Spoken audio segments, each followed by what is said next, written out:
Yo. Hello, hello. Okay. Today we have VCT America. 2 best of 3. We have Cool Evil Geniuses. And then we have Energy Leviathan, the big game. I think it's Cool and then Energy, probably. Winning. I still think Energy is a better team than Leviathan.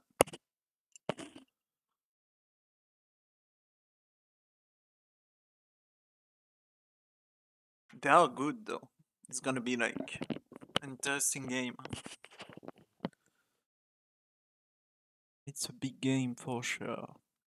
For sure.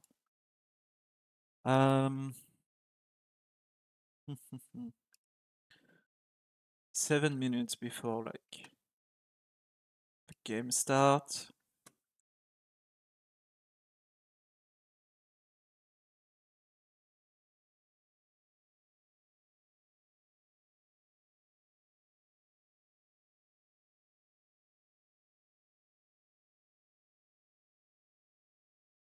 It's not about us. It's not about us. It's about Twitch. You don't have to sell Sentinels. They're They sell waffling. themselves.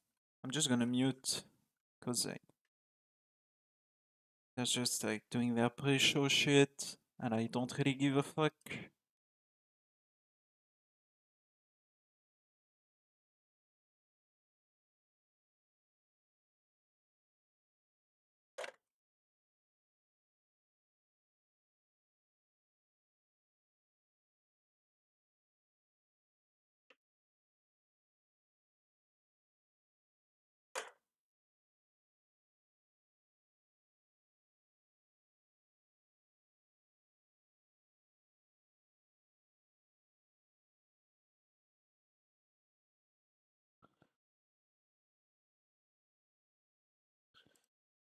All done.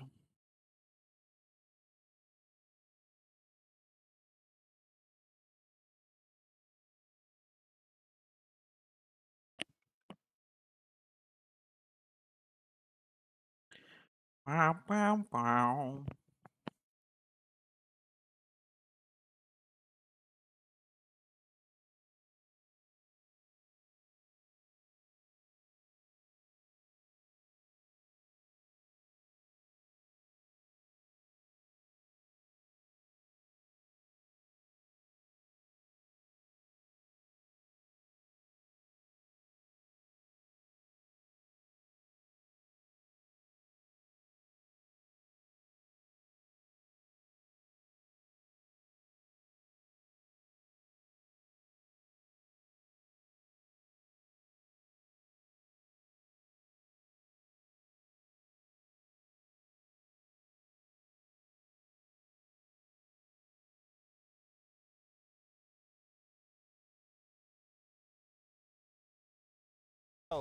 Blank is the most underrated player in the league. Ender, I'll give you a couple seconds. Do we have to assign a player, or do they get to pick? They get to pick. Hello.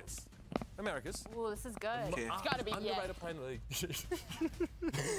Yes, not in America. Wow, actually. Is my sound Minute, good? are you ready? Your timer has Hello, hello. I think I have a good answer Test, for this. test. I think I have a good Minute answer. for Test. All right, ready? Okay. Heat. He has been playing phenomenally. Sorry, I my think sound he's was a what this little team low. needed for Crew to go crazy. And the only reason I'm saying that is because he performed on KO, he performed on Gecko, he performed on Fade.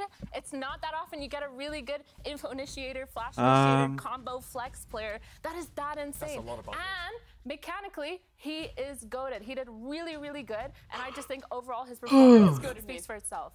Greatest of all time? Shoot, kill, head. That's an interesting point. What happened on MIBR last year? He's better now, improved. Reform. Criticism. All right, that's your minute. Ender, All right. Here's mine, Moose. Okay, C9, they're coming in hot, and everyone's Holy talking fucking Oxy. shit, man.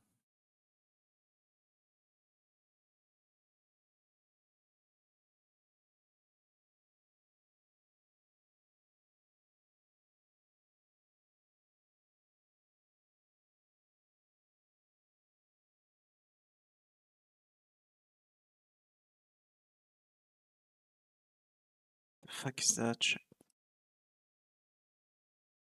Yeah, we're waiting. That's why I don't like to start the stream before, because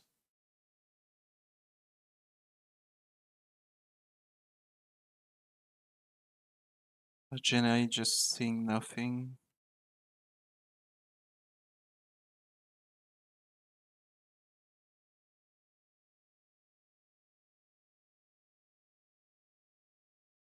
What's crazy to me is that, like, all the fucking Riot people, they look like kid show entertainer. Oh, we have the door. EG, you will have first map ban. Ban split. EG ban split. Crew, what would you like to ban? We ban bind. Crew ban bind. Okay. And what map would you like to I ban? think that's their ban. EG pick like- Lotus. And would you like attack or defense? Attack. Attack. Crew pick attack. It's an attack map in NA. And what map would you like? We pick breeze. Crew pick breeze. And would you like attack or defense? Attack. Attack. EG pick I attack. think it's a defense map. And you have one map ban. Is it? Ban ascent. EG ban ascent. And what would you like to ban, Crew? We ban sunset. Crew ban sunset. So we have The Icebox. center map will be icebox. And Yeah. EG, you have side select. Attack, please. EG select attack. Alright, best of luck today. I don't know.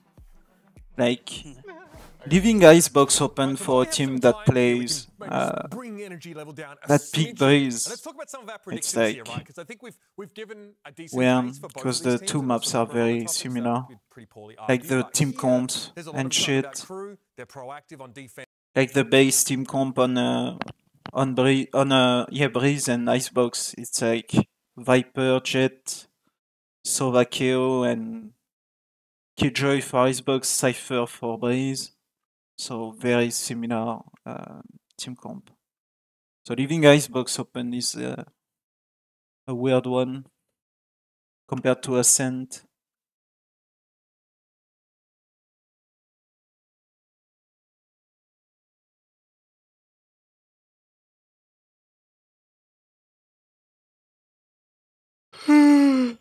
Oh.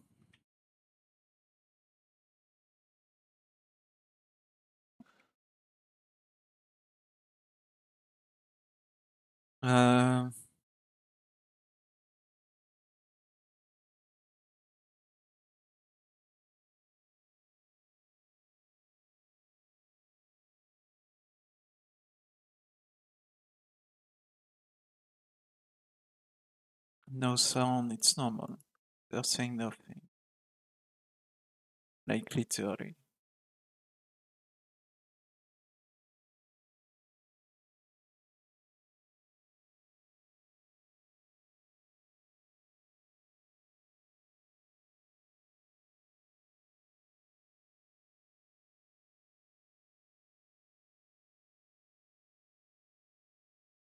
Right now. Okay, Pug. Here we go.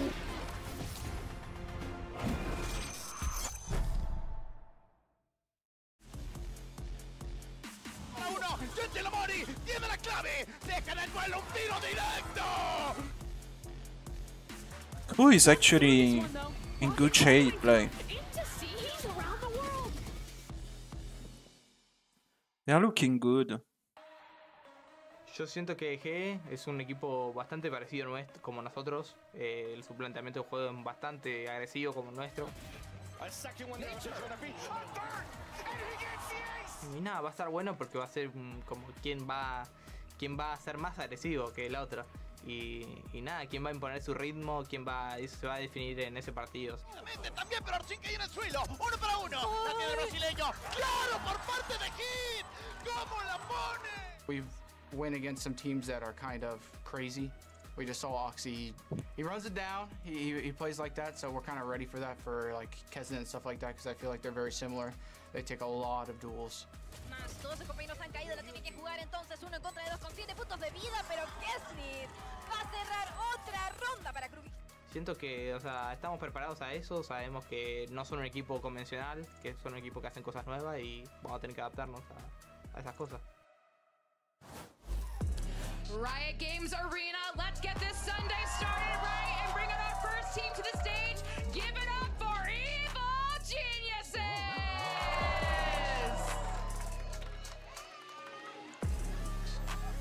Damn.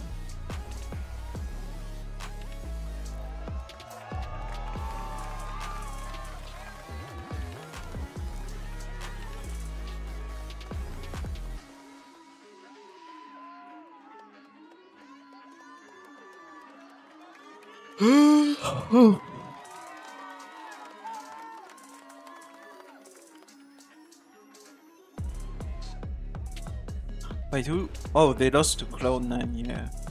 They lost to G2 and Cloud9, right? VG, I think.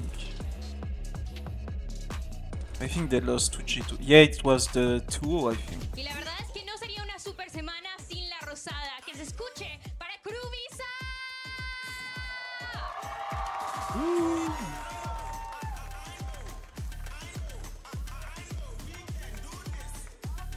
Yeah, they lost 2-0 to G2. But the games were close, right? 13-8, 13-3. Oh no! Wait. Oh no, it's like in kickoff. In kickoff they play G2 and the game were close.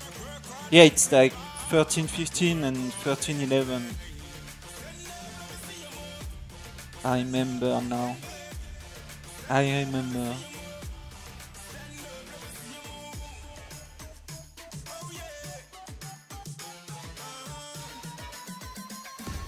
Well, if the annals of history are anything to go by, this is meant to be where Evil Geniuses take things up a gear.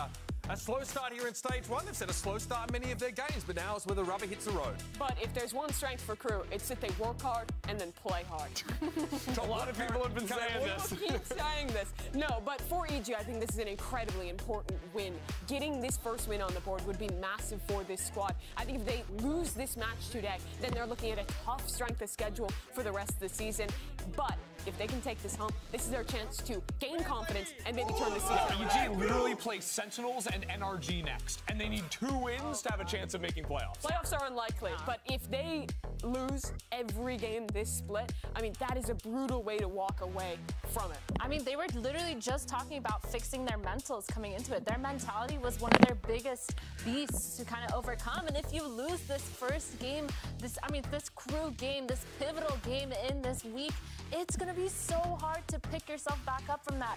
Losing this game as well as trying to work on your mentality, like those are two beasts. This map pause we sort of talked about, right? Lotus, Breeze, Icebox. Icebox is where EG had that real suffrage up against G2. 3-12. And they had the double controller set up. It was not a good look for them. They're hoping they don't get there. They absolutely are. And good news for EG is we're starting it off on Lotus, where I think they did look their strongest here. Now, of course, Crew are going to come in, and the first thing they're going to be looking for is those B walk-ups from APOTH, right? Early in the half, that's what EG were conditioning, and Crew will need to have answers both to that and also Nature later in the half testing space out towards Rubble. I think EG, their attack looked good because of those lurks, and if Crew can isolate them, they're going to do a way better job of dealing with EG's actual exits. 100%. I agree. I think going into this, Crew's actual playstyle should be to punish the lurkers. And at that point, EG needs to have a separate game plan as to how to win these fights and how to take space without relying on specifically just APOTH and specifically just any other player. It's going to be a rough one, but if EG do get away with this one, this might be the catalyst for them to kind of win the next one too. One thing I want to see more on their defense is setting up some more of these kind of trap play ideas around the Cypher. It's the unique feature of their comp, and I think we saw some of that, splitting their Cypher across B and C, showing these heavier setups over towards A. But I think that agent bit gives you a lot of flexibility in setting up those trap plays, in playing very strong sides, but you lose out on the stall. So if Crew's contacting up, getting space and popping on that Cypher site, it gets real scary. Yeah, it absolutely does. Not expecting to see many changes here. Teams have not had a lot of time to actually adapt things game to game, though. I want to see more from Jojimo. He had his, I think, worst series I've ever seen in the debut. And he was fine in the second series, but he should be an all-star for this squad. to see what EG ends up going with. And like you said, Ender, we're in the midst of Super Week here, and the discussion about APOF is important, right? You come into this map probably without a lockdown. You know, don't have that ability to really lean into those sites, and you have to create pressure in other ways. But you do see APOF use those cages, especially aggressively on those lurks, to get him into more forward lines and cross over some space, especially in front of B. What I would like to see from Crew on their defense is setting up mid-round reclears to flush out those lurkers. It's a little bit less all about the opening gambits that Lotus is usually about, and in countering EG, I'd like to see better mid-round. That's something they do, right? Yeah, that is one thing I'm actually looking at Heat for, because as I said before, this guy is impeccable with his information, especially on this fade. He had a phenomenal performance last week, and I think he's going to be doing a really great job at finding out where that lurker is, using the fade util to figure out APOF, and after they kind of figure all that out, retaking the map space that they need. When you're watching this game, the things to keep your eyes on is where EG are positioning their lurks in the mid-round, and then watching the minimap of how Heat and Kesnet are moving together. Because like you guys are saying, those are the two that are going to be super proactive on these reclears. If they're shutting down Nature and APOF, that's a winning position. Two very different stories. EG looking for that elusive first win as the climb to playoffs begins, whereas Crew are already halfway up the mountain. We're ready to jump into this game, so let's send it over to your casters. It's Bren and Sideshow.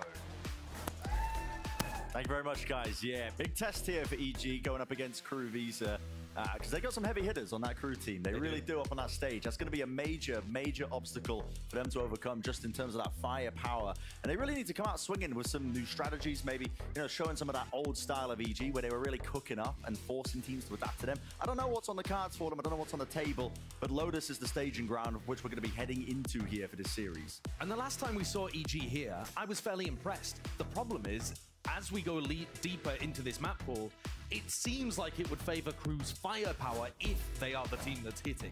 So you need EG to hit the ground running. You need EG's composition to be working. And as to what you're saying about the creativity, EG have shown us quite a bit of creativity running APOF on the Cypher here. How much more do they have? Yeah, I mean, that's not really that creative. Like, util being exchanged. You replaced Killjoy with a Cypher. Like, they've got no Prowlers and a Seize, so at some point, Jorg and Derek expect them to run some kind of Seize nade play. It's actually pretty bad, in my opinion. As I said, like, yesterday, about the Deadlock, I think if you play Cypher or Deadlock, you need to also replace the Fade to play like a Gecko, to get the molly backs and shit. Without the Prowlers on the pistol round, Crew's kind of contacty play as they work the map here is going to be more difficult for EG to find out information about. Because you need those mollies for like post-plant utility and stuff. In order for Crudo. Now starting to make a move as the door opens up through tree. Lovely paranoia. It's a good collection. A lot of targets there, Superman. First blood found. What more can you do with it? Corralled and corrected here.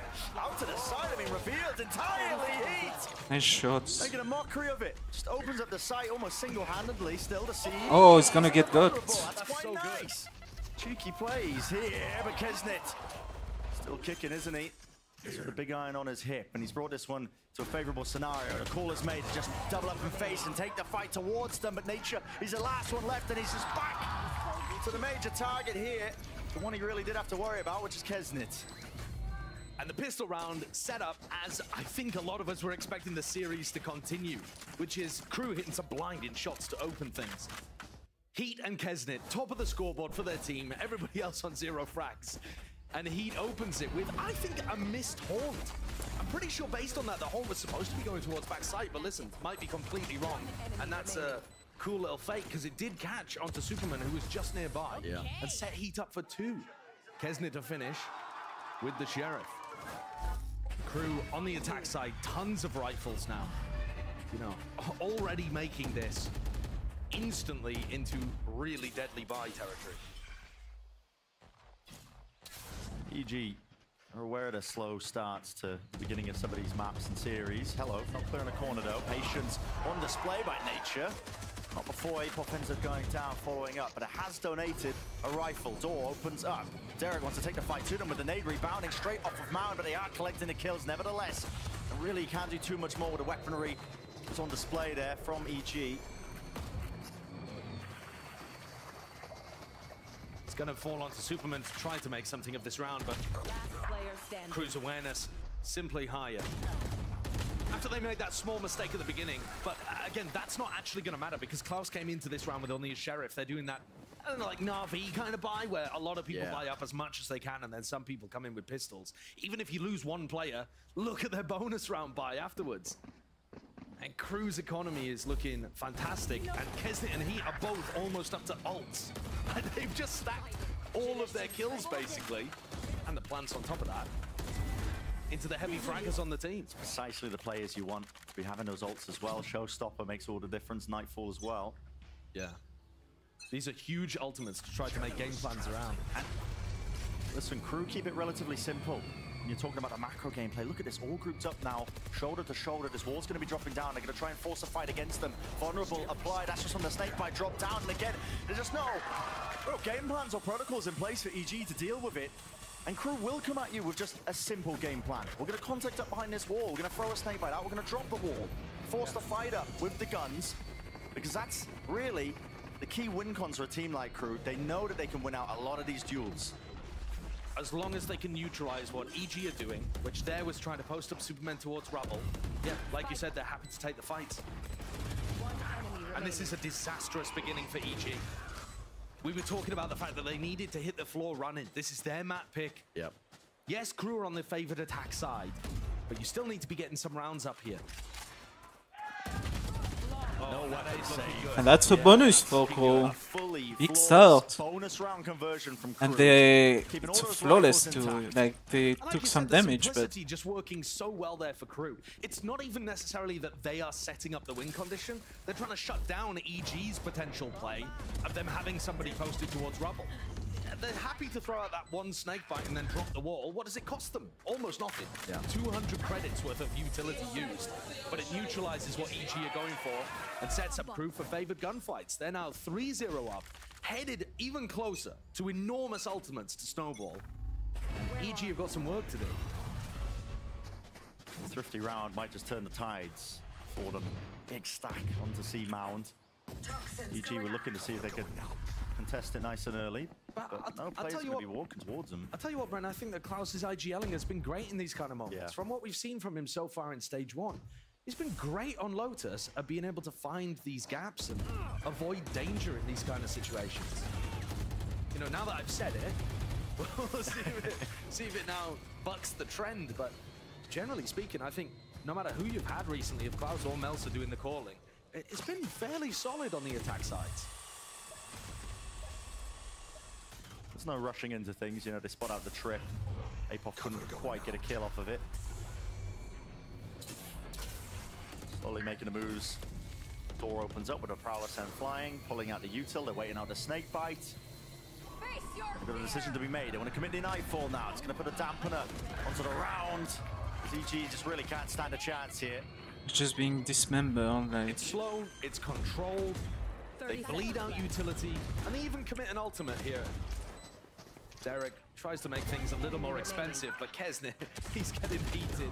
holy shit. 4 people alive Yes, again. it cost them the Nightfall, but I don't think they're really worried about that. You know, EG need kills to get ults, and they're not doing a great job of it so far. In fact, the closest player to an ultimate is Jorgamo, and he's got no kills. He's just been able to farm orbs.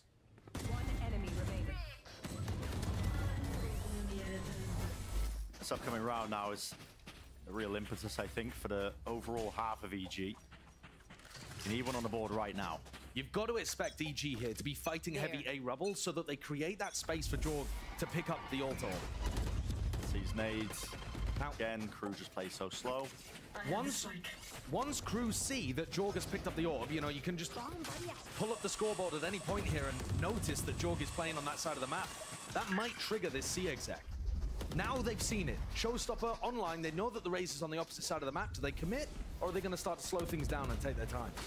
Slow down just because they're worried about a trip, but actually, well, Prowler connecting into it, Snakebite at defeat, Kesnet second-guessing himself, but now he does look to try and just take charge of the scenario. There's nobody on the site open for the taking here for Crew. EG instead opting to just group up now and try and play that full retake. And this is going to be difficult for Crew to hold on because EG are ready to flood with the showstopper.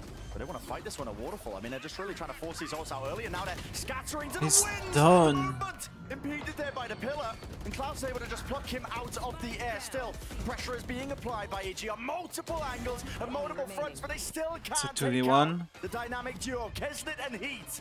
These guys are elite. And Derek, it's sharp. Derek Windows, Where that like. came from, still with a spike drop down, 1v1, 9 bullets left, a quick tap, the movement, 7 left, wide in the face. He does. Eventually shut it Derek down. is actually like the fucking saving grace for EG. Like him up off sometimes when he's like right when they needed it. This map was in when danger he's of flying clicking way to- out of their control, especially with that slightly beefed, unusual movement from Jorgamo. But Derek steps up, as we've seen from him earlier in the year, on that redemption tour in 2024. He was the player that stepped up for them when they played against Loud earlier on at the beginning of 2024. They need players like him to find those moments. I spoke about the importance of that round. I mean, listen, the economy not exactly in a healthiest spot, but at least EG do have now a fighting chance, and they pulled out that showstopper prior. Yeah, this also just buys them time to get big ults online, right? Nature, Derek's ults can be very important. They've essentially left the seaside completely up to Nature, and it allows them to stack a heavier fighting defense towards A. And Crew have been pretty sensible with their attack side macro, but they haven't also been breaking Apoth's trips unless they're committing to a site. So that's another thing to keep an eye on. Jorgamo, slightest of off angles, just spots it. Apoth chooses to take the fight, alternating with the movement, and as well, Derek decides to join the action. That's a spike drop down. Pretty deep, will have to be recovered here by Heat, but a Neuro Theft revealing all. Positioning here, still he will pick it up without really too much of a challenge here because the players are low. Jorgamo starting to the open, the trades are not online. It's all just Melza and Crew covering all of these angles. That's the Crew firepower. He just decided, no, I think I can win this round. And he bulldozed his way into trade. Derek watched for, managed. They knew that was a possibility. So Nature's the last one left, and he's only got the Spectre as well. He'd done such a good job of getting himself solidified on C, inside the Viper's pit.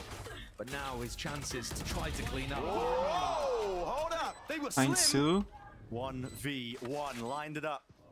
And Nature has been gifted here. A chance, possibility. Doesn't know where Melza's positioning is though, and now he's got to get a move on. You can feel it now. With the time ticking, the spike ticking, and there's Melza. Exactly the positioning in Nature, who's making all the noise in the world for us. So 5-1, being that scoreline. Shouldn't have dropped the Spectre. That thing was gifted from God. The double spray down made me believe for sure.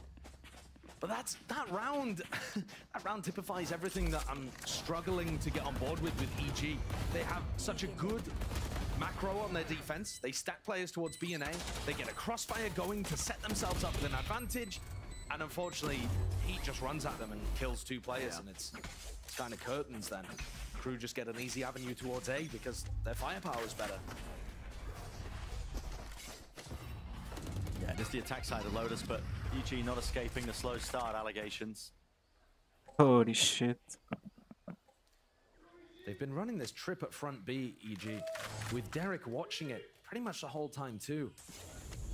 Probably expecting Crew to make some kind of effort based on the VODs to go and break that regularly. And Crew have just been like, nah, we'll just walk at you and kill you. They don't seem as bothered with dealing what Apoth has to offer in terms of the info game on defense. Another situation here on the anti-eco where it's a nightfall to try to commit into A and soften up these eco players. Connects onto 2, nades, rebound. Actually, ult's going to be expended by EG. They want to use this one. So they can take the fight to them. That's a lot of connections. Look at that, the trails scattered about here into Trin. Everybody looking this way, that way. All the noise cues cut away. Lockdown. It's going to be used just on top of this. The next layer, I think, was 35 seconds left. But EG, do they have any plan to break this one? It looks unlikely. They're going to have to really just back away now. Give respect to that one. So it's going to be a free plant for Crew to get themselves into that post plant. And now they've got Klaus's pit if they would like to invest it. I think their post-plant positioning is going to be good enough, and they're going to feel confident enough not to have to use that ult. But we'll see if it bites them. CNT, the Horns. Hello, push forwards from Heat. There's a kill. You don't just want to break that? I guess he was worried about being swarmed, thought he could try to take the timing. Paranoia as well, next wave of it. Now the Stingers are really doing some damage, and dirty work indeed. Crew still holding on to that control, but it is down just to the one. Superman, far too much damage done prior, he was too weak. Elsa really didn't even need the headshot, but still, it's another one claim, so 6-1 Crew. These rounds coming down to just these minutiae of moments, and a lot of ults committed by EG. Yeah. Ults committed on both sides, though, so not a disaster for Evil Geniuses. But if you think back to what ended up making them such a great team in 2023, and yes, it's not the same roster, but it's the same coaching staff, the same ideas. It was that they weren't afraid to throw ults into those kind of eco situations and turn things around. Unfortunately, and it, you know, there was some idea that it could have worked there. They had the Nightfall, it caught onto tons of players. I think they invested Superman's ult as well to make it feel like there could be players behind in the midst of those audio cues being taken away. But unfortunately, they're just in too much of a hole here. Yeah. EG need the win on this map, in my opinion, because we're about to head into Breeze.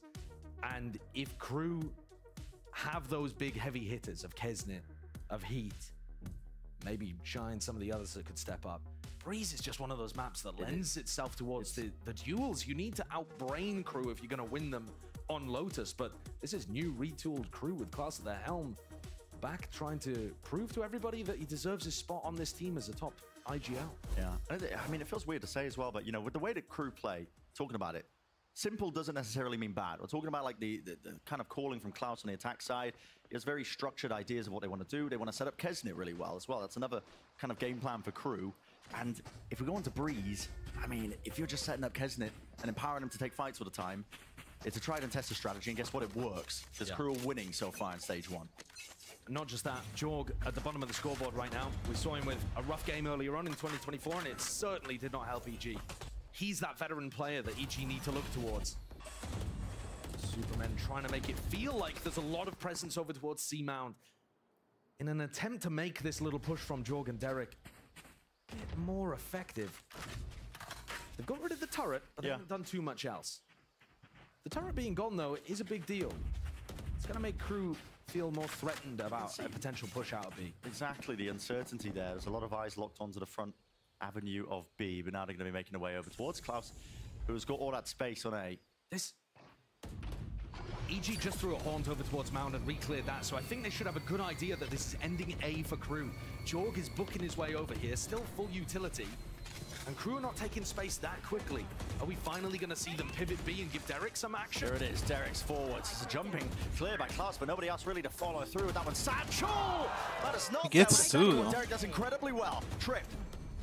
Isolated and broken. Shy's going to be brought down. Eventually wrangling control of the rifle for Superman to claim that kill. Melter! You can't allow this! He's pulling it back from the brink. And just like that, when you think it's going so damn well for EG, this kill could be critical. Jorgamo dropped in the spawn. All down to Superman. Cover going out. 1v2, Kesnit with an ult. It just looks unachievable. And Kesnit's just watching for the right angle. Expecting the And cool, they are looking good, man. Listen, Like they are 2-0 and they are looking like they're gonna. Because I feel like they played the defense side, the macro. They're gonna crush freaking EG. Really nicely. They knew it was ending towards A or a pivot through. Derek gets 2 at the door. I think this protocol of sending Superman in with the flash through here, we've seen Sentinels do this. Awesome protocol. But then to double face and have Melson kill 2 of you and then out-duel Jorg, I mean, can't let that slip. what kind of player advantage do you need to close out rounds here? They are getting owned by the Crew skill. That's what we talked about as the big obstacle. That's what you got to overcome if you want to try and beat a team like Crew. Hello, Mel's just having to walk through here. This is dangerous on an anti-eco. There's a one-way. Superman taking a peek there. He just remembered that he wants to win this game, and so he decided to back up. EG have really been putting a heavy focus on Derek and sometimes Jorg, looking to try to put pressure here at the front of B. Yeah.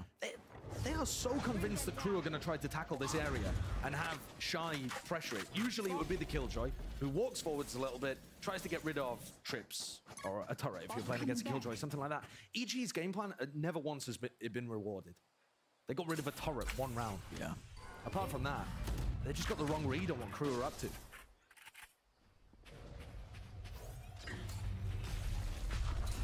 Grouped up now, setting sights onto the seaside. Is that a committal? No, okay. It's a cancel. Melzer getting cheeky with it. Showstopper forwards, sent to the back, and the shots just don't quite land there. Not from the Sheriff, but Jogmo will do a little bit of damage here with a kill collected. He's got to try and play the door, so he survives on that cross. But it's a 2v3 here, and still with that weaponry disadvantage. The pit on top. Holy shit, Kesnit. Down and through. Kesnit, 4 in a round claimed, 8-1. This is just, I mean, it's top to bottom. Yeah, brutal. Brutal, but not just brutal. A phenomenal resurgence from Crew. This was our team that went 0-9 in regular season games. They're now 2-0. And started out with the best beginning you could ask for in another match against EG. This is a revival. It is. I want to see their defense side though. We've known that Kez It's way harder to defend than to attack. Was outrageously good on Raze last year. On Lotus. And he just can't get going today. I think one of the best defense team on Lotus is probably Sentinels. Another round where Derek taking contact in front of the Trip at front B, looking for that information, but really just tying up his positioning. Nature's very isolated here at the tree position, but he does have some help. Crew are just breaking a Trip, walking up right behind it. It's he who's taking that, and look, I mean, Jorgamo's not ready for the angle. They are so naive, man. He chopped up and crossed up here. Yeah, they just don't expect these players to be in this position, and whatever calls being made by EG, there's just too much hesitancy in play. Not able to really take the fight to them, and they've just dropped. And it's so nice to see from Crew's point of view, these rounds where the attack side ideas that are coming from, I would assume, Klaus is the IGL, are the thing that gets them over the line. It's not just the firepower. Like, yeah, that is the big thing that I'm taking away from this map so far, is that Crew are winning any situation that they're put in. But to see them create advantages in rounds like this, where they just contact up, messing with a bit of the pace and the expectations, and EG are caught completely taken aback by it.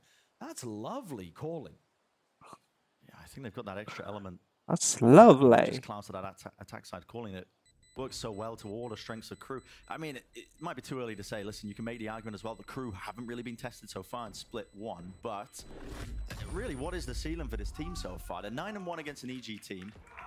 Dishing them out. I mean, dealing with almost every single obstacle that's been propped up and thrown up here. And look at this. I mean, you're talking about the pause in the round with Klaus just getting up ahead of the angle before the EG players are even expecting it. They play a crossfire as well when EG are trying to refight them, trying to get proactive. Yeah, and they're using that Viper Orb completely against EG. They get on the other side of it, so any player on the A site has to then worry about being peeked from the stairs angle as well as the normal walk-up from rubble.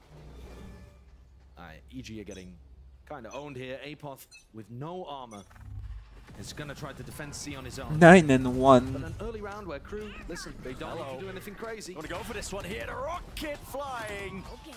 Oh, but just only a smidge of damage is what it feels in the counter Spanish Jorgamo. If that isn't a single round to sum up the entire game so far for Jorg, I don't know what it is. That just tells the whole story. Crew are so aware of that kind of stuff. You know, they're not running into a rubble fight. I want to have a showstopper, yeah. All right, Nightfall used on the other side just to try to get some information. Maybe this is going to help them defend B. Nice from Apoth here. Is repositioning now, pressing forwards. Holding with a double up angle. The Crew using this chance. Reposition. Nice and quick. Still actually a peek from behind there. There's Apoth. And Superman as well taking his own fight. It's just flanks on flanks. I think caution to the win seems to be the game plan of EG, and maybe that's what it takes. It's thrown Crew for a loop, hasn't it? They don't even realize that Derek could be there, but as the door closes in his face, so do the opportunities. Nature creeping and crawling right behind them. No one's watching. And here it is, time to collect. Real chance and opportunity, but eventually they double up. And again, Crew are boundless. Leaping through into the site. The plant finally down for them into this post plant. Another 2 versus 2 scenario. Oh, That's missing. Not where that one was supposed to go, but the Snakebites are still going to hold back EG for the moment. Superman has 2 teleports. Fakes it. I think he could have crossed in. Not much to clear this one either. Okay, Shy. Backing away here, doubles up with the face. Can he adjust the aim in time? Klaus wrapping around an ace. The potential is there. Doesn't quite know where the last player is, but now here's the noise and Superman is just left clueless. Eye by power ace. All for Klaus here, the IGL. Damn. Superman was looking on top of his own one-way there, thinking that Klaus had somehow jumped over his head and gotten inside of it. The Odin cleaning things up as EG. Bren, you're completely right. The call here is just throw caution to the wind. It's like, all right, our game plan isn't working. Let's just run. Nice ace. Play inside smokes, try to find your ones, mess with the timings. 10-1. I mean, 1 and 10 is better than Crew did last year, but now things are completely flipped. I mean, they really are. If EG have got any chances, it's got to be in this round here, the final one. Same kind of defensive setup that we saw last time Nature had his ult online. Get him with a trip, ulted on C, tried to stack towards B and A. Shy, very rarely been here early round. No punish. They've been waiting to punish him the whole side. Yeah. Derek has been here trying to wait for that play, and they do it in round 12. Backing away with the util in his hands, he can't quite get it. In fact, all the damage has really been done to these EG players.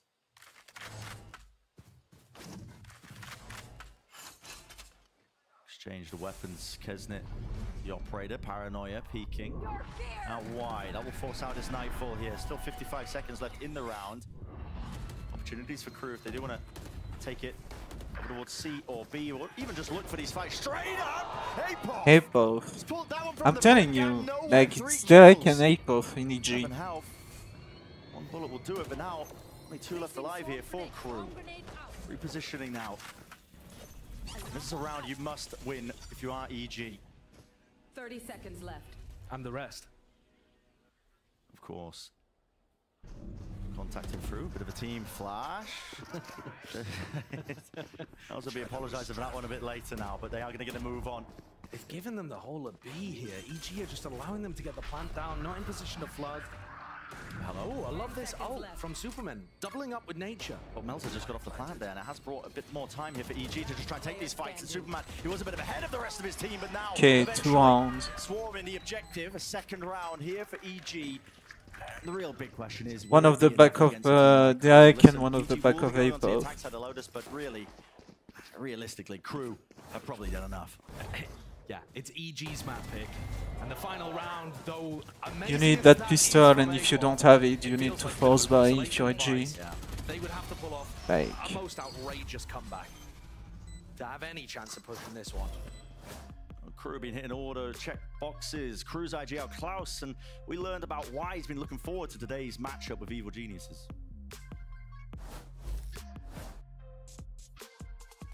Yo siento que EG es un equipo bastante parecido como nosotros. Su planteamiento de juego es bastante agresivo como el nuestro. Y nada, va a estar bueno porque va a ser como quién va a ser más agresivo que el otro. Y nada, quién va a imponer su ritmo, eso se va a definir en ese partido. O sea, los dos vamos a estar como acelerando cada vez más para imponer nuestro ritmo y va a ser bastante divertido, yo creo. Creo que son un buen equipo. So respect being shown, you know, Klaus saying he thinks EG are a good team, which they've shown those glimpses of brilliance, I think, in a lot of their matches. But maybe that's why, Crew feels like they're not pulling back any punches. Yeah, Crew look excellent. I think it's so difficult in a season to fix mentality problems or just fix large problems, to be honest. It can feel overwhelming to try to tackle them all at once. But if you get a bit of a reset and get some fresh blood into the team as well, which he has given them, then suddenly mentality can shift. It can feel like your horizons are shifting too, and the more you win, the more freedom you have to try to make plays. Adam's got to be feeling excellent about how his team's performing right now. Oh yeah. I am a little bit concerned, though, if we flip things the other way, to the fact that Jorg is having such a stinker. He's 2-12. We've seen him, you know, kind of whiff on both showstoppers that he had in that half. One because of his own beef movement, as far as we could tell looking at things from our point of view, and the other just because Crew had anticipated it perfectly. And this is a little reminiscent of what happened in EG's game against G2, where he couldn't get online. And listen, again, I'm thinking forward to Breeze. To be honest with you, yeah, against G2 he couldn't get online, and against C9 he got destroyed by Oxy. So is their guy to go around and duel people? He's got to go head to head with a player. and now he's being like destroyed again by a fucking Crew. 2-12 versus what, 17-5? I don't know. Yeah. And to be honest with you, it's not actually just Kesnit and Heat up there. Heat's 8-8. He's had some awesome rounds. The pistol, along with another that kind of helped Crew get on board. But, you know, we've seen enormous stuff like the ace from Klaus and the 1v2 from Melzer that put them into perfect positions. To say that EG need this would be an understatement and perhaps just stupid to even mention. Well, it's got to start here and now with the pistol round, hasn't it? So the cam to make sure that Crew are not going for anything aggressive. And the rest of EG grouping up towards B. It's an open side.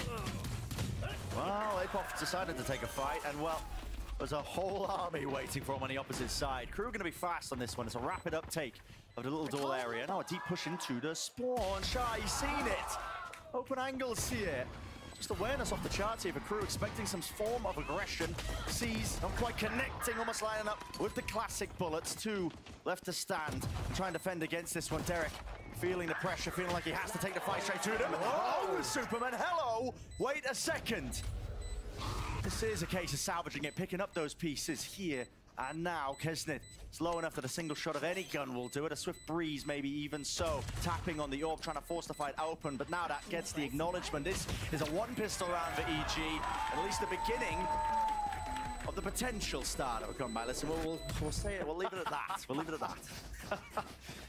I'm confused how Superman was able to get two off screen while we were watching Derek, and Derek played his 1v1 really nicely over there towards Waterfall, but I'm confused how Superman with a classic was able to take out the other two players. Oh, wow. There it is. So they're trying to go for a jump through the smoke and somebody else swinging, but as we saw yesterday, actually, when we were covering Sentinels, the team that's in the lead getting a little sloppy with things, not jumping the player through before the other player swings.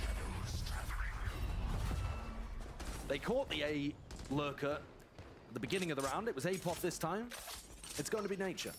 So Crew are stacking towards A, hoping for a similar result to get them into a 5v4 on an eco.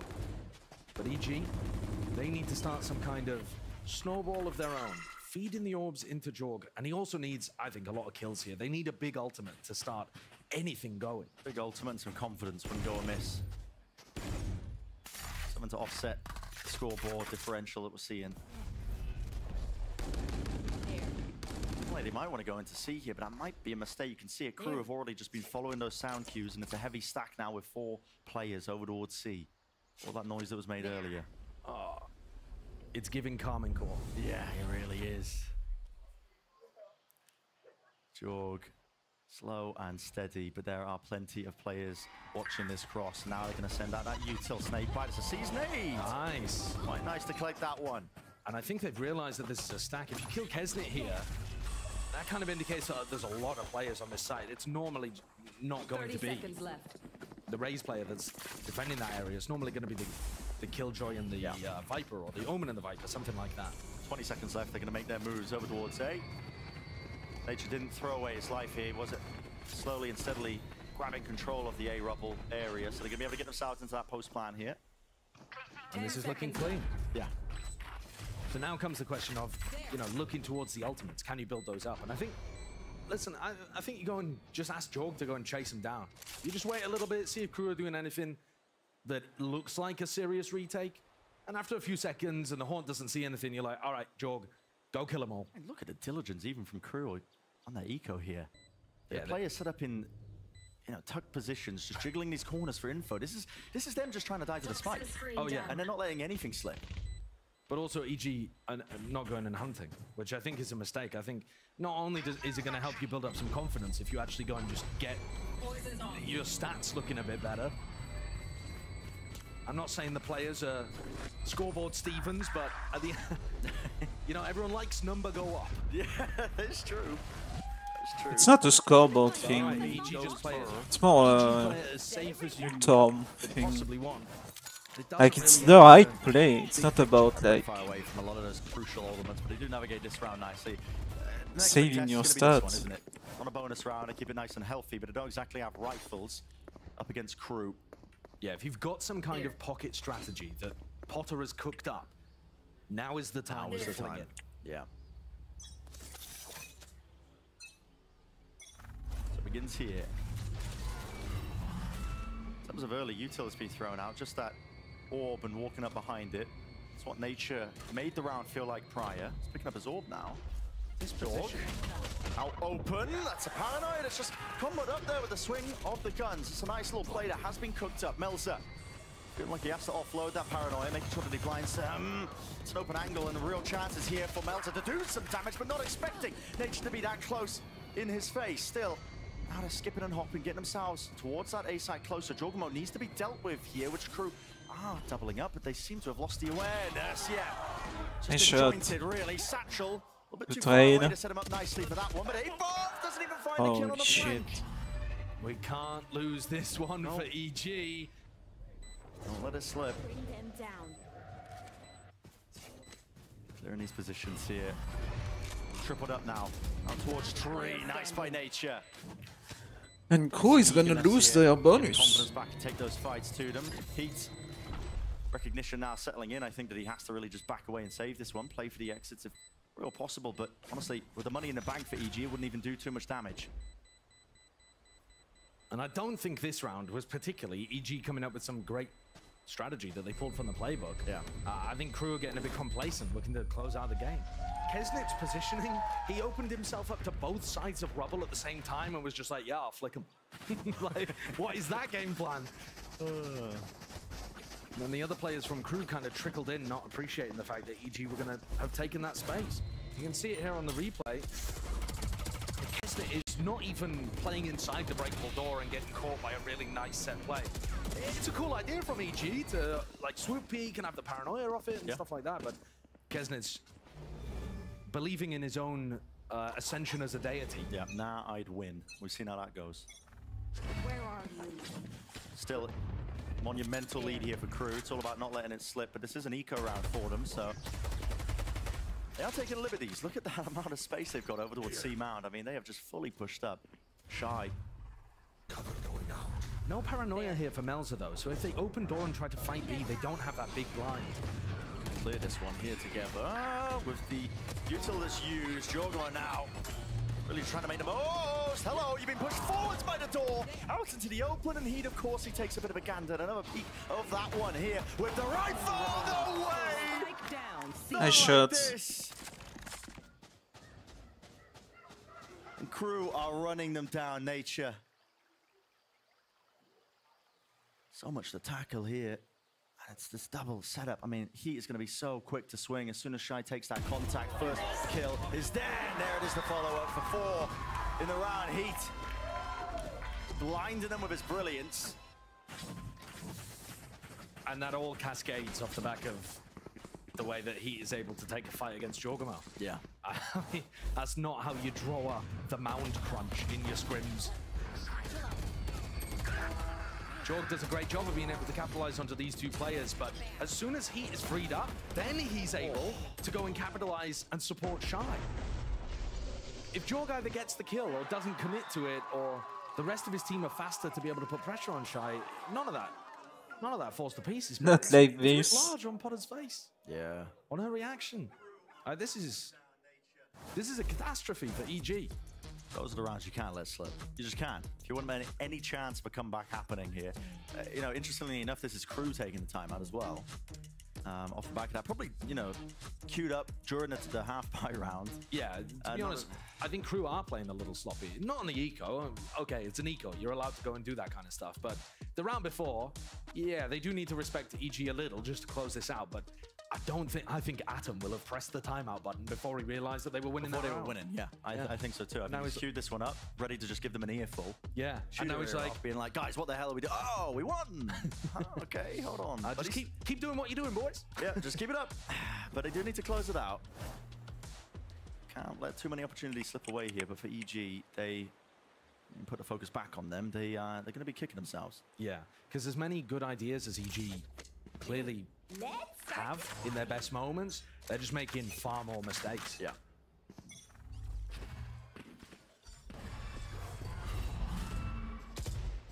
Early alarm bot and a prowler to put a bit of pressure on the Apop and set this up. Whoa, Apop trying to just run forward to take the fight to them. Showstopper right into the sky. Okay, 1-1. Seeking to even out the engagement, but he's still a player down for the team. EG. 3 left to stand here. They have a deep alarm bot though. That's a good reaction from Shy. He pops his nanoswarms at the front of C to buy time for Heat to come in and reinforce that site. Kesnit and Shy both stay B, anticipating a pivot. Crew have a player advantage. And it's still pretty comfortable playing the defense with 4 players spread like this. Yeah, not just that. I mean, the deep alarm bot that Shy has. Yeah. It's going to give them a really early indicator if they work towards B. And Turret taking C contact. The fact that Shy's alive here makes a huge difference. All right, Jorg spotted it. Jump spots, Shy. The spike's not committed. Said the door's going to be opening up. Now looks like they want to make a move out onto C, but it's still looking at util here to seize. It's a nade! Collapsing collided on either side, actually. Just a handshake through mid-air. Now they're going to do the rest of the busy work, and it is getting messy. It is getting scrappy. Can nature prevail? Only 13 seconds left into this round, and he's got so much to deal with. Kesnit. Damn. Firepower. With such a... prowess just flexing on him. They're laughing so hard, like. Even in these kind of rounds, you can see the Crew have great ideas. We've seen other teams run that same kind of thing. I feel like I've seen it actually happen to Apop as well, where he was able to cage and just run forward to dodge the ult. But this time, Kesnit good for it, and up to 23 kills. God almighty. Yeah, he's on an absolute heater. He's almost got 3x Jorg's kills. And it is, I mean, that's the game plan of Crew, really. In a nutshell, it's just empowering Kesnit to take those fights. Take those fights, have him be the spearhead, setting him up with the util. It's a real simple game plan from them, with Klaus's calling as a, real combination. It's a 1-2 punch that's really difficult. I think it tests some of these teams like EG, where they haven't quite got those fundamentals drilled as such. And also, I think just the firepower. There are times where EG have got into nice positions and then they've just been overpowered. Yeah. But yeah, I've been impressed with what Atom has drilled into Crew over time. It's taken a long time. But a lot of the plays that we're seeing from other top teams, we're now seeing from Crew as well. At LCQ last year, they even showed us some novel stuff on Lotus. They were showing us like a one-way smoke over towards Rubble that allowed them to retake A control, that kind of thing. And they're sat pretty here on map 1. It was EG's map pick, but it's never been them in control. Not once has it felt like Crew were in trouble. Now they find themselves 1 round away from taking that opening map, heading over towards Breeze, which really does feel like the home ground territory for a team like Crew. Crowds on the side of EG. Let's see if they can really pull up the old bootstraps. An impossible task, but we won't dive into the etymology of the phrase. Some kind of explosive hit into C to set the Viper's pin up. Maybe that's just what the Doctor would order. But Crew already, as they lose Mound, going forwards and taking B control. That would allow them to open this door and scrap over Mound. If Klaus gets committed into, they can even do this with the Nightfall. Oh, Klaus. Nice spam. Anticipating and predicting just a few bullets doing the job there. Wow, look at that. I mean, such a triple face of Crew. Apop lucky to be alive. Everyone been picked apart on the EG side. They are running out of options desperately now. Great identification from Crew that they were running that 3-1-1 default. Didn't overstep into APOTH. Now what a noise being made here to Paranoia. Going flying, he's got backup and he's got help here. Still, Derek's just going to run him down with the rifle in his hand. Superman still down. Adjustment of Shy. Derek, 1v2 to stay alive in the map. 30 seconds left. He was there for them earlier. But this is even tougher. Shy's playing this one so patiently as well, just tucked, but now with the Prowler spotting him. It's a slide off angle to seal that one up. Nice. Good shit by Crew. Overwhelming. That's what you call that kind of scoreline here. Now, of course, the series isn't over yet, but I mean, Crew are going to be feeling so damn good about that. It must feel amazing for a team that went onto stage so many times and every time bit into that bitter fruit of dissatisfaction. And for the diehard fans here who've just been turning out for every Crew game, knowing that loss and seeing them perform so well. Yeah, they haven't won the series yet, but they have looked dominant on EG's map pick. And already a great start to the season. If you could really, you know, in simplistic terms, boil it down to the gunfights, the duels, that firepower differential.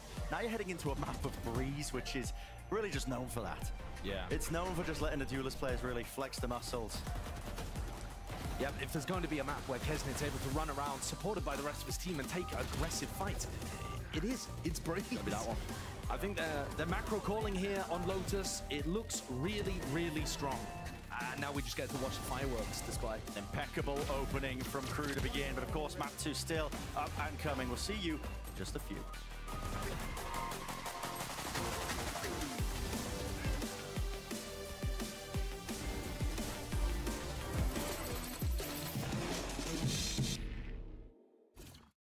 Excuse me, would you mind taking a picture of us? Oh, no problem. Thanks. Ooh, yes, problem. You need Verizon. Trade in that old thing and get a new iPhone 15 Pro with tons of storage, so you can take all the pics. So many selfies.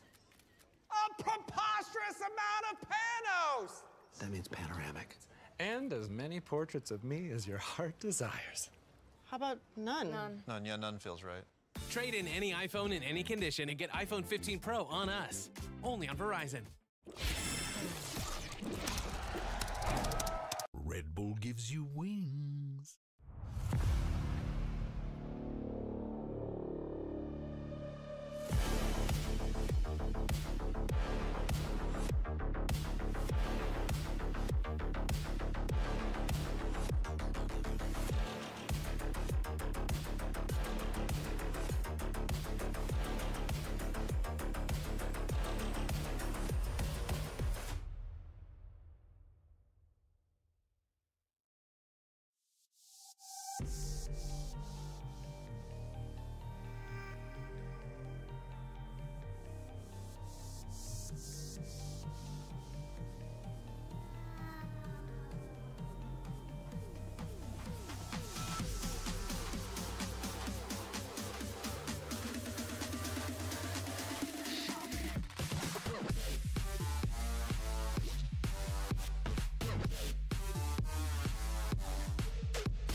uno. Gentil Amori tiene la clave. Deja en el duelo un tiro directo. Runs through this one though. Rocket all the way through into C. He's around the world. Liz here with Coach Adam of Crew. A very impressive run. Now, the big thing about Crew, the word being thrown around is improvement. I'm curious, what has been the biggest factor that Crew has improved on? I think that the biggest factor that we have improved on is on our team play. We have a lot of really good individual players, and individual players tend to play like solo play. So working on our team play and understanding the value to playing one for each other, I think that is something that is key for us to win. Well, best luck on map 2. Well, I'll give it to you straight, folks. EG aren't beating those slow starter allegations anytime soon. Welcome back to the desk. The diagnosis of this map, it's a grim one. It is a monumental fundamentals diff here from Crew. I think just the shooting was very, very good. We can take it multiple layers deeper, but really, this team seemed well ahead of EG, almost every metric. The amount of rounds where EG was up, had a good early idea, had something set up, and then Crew turn on the win button, and Heat goes out and kills 3 people. Kesnick goes out and kills 3 people. There was just too many rounds like this slipping away. I mean, look, it's like a 5v3 round that is, quickly just turned around with a couple of instant kills coming straight in the other way, right? Look at this stats. Yeah, it's just 3 kills out of nowhere. Ridiculous that they win 5 out of 7 rounds. Yeah, and that's from the round being in they a were numbers up. deficit. Yeah. That's ridiculous. And then, of course, like, I think what really hammers this home is, like, on defense, you're not expected to win the majority of the rounds on Lotus, right? And EG finished their defensive half 10-2 down, right? But they have 2 of these clear rounds where they're up, they're instantly stolen away. Like, if they win those 8-4, that's a very respectable defensive half. You can work with that. Yeah, I mean, and the thing is, when you're watching that defense, it wasn't even like they were losing those rounds because they were just, whiffing or whatever. It was literally at some point unawareness. Like, it felt like they were completely unaware, and Crew just kind of ran around them at that certain point. They were pushing and taking spots that EG was not ready to comprehend, that they were pushed up way beyond what they expected. And a lot of these setups that they were having, where they did have Apoth, put his traps on the other side and come back towards A, or trying to run into those trips, it didn't matter because Crew just broke those trips, used all their util to re-clear what's even close, and ended up pushing them way off the site as well. So it was just, they couldn't hold down the sides, and they couldn't fall back and retake into them. I mean, let's have a look at the breakdown here. Give you guys a bit of an idea of just how brutal this was on so many levels. Kesset obviously has a great game. Your boy Jorg, though, right down the bottom there in that raise. Yeah, I mean, it is just another brutal game for Jojumo, the guy who was so electric the entirety of last year. And I even feel like that number is a little inflated from the second half, getting a lot of util kills. It really seems to me that in so many of these rounds, EG is just like behind the time. They're not ready for the pace. Crew will have walked up into space. You see them swing into it. They're not ready. But on top of that, even when they look ready, look prepared to take fights. I mean, I'm thinking of rounds where like they have crossfires, they have setups, and then one Crew player just swings wider than they expect and just dunks on them. Or Shy. Someone just like find multi-kills at A-long constantly. It was such an across the board just diff in firepower. And the real issue here is that Jaw is supposed to be the backbone of this EG team. He's the world champ. He is a world champion. The team, like, he's the remnants of that roster. So for him to be the player that isn't performing, that is a major shock. But it's been now 3 weeks where he has been a shadow of his former self. And if EG are going to pick it back up, obviously they have way more issues. But Jaw has to be able to find himself soon. She had her head in her hands at multiple points throughout that game. I'm very curious to see what our EG coach has to say heading into map 2 after that brutal opener. Liz here with Potter from EG. Now, Derek talked to me before the game about those slow starts that you wanted to work on. Talk to me about what happened today, and did the work out? It did not. It definitely did not. We got bullied around in there for sure, but I think for us, the good news is that we know what kind of advantages we had. The pistol round to that first gun round on that defense, it did crumble, but again, 5 versus 3 scenarios for us once again. So coming onto Breeze, we're going to have that attack side start, so hopefully that sort of gives us a little bit of cushion to where we can control the pace and have a better start. Well, best of luck, map 2. Thank you. Yeah, I mean, look, fair enough. Potter saying, like, we had some big opportunities, but we got bullied around. And how do you fix things in between maps when you're struggling on a fundamental level against your opponents. I don't know if they're going to be able to. We're going into Breeze. This is the flippiest map in the pool. It is the map where individual performances, duelists taking over, can have the most impact out of anything. It is so reliant on long-range fights, on wild aim duels a lot of the time, and that's where EG was struggling. When it came down to that chaos, when it came down to those straight-up fights, they were losing every time. Yeah, I mean, Breeze is literally just a deathmatch map.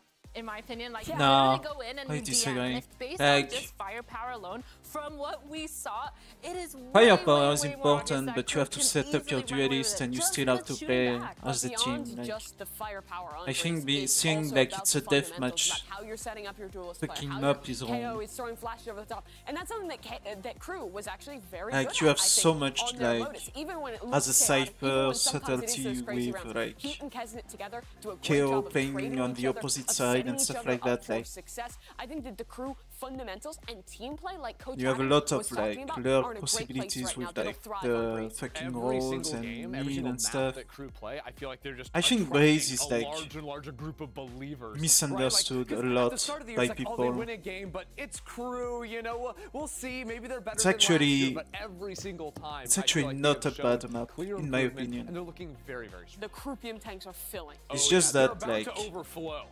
people don't like to play Viper. That's why the Icebox is considered a bad map too, I think. Because you can only play Viper. Like, on Lotus at all. I mean, that doesn't seem like they're being put under the level of pressure where that could shine through. I think we actually did, because I think the majority of rounds that Crew was winning were off of their team play, was off of having good ideas on how they contacted, slowing down the rounds. But the rounds we remember are going to be those 5v3s, those big moments where EG kind people of threw it prefer away to to play individuals. Omen and and also, be like, like the word team play, I think, can mean a lot of different things. Like, is that just how you coordinate your more timings of an independent exit? But to me, what it is and when the throw rounds are smokes on scrappier, the fly how and is your stuff. awareness? How's your Whereas team like split? Like, Viper are we is holding more all the smokes that can be stepped through? more And on a map like timing Lotus, that is a scrappy map. That is a brawling time map where you're fighting agent. around rubble and mount consistently. And those are the fights where they were coming out on top. Yeah, Try to sell fakes coming and into stuff. Breeze, EG really needs to step up their game of understanding what is open and what the loophole is. Even in their 5v3s, the issues that they had was they were just unaware, I said this earlier, that these spots were open and their teammates were not ready. Also, they did kind of do a little bit of losing the fights, but like, you know, Crew did really good. When it comes to Breeze, the way that they play, on their defense side for EG, they could step it up a little bit if they're actually able to hold their sides. The rotations are so long for the other rest of the team from Crew to be able to push in. If Crew is just staying together and holding it down, holding W, like EG, I think they should just play their strength. They play together. When they do get those 5v3s, it's a lot easier to turtle back into sites and just hold back. Whereas on Lotus, you feel like you have the need, because it is a 3-site map, to get more information. And I will say, too, I think one of the strengths I have seen in EG, especially thinking back to week 1, is a lot of their site anchoring, right? What can a guy like Nature do when he's getting overrun on a, say, APOP 2? It's not just always been about the lurks. You even saw in that defense half of Lotus, him coming up big with the Guardian, finding a 3K. Just a slight delay there on stage as we're waiting to jump into the game, so we have a little bit more time to yap it up. Agent Select coming up in a few moments here. And for EG, they are going to go for the Yoru here and the Astra. Okay, a lot of teams have been kind of trying out this comp. It was first really being seen by Gen G in Pacific and at Masters Madrid. Some of the really good strengths of this comp is the way you can combine together with that Yoru. I don't like Astra. Setting up a star, setting up a teleport deep. And we have a classic comp for Crew. Yes. Remember? It was Santa Astra, yeah. Yes, but this is the version that Gen G was playing. Because you have that long-range cross-map Astra utility, you can combine that with your Yoru TPs and get a lot of great ideas. But you're Like, you get an Astra instead of what? Totally fine, though, Instead of a that Cypher? flexibility you have, and I want to see people look in deeper of it. Yoru flashing out. I don't know, man. Spamming out from that smoke off of Sova darts. There's so many layers of util. Ready for map 2, I think I would rather have a fucking arbor. And of course, it's time to head back over to Brennan's Sideshow on the call. Oh, Chamber. Honestly, if you're gonna remove the Cypher, I'd rather have the Chamber. I think Breeze is probably the only map where Chamber is viable. But Cypher is so much better. Actually running this one, and they had an interesting couple of execs. They have the cool ideas, right? They use the Yoru to TP into the Astra smokes. They flash out of them. They all peek at the same time. It's a pretty common play that they ended up doing, and it does give you a lot of options for that. It gives you more options for holds control. You start yapping really about the map design overall for Breeze at this point, but I think it has enough complexity to it and enough curveballs that maybe there's a chance for EG here, but it's got to start at the beginning here. No more slow starts to begin, and look at that. Full group up, Josh. It looks like B is the goal for them. Yeah, not just a full group up, but 2 shock darts, 2 snake bites bought on the pistol. This says to me, they wait, fast B exec, play post plan. But if Crew are going to push elbow, that could certainly scupper plans and force EG to adapt. Shy's just jiggling this. Rico Star pulled back, a bit of damage from the pistols. Close. No acknowledgement, really? No sound cues being made. In fact, they've just walked all the way back up and even spotted 1 or 2. No way! Nice shot. Delayed there. Both just peeking, thinking potentially that the site was clear. Now, setting their sights here forwards. Trips just tripping them up quite literally here. Just getting caught and strayed and tangled. They can't quite find these kills. What is going on here? Kisnet? Was he flushed? Well, that's not a good start. That's not a great start. Yeah, it's not a great start. Double Sheriff sport for Crew on their pistol round defense. They immediately tried to do something disruptive. EG were looking to try to take control over towards tunnel so that they could set up, instead of going for what you were talking about, Bren, with the Yoru TP into the Astra smoke kind of in the back corner of ladder. Instead, they were looking to just TP to pillar and see, I think, if they could get just a free plant off, basically, and play the post, but a disaster to begin with. And you heard Potter talk about the fact that she really wanted the attack side of Breeze to be a little bit of a different change of pace for them. Here, it's a bit of an audio fake. Nature teleports away, and that's supposed to make Crew think that this action's happening on A, when in fact, here they go. Trip, again, not being dealt with here. There they go. Yeah, there they go. Get someone in. What the fuck is the crowd doing? Yeah, we're getting quite a bit of value, I think, from this game. Yeah, this is brutal so far, but this is the first round where EG are going to have rifles. We need to see big performances with this composition from Jorg and from Nature. There's no questions either way. And I think especially Jorg, because Nature could play in a more supportive manner to try to set up Jorgamo to go for those aggressive peaks. Yeah. But they need somebody, particularly one of the 2 duelists, I think, to be firing. Shy just alternating a setup here. Pretty heads-up play by him. Killtrip's got on value with the choke for multiple rounds here, but he's actually gone down early with that fight. He's traded, though. 2 for nail. That's just a timing shot from Klaus, and Jorg peeks into it. It's a nice play what they go for. You know, they're setting up to have Kesnet get on top of this wall so that he's got the long sight line down mid. But Shy goes nice shot. Kesnet rotating around, picking up Apoth, who's gone for the lurk. The team play on display. This is really all on Klaus. There's not too much util to try and stop them and stun them in through that choke point. Should be that open B side and playing that full retake now for Crew. But look, yeah, this retake is coming through so fast. Yeah. And it's going to deny post-plant positions from that was a close shutdown. They're getting surrounded. Surrounded and Derek, I mean, across their placement. Not expecting that the players could be that fast up onto the fly. Superman seeking a reposition, trying to take matters into his own hands. Now Fate potentially in his hands as well to make the most of this one, but traded out through the main angle. Now Nature lined him up for gets to 15 HP though. He's up against the big dog himself, Kesnet. He's sniffing, he's hunting. The reposition of the gate crash might have bought him a few critical and crucial seconds. You have to tap the spike. Whether that was a fake. Now should have a good idea. Isn't it now? Time ticking against him. He's got half onto defuse. He actually has bought himself a slight window. Nature peeking. No time. Quite, but still surely done enough. But Kesnet realizes it. No bonus, but a lot of damage. But what an expensive round for EG. This isn't over. It's okay, Focal. There's a concept called playing to your outs, where Kesnet, the only way he wins that round is by getting onto the defuse, and instead he was looking for the kill. Yep. Maybe getting a little... Playing to your house. There's a concept, Josh, called playing to the scoreboard. And I like to embody that one in ranked. But EG managing to take a situation where it wasn't looking great for them and turning it around. We've seen actually a couple of times that the only major flaw in what Crew are doing in terms of their team play is how they double swing together. Here's a flash peek. Great beginning for Nature. Yeah. But out of 7 times on Lotus where they went up a player, they only won twice. The desk gave you that stat. Holy between shit. the maps. That's what Potter was in real disarray, I think, as well, with that interview that Liz was doing. Talking about just unable to convert those advantages when they get them. Yeah, Potter was talking about the 5v3s. I mean, you're not just up 1 player there, you're up 2 for anyone who doesn't care to do the math. Not me. I hate learning. Here we go. Dimensional drift in through the side. Going to be picking out some of the positions now. These Crew players, you can feel it. Look at that. I mean, 3 spotted, swarmed up, as well as that by the dart and a flash. It's all combined up. Now, EG still choosing to commit into this one. They have one more blind ready to work with. Superman. The lurk all the way through halls definitely pays off here. Dash to cut it all up here. Klaus feeling that heat, feeling that pressure out through the back, and that's Derek Guardian in hand. Okay. 2-2. Nice evened up scoreline. Better beginnings now for EG. They have the T side though. We're seeing the last couple So rounds some big we'll see. shots being hit by EG players. If Crew manages to, if they manage to get 5 rounds, it's a good half. Because like Breeze is another like.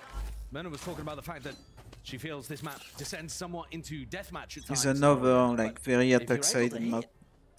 Maybe it was just a slow beginning for EG. Yeah, it's like 60.9% for 39.1. It could do some damage. Certainly if Crew go exploring, he's watching over towards the B side of the map. A lot of teams been experimenting with the Outlaw a bit more recently. Yeah, they have. And Crew have certainly been a team that's been pushing on defense. They've walked out elbow. I mean, they tried to do it on the pistol, on round 3 as well. It's crazy to see that like Icebox is one of the least banned map in the pool. EG looking to land. Flash through with a drone. All comboed up. It is the least map banned in the pool. It was banned like 4 times in 3 weeks. They do have a lot of peace of mind knowing that they picked the right site. Corner Superman doesn't die there. That's 145. Sheriff Compared to us, and banned 10 times. Split by 9. Bind and Breeze both banned like 8 times. And then it's Sunset at 7 and Lotus at 6. Okay. They woke up apparently. They're laughing about that. That is a silly, silly scenario. I don't know how They're they've woken up. changed their mentality so much from Lotus to Breeze, but they do seem to have freed themselves up a little bit. Look at this here from Superman. I don't know if I catch this. He's like, oh, hello. Oh, hello. That's excellent. Superman and Derek keep hitting, and we really are going to have a challenge for Crew. Kesnit picked up the operator here, looking to try to take this angle down halls. The compositions that run the... Whoa! Okay, good stuff. That's a spike drop down as well. I mean, Jogma had that one into his hands.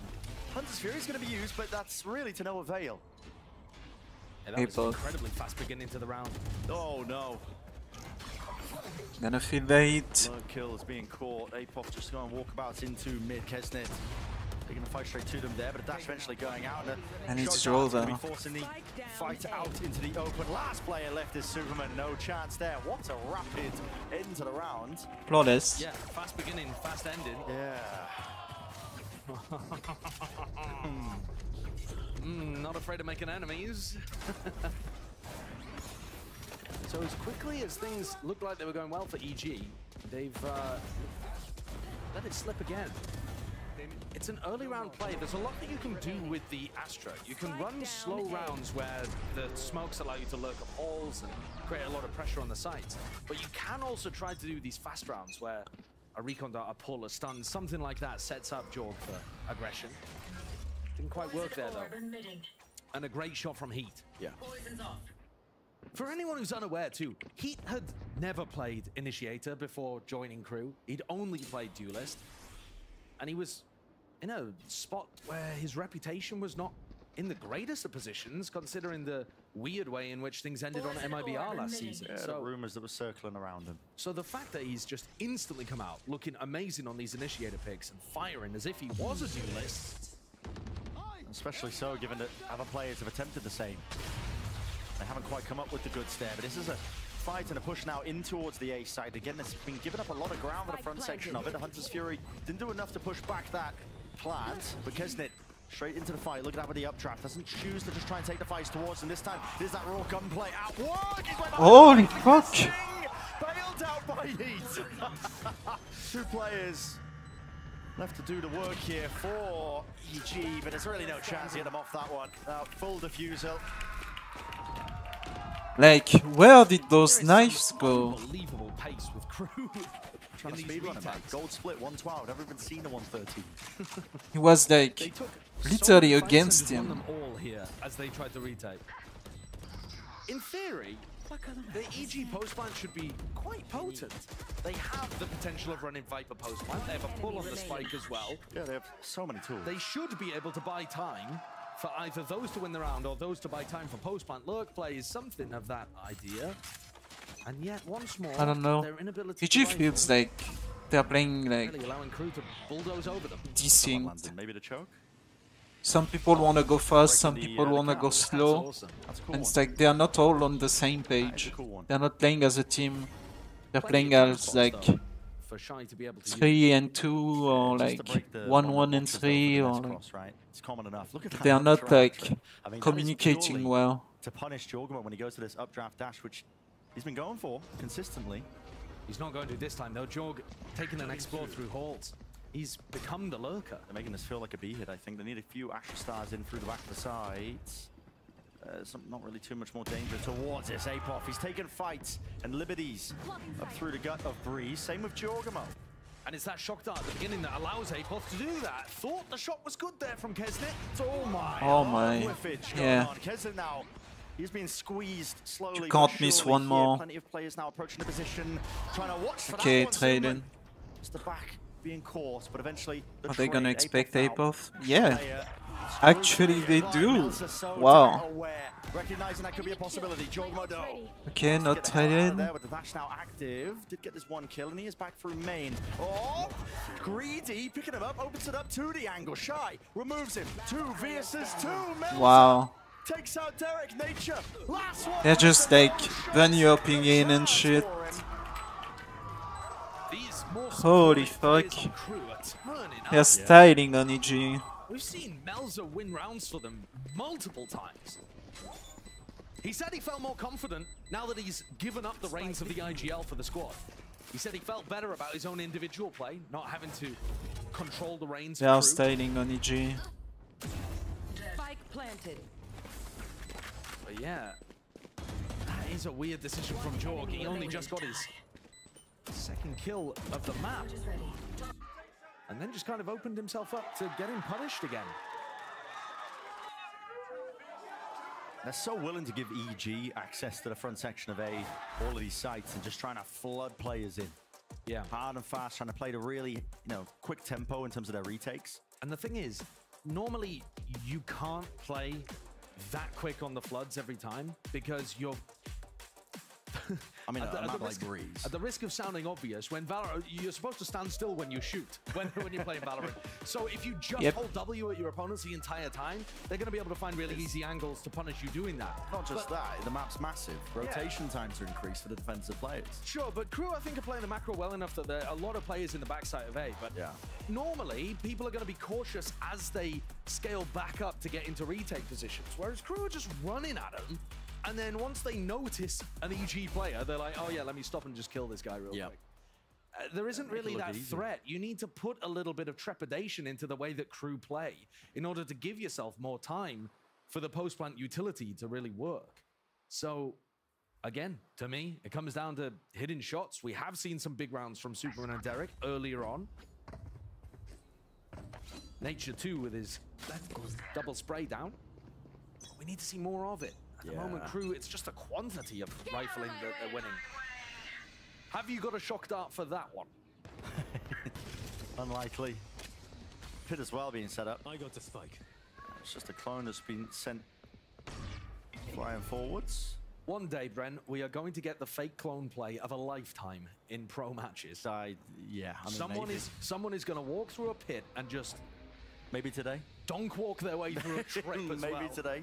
I mean, Nature shouldn't do it now. You only get the one clone if he's been tracking it. It's like, wait a second. One day, though. And slow mid take by EG. They do have a lot of ground here. And so Melzer does have the safety, at least playing inside of his pit. Shy as well now to collect these kills with the crossfire setup. And Klaus is so fast with him, making sure that they've got that crossfire there. A nice idea with the mid to be on the eco round for EG, but Jorg again not really finding those opportunities to take the fights or win the fights. Not at the tip of the spear. That's what you would have liked to see in that situation, I think, is, you know, have some kind of idea of flooding out through that Viper orb.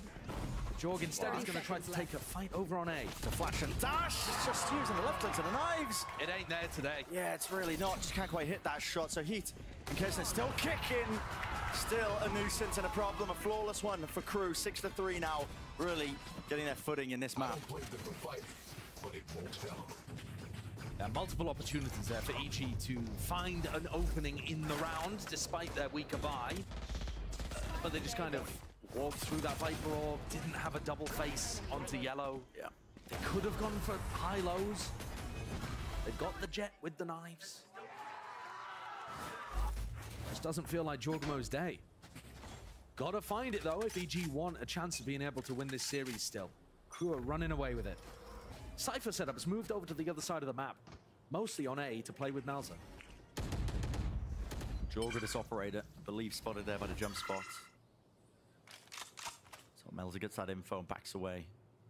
We might be setting up here for a Cosmic Divide A split into Superman pitting the left side of Pyramids. Got that cam to worry about. Yeah, the cam and the trips as well. Yeah, but if they're scaling left side of Pyramids, they might not hit that kill trip. That's going to be the left side of Pyramids from the attacker's perspective is generally where you get the better Viper's pit. Do have that horse control, clone. That's to get broken now. Aware now. Surely his main player's shot missing, going wide. Just trying to exit and flood out of that position onto the high ground. And Derek is really getting a move on the Ferrari peak and swing shot missing from Jorgmo. 2 versus 3. They know about Derek. Being bogged down by all this Cypher utility, and your position is swarmed. It's noted. Toxins going up. What is your exit strategy? We're waiting for the fuel of this wall up, but it's about to fade away. And guess what? Kesnet on this flank, hunting them out. Activating the dash, spotting the one, takes it away. Got to know where the second one is at this point. And yep, Superman, well, he does win his one. Spike's been dropped down. He's got 2 players to deal with here. Double tap, high-low. Has to be a miraculous entry from him, but will not be the case. So another dominant half for Crew. Again, it's a defense half. You so can't persuade me that EG genuinely thought that was their best way of winning a round. To walk Jorg out with the attack side up through a smoke in A main and just hope he hits the shot, and then walk through this one as well. The timing's off between their A main and their switch players too. There's no ults invested, no real util pressure. It just looks a mess today from Evil Geniuses.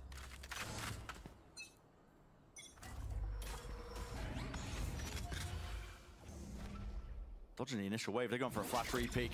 And that setup, I mean, the flash was beautiful. Luckily, Nature having that gate crash to get the hell out of there. Now, Nature get out. And still drifting forwards. Picking out the positions here. Shock darts. Allowing them to get entry into the B site. And here's where we've seen Crew be very aggressive on the retakes before, right? And so how does EG slow them down for long enough? They are full sprinting through this one. I mean, it's a pop flash play with, you know, trying to get Heat to lead the charge here. His ult fading away. He's got 2 just spraying him down, but he is dropped down to his knees, getting that information for the rest of the team. I believe there'll be a res inside, but there is a player next to him here. Derek is being pressured from all sorts of angles. The snake bite almost taking him out. They have to cancel that He's one. not gonna res him. He is just he's gonna hit. go And finally now. dropping down a noise cue, giving He has Shy the time. perfect opportunity. It's a and window 4v2. for res online. 1 player back. And they're out of the Now site just 1 completely. left to stand and tape off. Miles away. Neurofeth reveal his position. Yes, they've got the pull, but it's blocking it. Perfection with the movement I mean, Crew are flexing on them. Holy shit. So good. It's been a long time since we've seen something like that being pulled off. Yeah, the idea is old, but the execution, you very rarely see it actually work. Yeah. Plenty of times so we've seen good. teams go for it, but lovely one. Listen, try and pull it off in your rank games. It's more difficult than it looks. It's really easy to just let the diffuser slide past Look you. at this again. Yeah, look at it. Watching him. Yeah, body blocking to make sure that they don't leave that diameter where you can diffuse inside of. Excellent. Like you said, just styling on him. Rifles back online for the final round of this half. But Potter's hopes that the attack side would do something different. Perimeter? I think have come to naught. No way. Kesnet. Okay, I was like... What is he up to? All right, another first pick for EG. You have your 5v4. You're not in a bad position. There is no compensation here for Crew necessarily. They didn't get great info. They didn't insert a player. Poison's off. So it's just a straight up player advantage. How do you convert?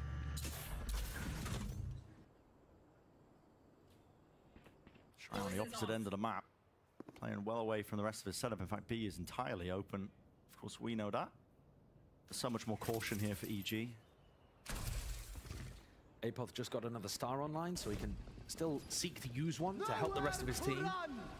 They are really making sure that they can hit this site. Yeah. I mean, that's a full committal. Hunter's Fury gets expended just for that side take.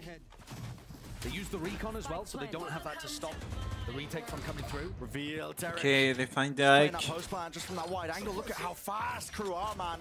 Just following orders. Sound cues now to pit. It's got to be their last line of defense, really. It's got to be And the they way should win expect this round. that both. Now, Jogamo to defend his appropriate angles here. Superman off to the side as well. He's got to stay alive. They're spamming away in every position here. This time, Okay. EG. Come up with those goods. And I mean, I said that if Crew won like 5 rounds, if it was a 5-7 for Crew, it would be a good half. And they are winning 8 for like... And they had nature defend them. They still had Apoth on a really late post-plank lurk as well. Could be like a Another spray down 13-5 from map. nature. Yeah. I get these moments, they've been few, they've been far between. EG need to pick it up if they've got a chance of still winning the series. Absolutely. If they win the pistol, 13-5, 13-6. Thank you. All right. Hello, I'm here with some Crew super fans. If you couldn't Holy tell, you shit. guys like Crew?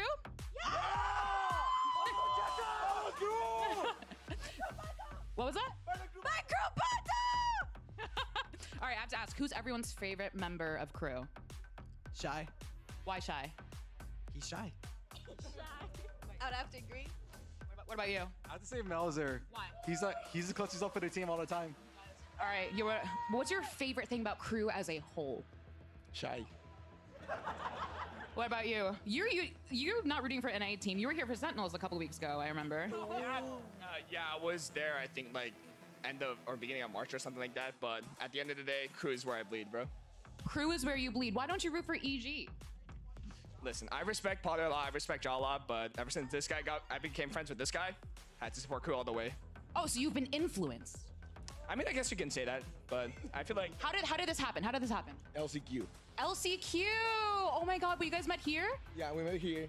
We had that huge group out there, and I just met all these guys, and we just vibe each other. We just loved his energy so much, and we're just like, we gotta join this guy chanting through. And hey, they made it through and made it the champ, so... Now, I have to ask you, Crew has definitely seen like a transformation from kickoff until now. What is it like seeing the Crew perform the way they are now? It's been insane, considering just how they were last year. Making it that run to champs is really, really cool. So seeing them doing really well now is just a lot of fun. All right, give me one more cheer for Crew, please. All right, Vamos Crew and Brennan Sideshow.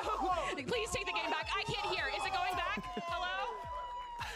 The Vamos, man. I love it. I love it. I mean, Crew, this is a team that, yeah, they had doubters last year. This time they've stepped up massively. And the question is, Josh, are they going to go on a run? You know, this time, I think they are. Oh, okay. I think, listen, you can't doubt what this team is putting together. They still have to face against Loud, and then they're going to be playing against 100 Thieves, I believe, and Lev. But at the moment, the way that they're playing, it just looks superb. It's Apoth to hold them back on this pistol round. They are in so quick. Does have the backup as well, at least. The Yoru nature is TP deep into the Kesnet. It's overwhelming. It is overwhelming, man. I mean, this entire site just looking like his playground. You have to play fast. You have to have enough skill to be able to match them. And you have to make sure that your ideas are flawless, because otherwise crew are going to pick holes in them. Just picking the right pause into the round as well. Look at that, just waiting for Melter to get the fuel back up so they can get the cross safely and get the plant online. Now drops down, taking a fight, dash forward. That dash-in was questionable. That was not intention. I mean, not at all. Crew, pistol round. 9-4 now for them. And yeah, to bring back to that conversation topic that we were really just leading into this half. Crew. What's the ceiling? That's the question, right? What is the ceiling of this team? Their upcoming matches that they've got are going to be hard ones. They're going to be tested, no doubt. But this is a crew that feels very different. You know, it's the raw firepower revolving around a player like Kesnet. Everybody else can also deliver in those clutch moments, but they're taking those right pauses. Yeah. I also think we're talking about them being like a new, rejuvenated team, but you've got to remember crew for quite a while were the top team in the LATAM region. Oh, yeah. And not just that, they were one of the only ever teams to beat Loud when Loud were on top of the world. Who do they play against next? I believe it's Loud coming up. So they've already done it in the past with the core of this roster. Yeah, without some of the pieces involved. Oh, deep push. But they've proven before that they are capable of hanging with some of the best squads in the world when they're playing well. I do think that there's some... Keep an eye on that cypher. 0-9 crew from last year. We shouldn't really expect them Shy is gonna get backstab. Are you watching? Yeah. Now the door is open for Derek. Trying to get their way into this side here, but yeah, I mean, crew, difference maker. Fights Back taken down. together by the EG players. Not enough. Good Bail them eco. out. You're right. This crew is very different with the confidence behind them now. A couple of wins under their belt in stage one. It's a different beginning, and that can make all the difference in the world, right? When you head into a regular season, you've got that win under their belt relatively early, all things considered. So, yeah, these hurdles now just building upon what they're already doing well, which is setting up Kesnet. The macro play from Klaus of his calling, just being so damn good, to be honest. And they're a team that you can't, dare I say, really anti-strat. I mean, you can know that they try and set up Kesnet to success, but you can know that. I mean, but Crew are just playing well, like... Let's have a look at their game. They're not doing something like special or like... They're just playing well. Look at it. They're not trying to play with weird comps or shit like that. They're just playing the classic comps well. They are a solid team now. Finally, Fury, one connection in through the back of the side, but you can't let this one go. Not now, EG. Starting to make the approach in open bodies and angles here. Surely you take these fights and surely you win them out. Jorg, his position noted and eventually dealt with. Mensa. The crew that really are just working with not too much at all. Lovely shot. We found close. They know that Shy was here. They know Shy's already got a kill from this position. Right. They just didn't expect him to still be there, I assume. Yeah. Well, Apoth. Going down here, Derek. And he knows he's in the crossfire. Tagged up, isolates one. But he wins those. I'm telling you, Derek is the only saving guys for fucking EG, like... He's given it to them a couple of times throughout the match. Can't say he It's actually the best player currently for EG. When he's left alive in the 1v2s, he has been there, offering them lifelines. But it's not so much a rope that they can hold on to as a thin thread that threatens to snap at any moment. Under the weight of a 10-5 scoreline, down a map. That rises Derek up to the top of the scoreboard where he has his Hunter's Fury to try to put more pressure onto crew as they enter a site or go for a plan.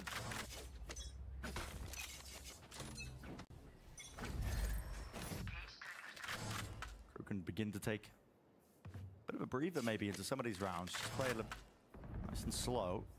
They've got a high-low setup at the start of the round there in case it was a fast B push. And now Jorg. Ooh, nice shot. Nice. So they go from the high-low on B to double facing to clear. Good team play between EG. He's the hunter. The Hunter's Fury. Nice dodge. Check it out, Nature. It's lovely, just tracking that one. Still, Jorg did go down a little bit prior Okay. to Klaus. 3 players now. And Jerk die. Into this position, just tucked. Unaware of really his position. Okay, it should be an EG on. The flash to set himself up and alive here with heat. See if he can make anything of the moment. We saw him. Spike dropped down out into the open. What is the Astra doing? No one else to really Like, follow up onto that one. Derek tucking his head now, needs to wait. Vapov to get back into the fight. He is onto that high ground position. like he took so much time to take that line. Of liberties. Yes, EG have been losing, player advantage situations, but not in this kind of fashion. Almost there with the reaction flick as well. The shots they need to hit and Almost. Long to take him out. There could have been a chance. Nice try from it. Scrappy as it is, though, EG get across the line. And to be honest with you, this might be the first eco I can remember Crew taking. I think there was one in the second half of Lotus, actually, and they ended up winning it. But the weaponry's not going to be great here for our attack side team. Thanks to some good ideas from EG. I especially like that duo play between the two players actually at the bottom of the scoreboard there, Jorg and Apoth, working together to set up a punish onto Kesnet.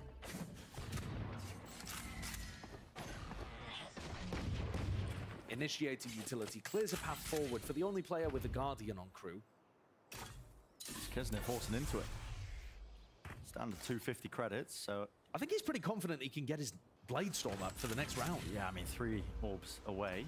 All it takes is a kill. Death is going to be one away for it. Nice peek with the drone. So, put in the punishment now onto these players. The Crew really just waiting around. A little bit clueless at times is what it was looking like, but still. It's good that EG are closing out the rounds that they should be winning. Absolutely.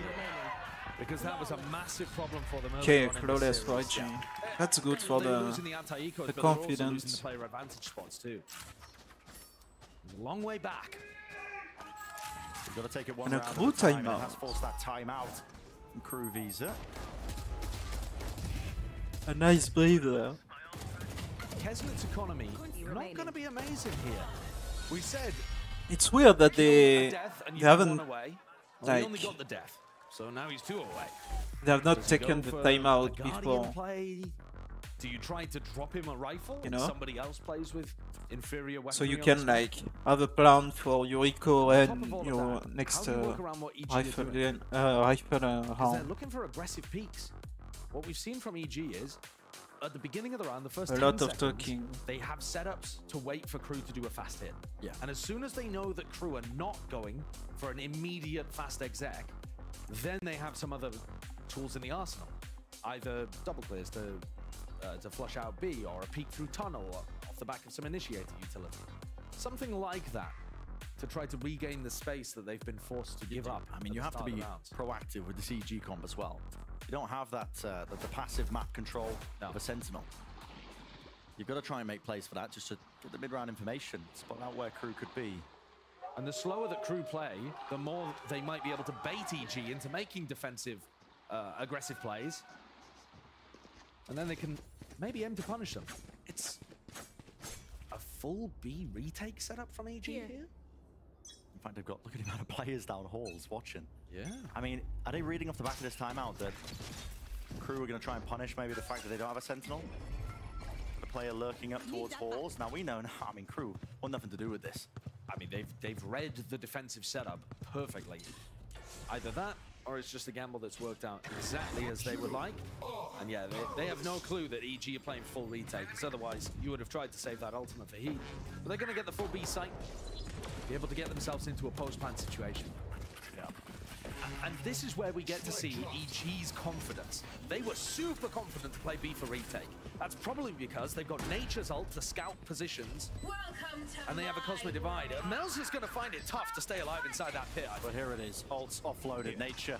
Ventral Drift going to be picking them out, the Cosmic Divide as well, to try and get them He did not see him, did he? Here, but EG, what do they follow through? What do they do? They found Shy.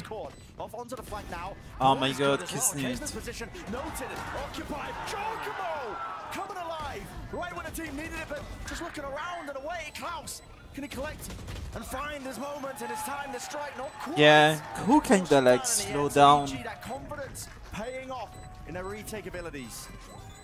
They slow down. What a round from Jorg. That's the first time I think I've been able to say it this match.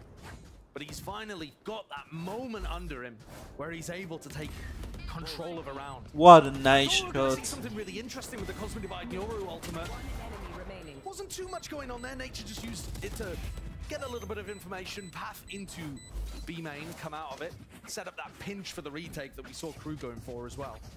But they are bringing this close. 4 rounds in a row now put us within 2 in the score. And this one, an eco for Crew again. Jorgemon's got the op here onto this angle, but he is going to be flashed off of it early. I'm curious. They react in time, playing anti-flash. Going for the peak. No, the flash disconnects, and so it forces And him it's to a use the dash out. earlier than he wanted. Deep down, though. Spotted.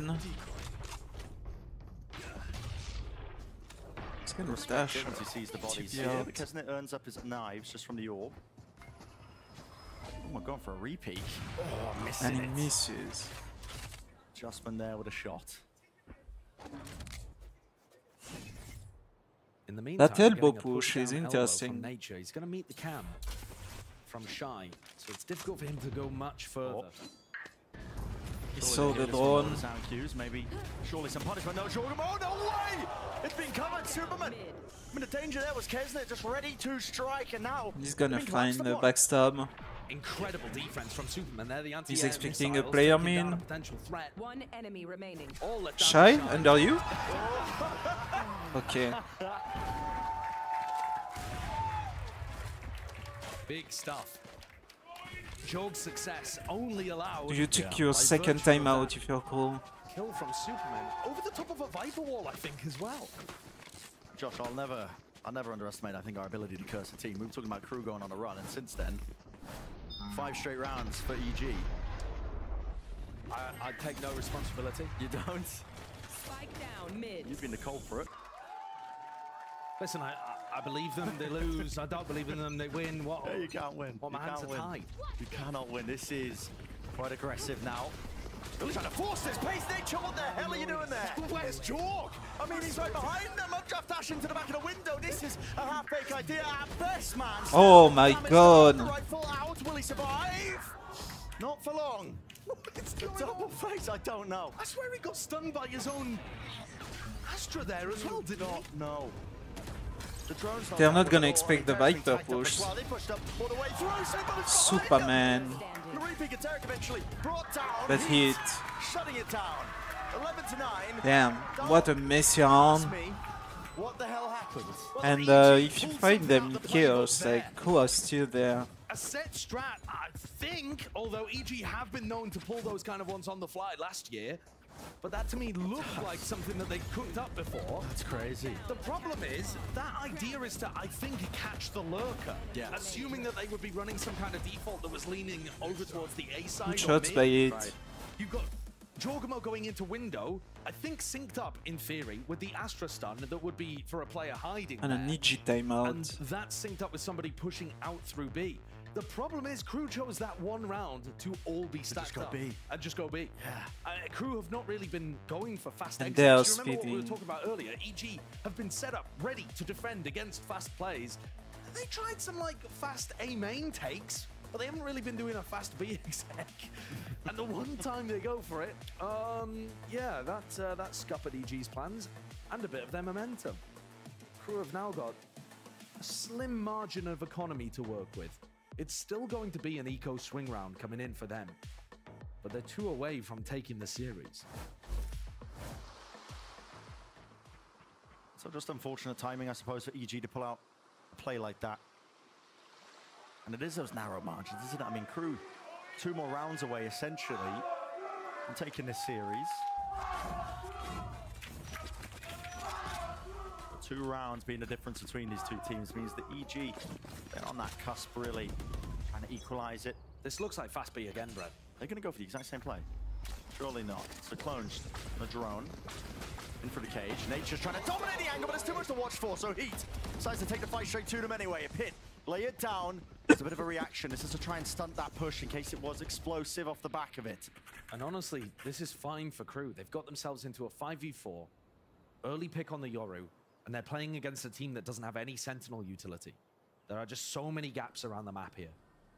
Derek needs to trust Superman at some point and just, you know, go and hold something else. Walls up, blocks off that sideline, so now he doesn't realize at least that there's crew players walking all the way through. Dart, let's get the one tag eventually broken, sees him. Hunter's Fury, it's going to be used as well. Derek dodging, ducking, weaving, seeking to evade the damage, but one tag onto him. He's down to 70 health, and now he's going to land some kills, and look at the noise cues. He doesn't know which way to look.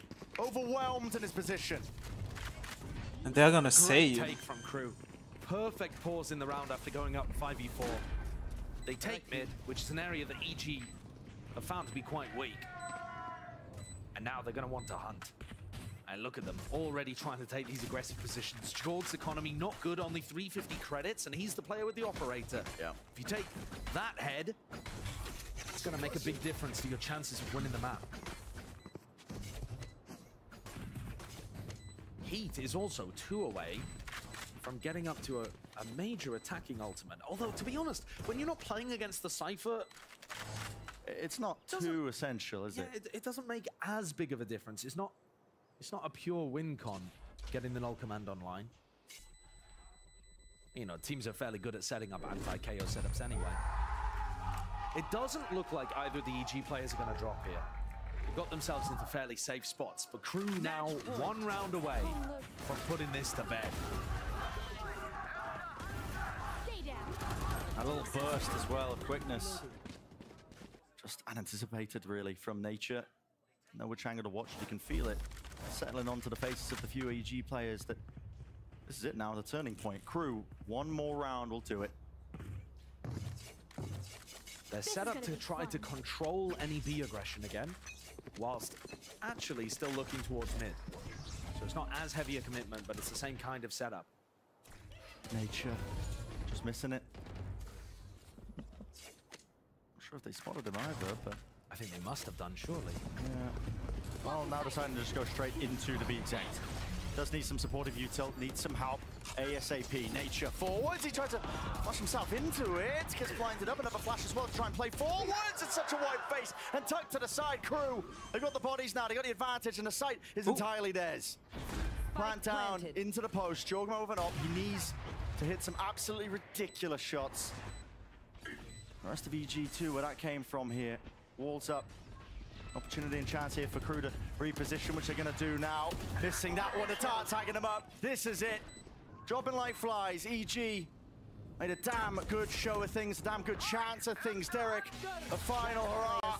It's the Hunter's Fury that has to be counted because he knows that they are approaching him rapidly. Let's go. Crew winning map 2. I mean, I said 13-5, 13-6, it's 13-9, so they've shown a bit of resistance. It's sad that it's like the second half of the second map, like they need to wake up earlier. This is a squad that isn't just going to make the game's close. They need to show up earlier in their series. That's the question, isn't it? Can crew go on a run right now? It looks more and more likely. Who's going to put a stop to them?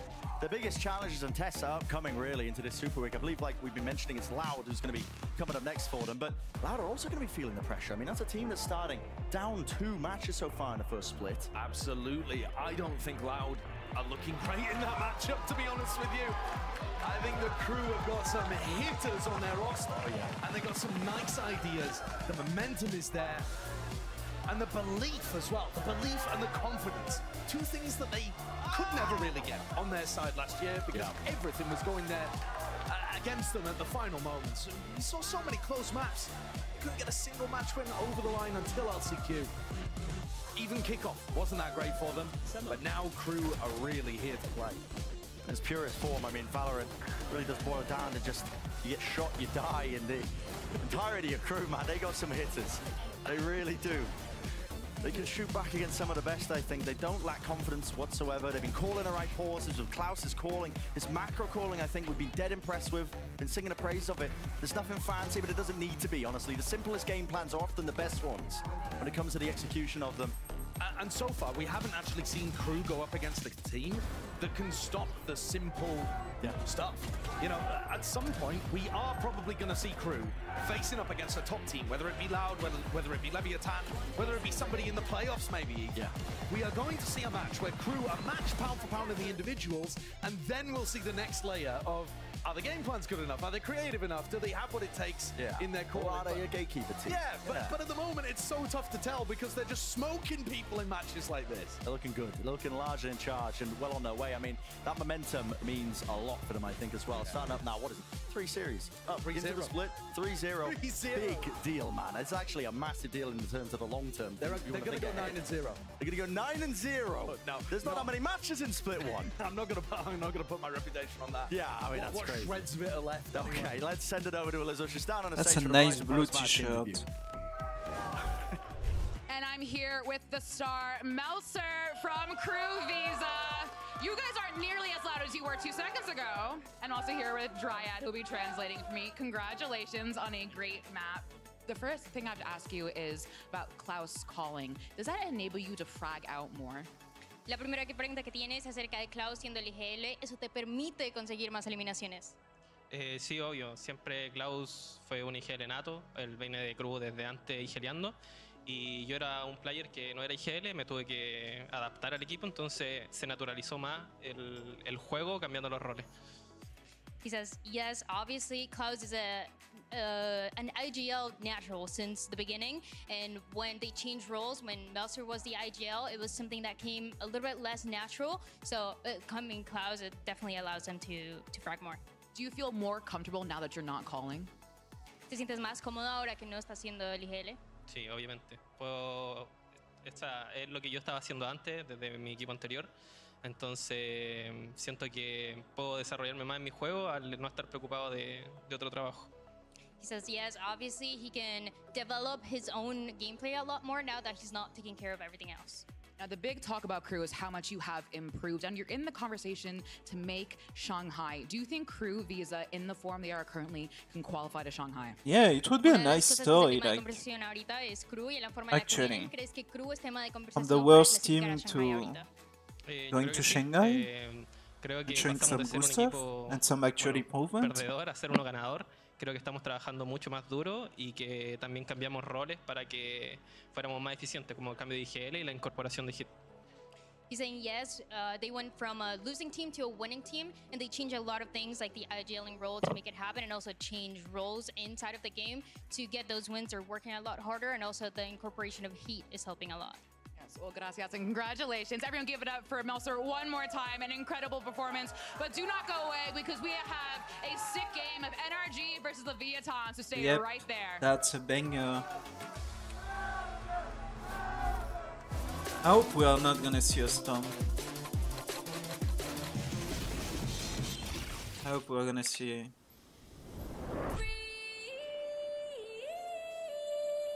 a disputed series.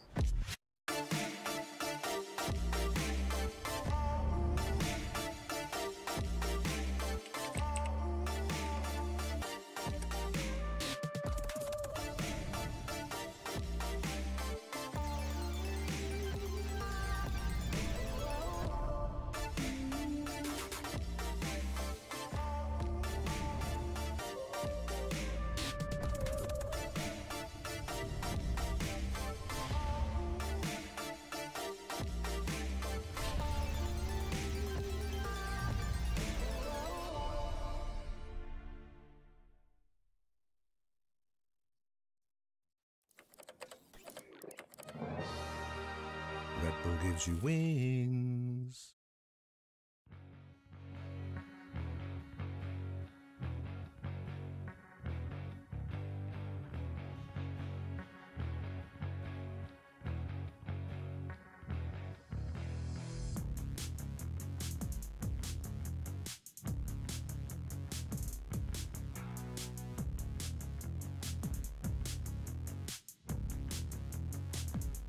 Okay, I'm gonna take a quick break.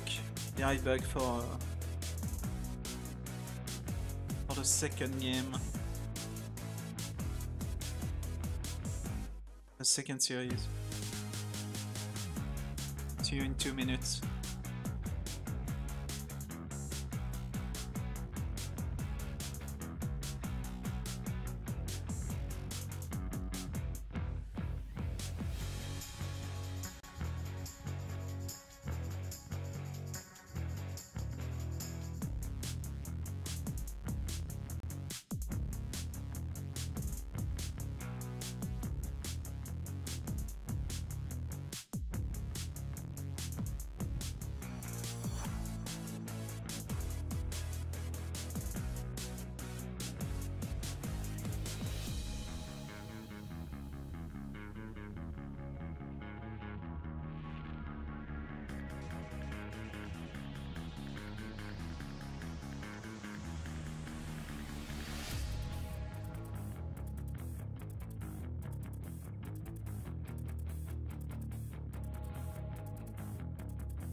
Step into the ring.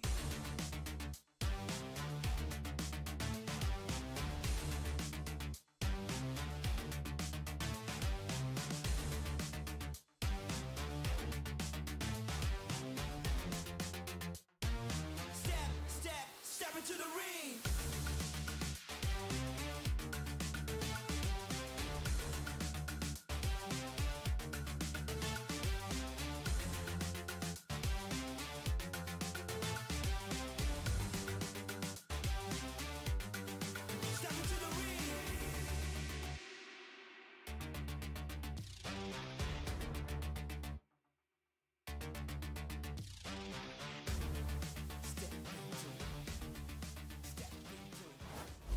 Bueno, en partido contra Energy, espero un partidazo, en verdad. Nosotros somos actualmente, yo creo, los dos equipos con más expectativas, ya sacando de sentido porque todos ya fueron campeones y todo el tema. Pero nosotros y Energy, solamente como el roster en papel, somos considerados super equipos.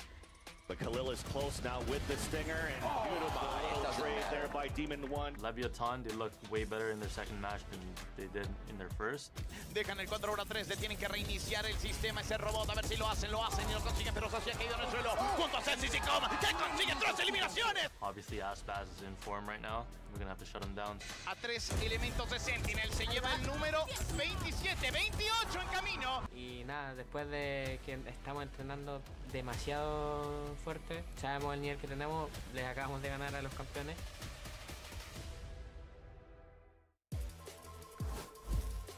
We are in the thick of things here, midway through our VCT America's Super Week. That's right, it's day 2, and our next matchup is an absolute barn burner. In the words of King, 2 of the most promising teams in Americas, it'll be NRG taking on Leviathan. I'm over here on the desk alongside Ender, Mimi, and Athena. And I think that bumper's a great way to build some hype for this game. Both teams, a lot of respect for each other. They feel like they're both super teams. I think the expectation for this game is kind of starting to set that pecking order for our top teams. I think most people are considering like Sentinels, Lev, Loud, and NRG as like those top 4 squads. And I think there's a lot of mobility within that. It's a chance for both these teams to prove why people are calling them super Everyone's teams. revising history. They were so down on on Lev 2 weeks ago. We put them top 3. Yeah, I put them. It was an ugly opener for them, though, against Cloud. Me and But Balla the were almost second having a pick- fist fight up here. But that's Balla. You're taking out your rage on Balla on the world. Yeah, he's not here to defend himself. He's not the world. He's He not is even the world. I mean, as far as the world is concerned, NRG are looking to dominate it, just like they did to Furia last week. They gave up the first 2 rounds of map 1, and then they pounded out 13 straight. I think Furia in general, over the course of that entire series, wins only 3 gun rounds. And this makes NRG the only team across all of our leagues internationally not to have dropped a map yet in stage 1. And this is what I love about NRG, because NRG are perfect at all the fundamentals. They are a team that is not going to give over the silly rounds to a poor performing team. No, they're going to come in, take care of business, and do it so perfectly. And that is what I just love about a top team that won't allow themselves to get silly sometimes. Yeah, I fully agree. I feel like they push themselves to push the limits of being aggressive and taking those risks, but they also do it in a way that's like super cool, calm, collected, and they have like a plan behind each and every single one. Even if they mess it up, like everyone is behind them ready to fix everything that happened. Their game plans on paper are so simple. They're playing really standard comps,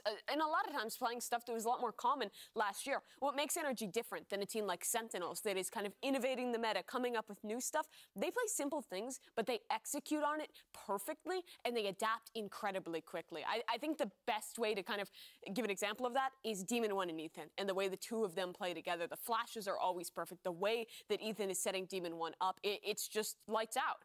And while it is strong and simple, I do have to shout out the fact that they are starting to, play some of the Rays as well for Demon 1. So putting some of that flexibility into a roster that back in kickoff was completely hard locked on the Jet. The big question, though, is they've beaten the two of the Brazilian teams, both of whom have not had a great start to this season. Now we're getting into the games where we really get to test the mettle for NRG. Yeah, a lot of eyes on this particular matchup. I'm very curious to hear from someone who has always got a lot to say about the upcoming games. Let's hear from Demon 1 and send it over to Elizabeth. Demon 1, if I have a quick word with you. Huge game today, hotly contested matchup between you and Aspas. You know, Zekken called you two, some of the best players in the world. How is that going to go? I feel good. Not even gonna buy the bundle?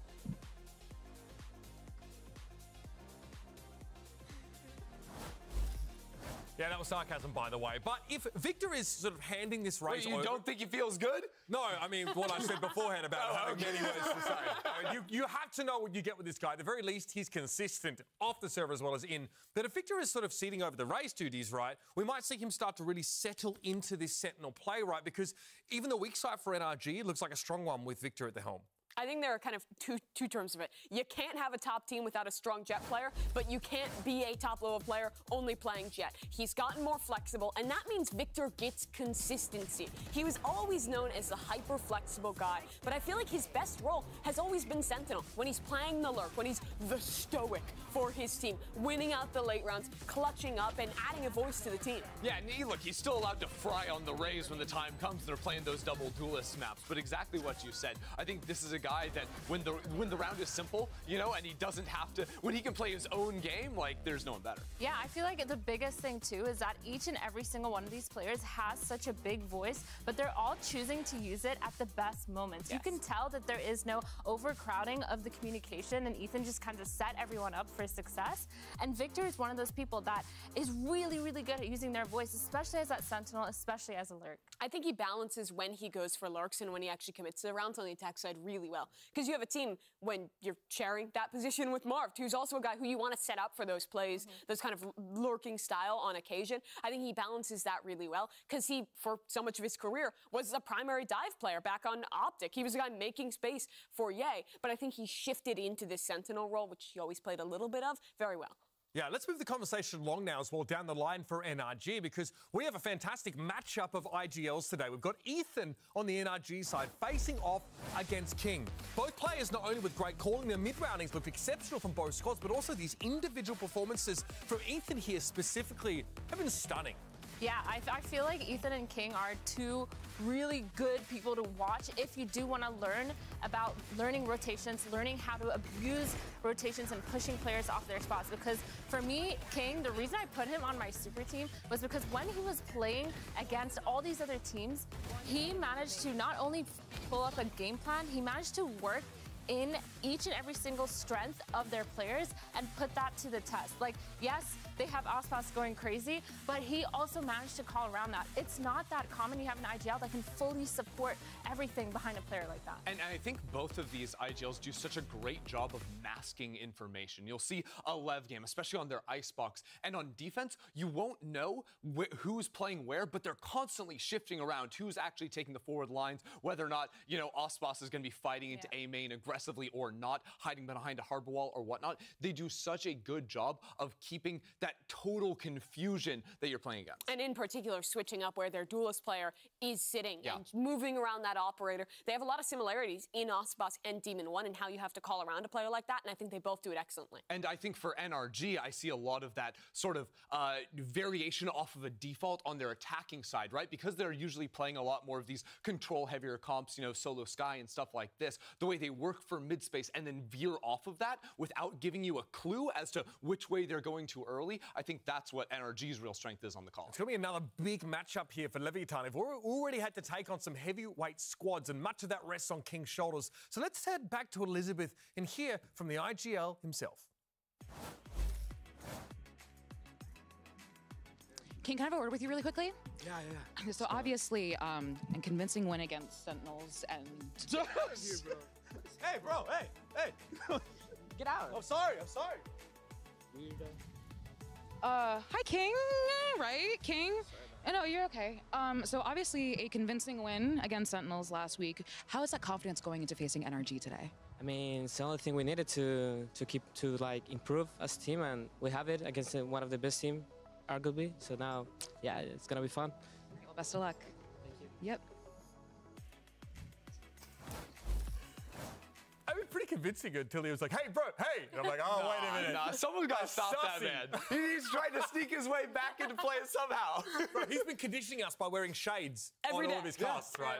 So now you don't even know if it's King up there on the Discord baby by himself. But let's keep talking about One day he's just going to be playing. Yeah, exactly. I mean, he gets in there and starts schmeeging, rolling back the years. I'd love to see that. But on the topic of Leviathan further, going by their track record, there's a couple outcomes today. They'll probably go into overtime, and there's a good chance that this man, Aspas, will farm. That's right, folks. We're finally getting on to this topic. Aspas broke the single map kill record on Lotus. 47 kills. Now, it was a hugely long map. It's still incredible. And in 29% of maps, which is 4 out of 14, he has dropped 30-plus kills. Who is going to stop this man? It's tough to say because he is. Someone with a calculator. He's so ridiculous. Sentinels could not shut this man down. When he's playing on the Raze, he's sick. When he's playing on the Jet, he's sick. He can play all these roles at an incredibly high level. He integrates into his team's ideas, and I mean, he's just a superstar, which is why today, the matchup against Demon 1, even if you're discounting all the fun stuff about the IGLs or the placement of the teams, just in terms of watching two incredible players face off, that matchup's going to be ridiculous. This is just the best Valorant of the week. Yeah. And I mean, if there was to be someone to match him, it would be Demon 1. It really looked like at the end of that Sentinels game that King was bowing to Aspas. I could see all of their faces like, guys, if we lose this, Aspas is not going to talk to us for a week. Like, he might be out of here. Like, we don't even know. We've got to kick this guy here. Imagine that timeline where he drops almost 50, and like it was so possible. It was in deep OT. Don't even get me started. Don't even get me started. I do want to say, though, that, like, well, obviously, like, Aspas did have a ridiculous game. It's not like it was a 1v9 show, especially in the first half. Like, the first half of Lotus, when they played against Sentinels, when they went 9-3 up, Aspas had 14 kills in 12 rounds. Like, that's good, but that's not, like, ridiculous numbers performances. And I think what Lev were doing a really good job of was in those opening brawls, trading off each other very nicely, good utility. It was those fights that they were winning out, and that was not... fights, the mount fights, that was not due to just an insane Raze player. That was often the supporting staff getting the majority of kills. Yeah, a lot of the time people think playing duelist is just like hold W and win your kills, but actually no, there's so many layers when it comes to it. When it comes to playing that role, you need to be able to have a support system. You need to be able to have a sort of idea of what's going on, and you need to be able to catch those consistencies that the other team is doing and take and abuse those weaknesses. And I feel like Aspas is such a smart player, not only insane mechanically, but his brain. He is a giga brain, low key, when it comes to that duelist role. A lot of people cannot even step up and do what duelists do. A lot of people in the community, I think, got the kind of notion after this game that Leviathan was a team that was carried by Aspas. I understand why. He got almost 50 kills in one map, but as you're saying, Chrissy, that's not the case. I don't think their identity is just that Ospas is an insane individual. I think similar to when Loud was at his best, at their best, when they won the championship with Ospas in peak form, it was in large part because of how good he was. But what makes it possible is how the team builds around him, how King is calling for this star player, and how I think how many different looks they can show, right? Being able to change up different ideas throughout a game and really build around him in a great way. Yeah, you saw it even in in the clips there where like Tex was playing back yellow on Icebox behind a harbor wall. A lot of times when Leviathan are on Icebox and playing heavy in B main with a harbor wall, that's usually an Ospas on that angle too. But instead, they're playing off some Killjoy utility as well. Yeah, for me though, I feel like I'm not fully convinced that if you removed Ospas's fragging power from the equation, that Lev would be as strong. Oh, as for sure. saying that. Okay. But seriously, I feel like I have no clue what is like behind the What do they look like if he goes Lev. off the boil? Exactly, Is that your question? yeah. Like I have no clue what it looks like. For me, I don't necessarily feel like they have the best fundamentals. I don't feel like they have the best look at their protocols. first series against C9. It was a disaster It in was that third so map. sloppy that looking and watching back, it does not make me convinced that Lev as a team is complete. Unless Ospas is and they're up against a team that has the best fundamentals probably in the league. I need some Preds here. Let's jump into those right now. Start with you, Christy. Oh, I don't want to do it. Honestly, I put Lev as my number 2 name before the year. I'm going to go Lev 2-1, but that's crazy. It's 2-1 NRG. 2-1 NRG. That 2-1 NRG, there's always gonna a be good question, of course. Valorant. It's good. Yeah, again, like you said, some of the best Valorant of this week. That's what you guys are ready for. So strap yourselves in and hold on to your saddles. Our teams are ready for walkouts, so let's send it down to the stage for NRG versus Leviathan. Riot Games Arena, let's make some noise for NA's very own NRG!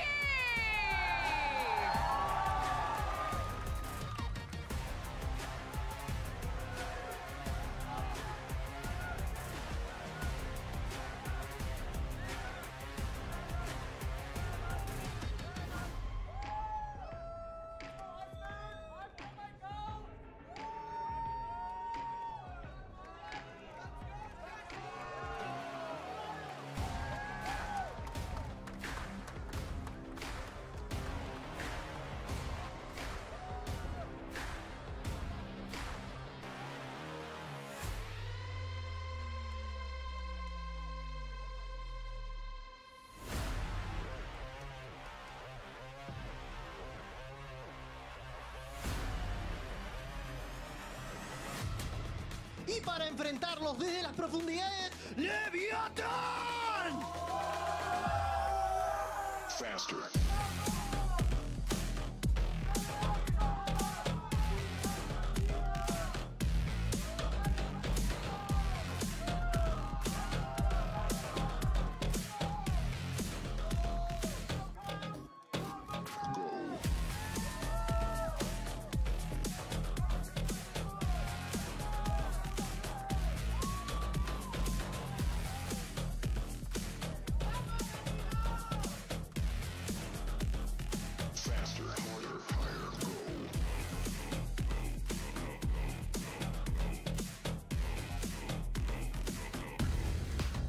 In even a huge game like this, a lot of questions still remain about the quality of both these teams. Two self-proclaimed super teams here of the Americas region. NRG are pretty low energy in general. You talk to Chet, talk to any of their players, they're calm, collected, not subject to the sort of whims of momentum. Leviathan also have been able to conquer some pretty difficult obstacles here without overheating. This really is a great tone setter, I think, for the rest of Super Weekend, even for the rest of this stage, these heavyweights throwing down. I think both these teams have two very different questions. For Leviathan, it's about that performance against Sentinels. If that can be consistent, if Ospas isn't putting up those numbers, can they still beat the best? Because that first series was not great from this team, losing out to C9 in super sloppy fashion. They have a lot to prove there. But for the side of NRG, these guys as well, they haven't played a team the level of Lev yet. get in stage 1. Yeah, I mean, they played against a Loud that was coming hot off Madrid, right, without a lot of time, and then, of course, Furia, too. So I agree with you on that front. This is the big competition, the big challenge for them here today. Yeah, I feel like both these teams have a lot to go for sure. But I am just really, really interested to see how both these teams manage to shut down the other's duelist. I feel like that is going to be the name of the game. I literally feel like this is going to be so explosive because both these duelists are going to be trying to go for things that they probably shouldn't, or maybe they're going to be getting shut down, hopefully. Hearing from Sadhak now, again, that game, maybe don't read too much into it against NRG. He said he relished the opportunity to shut down star players on opposing teams. He played with Aspas. He knew what the mentality of a star duelist was like. He loved trying to, target them and bring them down a notch. That did not work against NRG. They ran roughshod over a Loud, who were a little bit wobbly coming off that travel. We're going to have Sunset here to start us off in the series. Look, this map pool is pretty sweet because I feel like Sunset and Bind's challenge very different things, right? Sunset, a really tiny map, really scrappy. Bind, a little bit more of a macro sense. And if we make it to a third map, it is Duelist 1v1. They played Phoenix on Sunset, Leviathan, no? Yes. I feel like the Japanese Cloud9. That feels like a fever dream, but that was real. That did happen. But it's also fake. Don't do it again. Yeah, a little bit of an ugly game that was in general, but that's definitely something that they peddled out at the start of this stage. Whether or not they're sticking to that is another story entirely.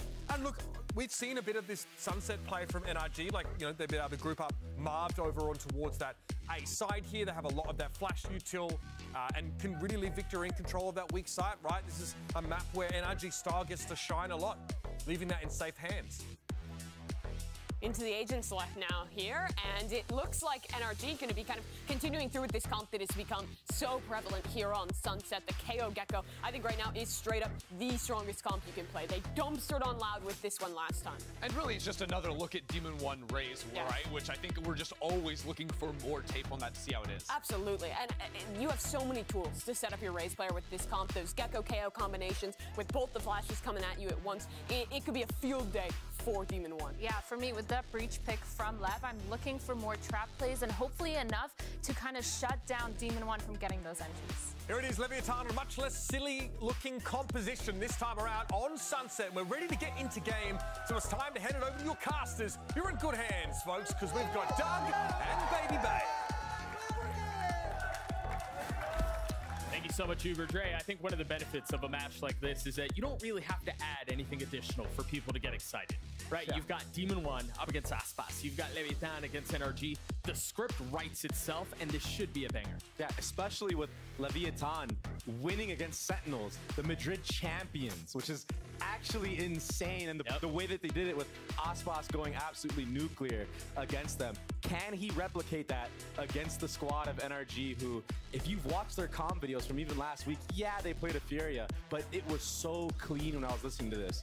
And man, NRG just seems to get better and better and more dialed in on their strats, on their win conditions as time has gone on. And this is going to be a big test for both teams going into this pistol round.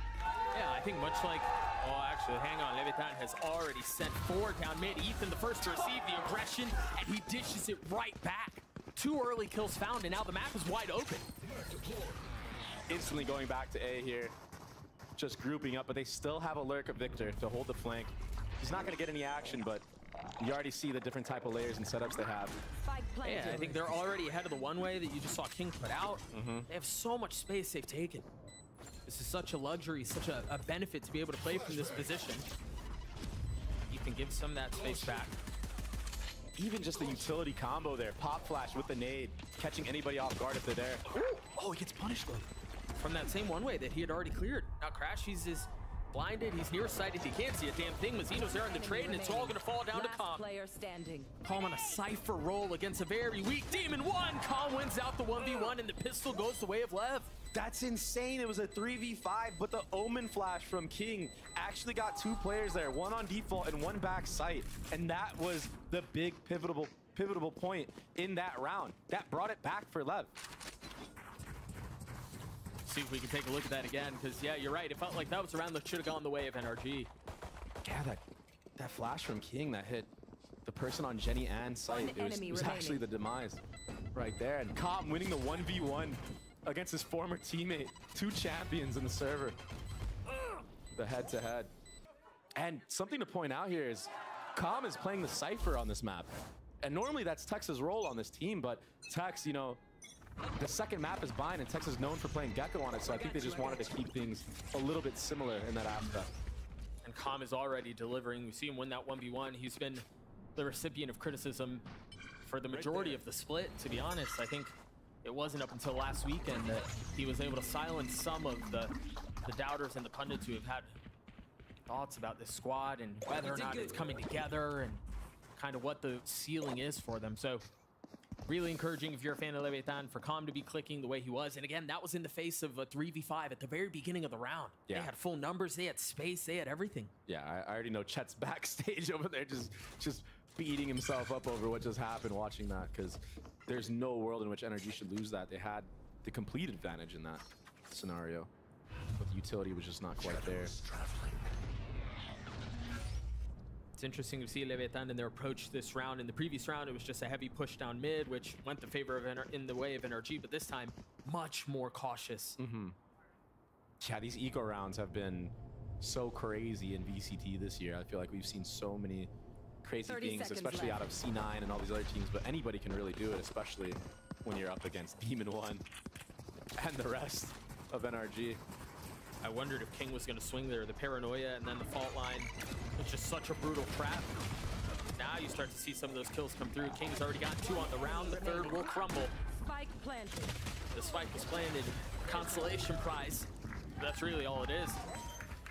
Yeah, not a bad round for NRG. Yeah, they didn't get a lot of guns out, but they actually farmed the B orb and then ran all the way back to A and got a bomb plant down. So that will definitely help out the economy of NRG in the long run. And I guess they got some armor off the Leviathan players, so that's good as well. As we head into the third, you see King 1 point away from having his ult online, but interesting that they chose to funnel that diffuse orb into the hands of Tex. Yeah, I mean, Gecko ult on this map is so insane. I feel like I've broken a record when I talk about it, because these Geckos get ults so fast, sometimes 3, 4 a half, and it is definitely the character that you want it on. It's so easy to farm the orb on the Gecko on both sides.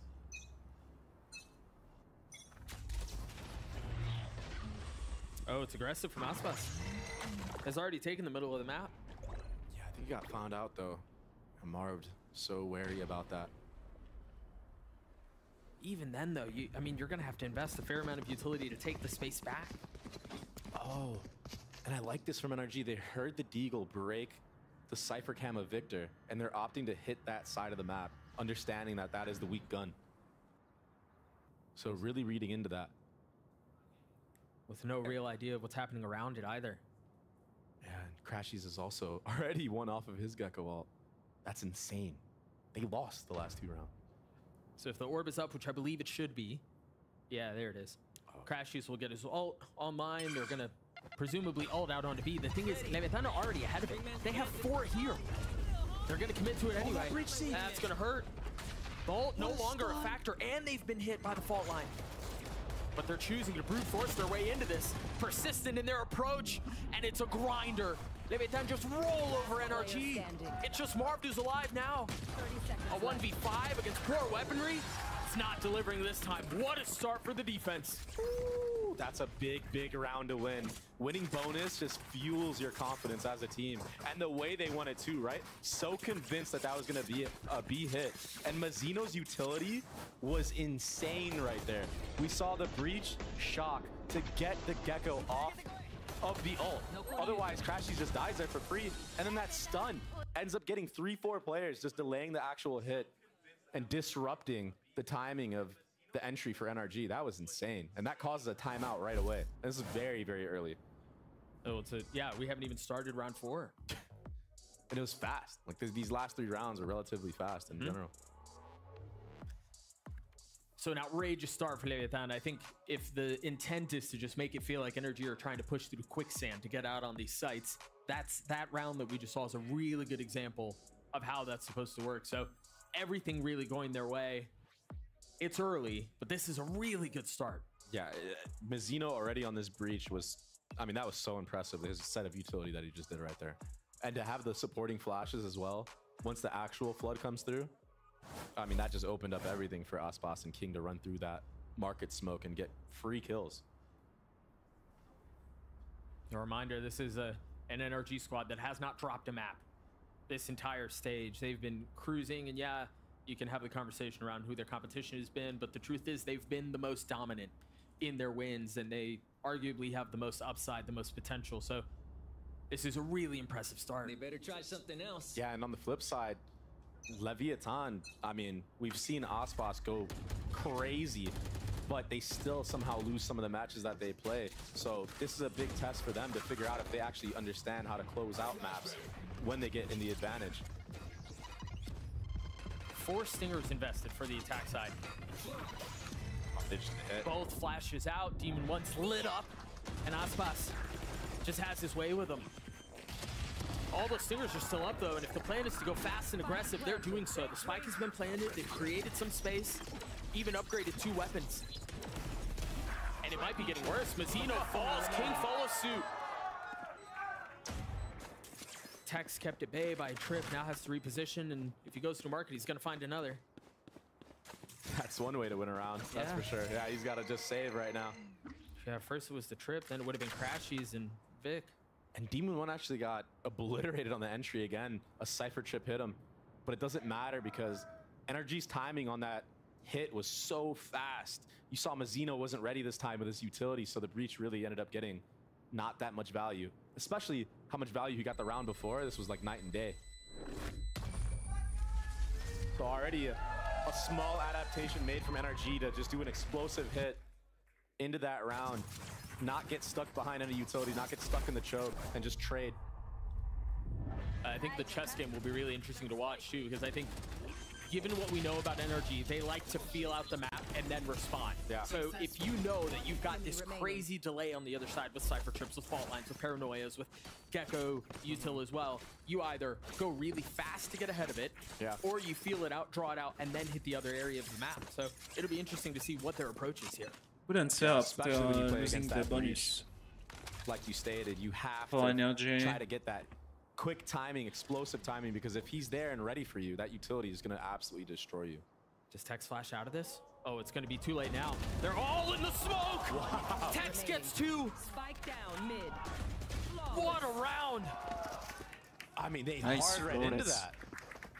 They had 2 players in market and 2 players top mid into the smoke to converge on mid if they heard anything. But they didn't need to. All they needed to do was just wait their turn. Wait to hear any sound happening at all, and that would have been the cue. The cue this time around was just the contact made in the smoke. Nice little pinch from market. And the pings came out too, look at that. They knew. What a start, man. Enemy remaining. Spike. Let's go. What a round. My God. I've seen that smile before. No, dude, Galaxy braining his way through these first 5 rounds. Guns on the side of NRG once more. An ult for Demon One, Ethan 1 away from his. Meanwhile, Aspas and Tex, and Mazzino actually, are in a very similar position. Yeah, and they're doing this on purpose. They want to funnel NRG into this A site because they are committing onto this retake with Cypher Trips to try to get spam kills. And NRG should have a good idea of this because Cyphers usually aren't the ones that push into B main with the main pack, so I do expect a lot of cautious play here. Leviathan are already here, man. Even if they give up some of the space, they have all of this retake utility. The question is, do they flood or do they wait? Spike planted. Oh, the breach shot's gone. That has to buy some time. Can they stabilize? Can they hold them back? Zeno still patiently waiting. You see that first Paranoia come out from Marv. Nothing found yet. The knife managed to be dodged by Mazzino. So now they're able to go. The question is, how many will they hit? The Paranoia is certainly going to help, but Vic still gets 1.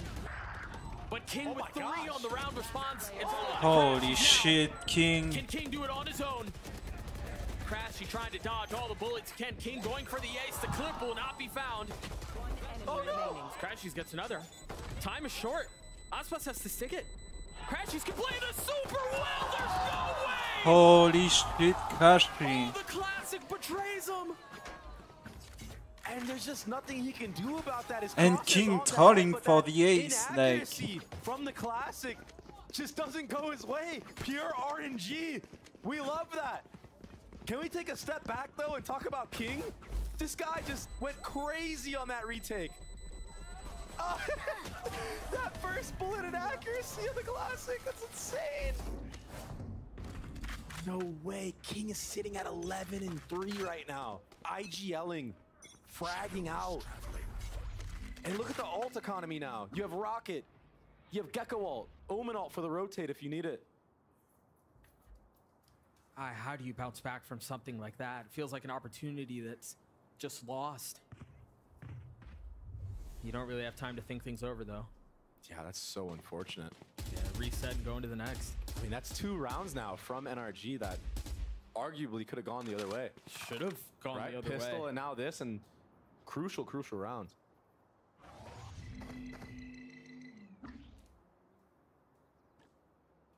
Slow mid approach. Yeah, it seems like a lean towards B. You've got Cypher Util here. Comms waiting on the other side. Mazzino not far off. That one way is miserable. And stun not used yet either. Patience. Yeah, Mazzino holding on to that.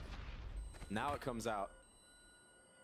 45 seconds left on the round. You see how much respect is being shown. Tex is still playing back in spawn. Really understanding what the pressure points are, where you can gamble a little bit more and take some space. Oh, this is... Oh yeah! Monster on the 30 seconds left. Oh, he's going back in. Oh, he's going back in. He gets one. Does he know there's another? No, Ethan falls. Goes up top. Marv joins him. Last player Oh standing. my gosh! Dude, King is... Yo. King is on one. He's so fast right now. Poor Vic, he's just on the other side of the map. He was the win con had they actually gotten into A site. He would have wrapped all the way around. But it doesn't matter, it doesn't get to that. That was really good proactivity from the side of Leviathan. Doubling up there, King and Osbos, taking that A fight. And that was a Gecko ult invested from Crashies, but it got shot down so fast. That allowed Crashies to actually pop that rocket. Look at this guy. Dude, King has just been oh my a man possessed. It's not over yet though, especially when it comes to Leviathan. I feel like they put themselves in such a great spot, but somehow in these maps, they can definitely slip away. Well, it's aggressive here, and King continues to farm. Lighter weaponry on the attack side, sure. But they continue to have their way with NRG. Yeah, and this Gecko ult, just a re-clear out of everything. Marv tried to finesse it, gets caught off guard. And Leviathan are just a couple steps ahead at the moment. One enemy remaining. Understanding how NRG wants to rotate off of those kills. This feels like more than a couple steps. This has just been an outrageous performance from Leviathan. Oh. He's gonna get knifed, isn't he? holy shit. 7-1 Brazil. That boy Tex. 14-4 for King. I think the other thing I wanted to mention, and we just saw it pop up on our screens, that's a second timeout already used. Yeah. For NRG. This is their map pick too. And the whole point of them picking this map, they probably understood that they're gonna get the attack inside. They want to be able to set the pace, but so far, starting with that pistol round, I think it was just such a devastating loss that it's kind of hard to bounce back from moments like that. Especially because on the other side, confidence just pursues. Like, we just won a 5v3 or a 3v5 in their case, right? I mean, you should not be winning rounds like that. So when you do, it's just like, okay, I can do anything now. Yeah. And that's where you see the confidence of the re-aggro. I think for Leviathan, there were a lot of questions, right? How good can this team really be? Yeah. This felt much like the conversation we had yesterday. This match felt like one that you're really going to find out a lot about those squads, right? We're going to find out if Leviathan are real, if they can win without Aspas dropping 45 or whatever every single time. If 70 it's going to be in the series. Yeah, if it's going to be him and King, or, you know, how this is all going to come together. Will Khan continue to deliver much like we saw in the previous week? They've answered every single question that's been thrown their way. So far. Right there. They've definitely done that. NRG, no slouches though. Second timeout. The last time they took a timeout, they won a round. Let's see if they can string together a couple here. Get a comeback in this half. The constant setup changes from Leviathan are so cool to watch. Now you have the Breach and the Gecko towards the A side of the map just to set up King here. And on the other side, you have Aspas holding B with Calm.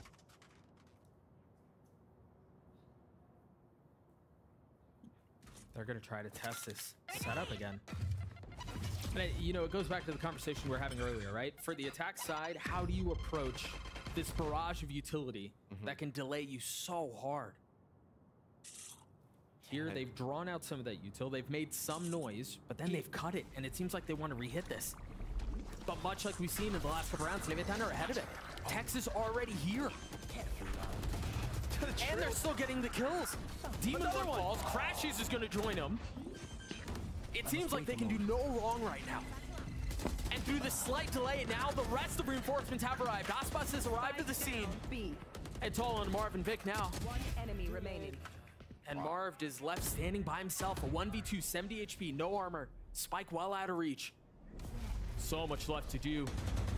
And the final boss of King on the other side with Mazino looking over his shoulder. 30 seconds left. Such a difficult situation. Really playing mind games as best as he can, but they're not fooled. Yeah, 8-1 for Lev. King's not falling for that at all, and it just seems like Lev right now, they're just doing everything right.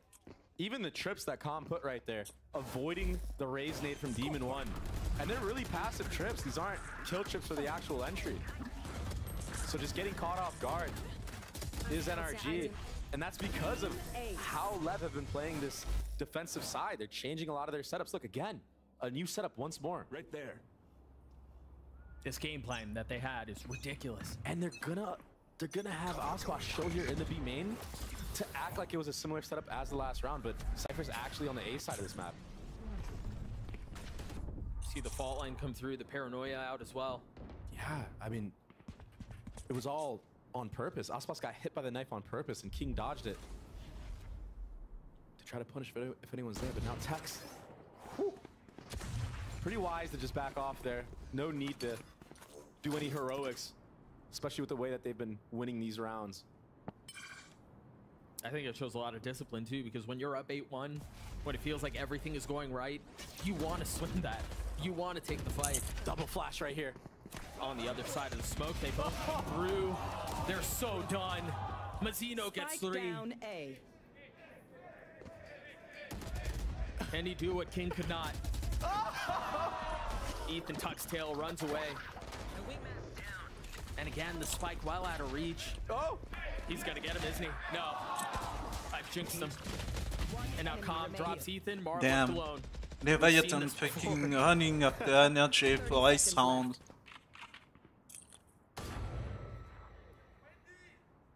I mean, if on energy is map peak, just cement him as even more of a GOAT in the game of Valorant. But I think it's nearly impossible. Yeah. There's just so much left for him to do. Yeah. What a stomp. What a subversion of expectations, too. Yeah. I have to point out that in these rounds, you know, in the last series we saw from Marv, we saw him doing a lot of timings in mid, doing these lurk plays. The old Marv, right? The one that we knew and loved. Yeah. But King has been actually checking the entire other side of the map while this is all happening to try to catch out Victor or Marv on these lurks. He's actively seeking that 1v1 to make sure they don't get flanked on the retakes. And something small like that goes a long way. It gives you way more confidence to actually flood in.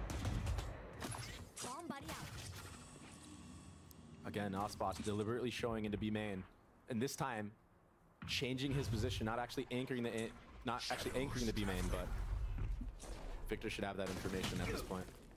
Oh, a little bit of tag on a Mazino there, the spamming into the smoke. There's a lot of presence on the other side of this. The thing is, Leviathan have their reinforcements. They're not far off. Aspas playing in market, Calm close by. They're playing for this mid crunch. And just like that, they wrestle the space back out of the hands of NRG. Yeah.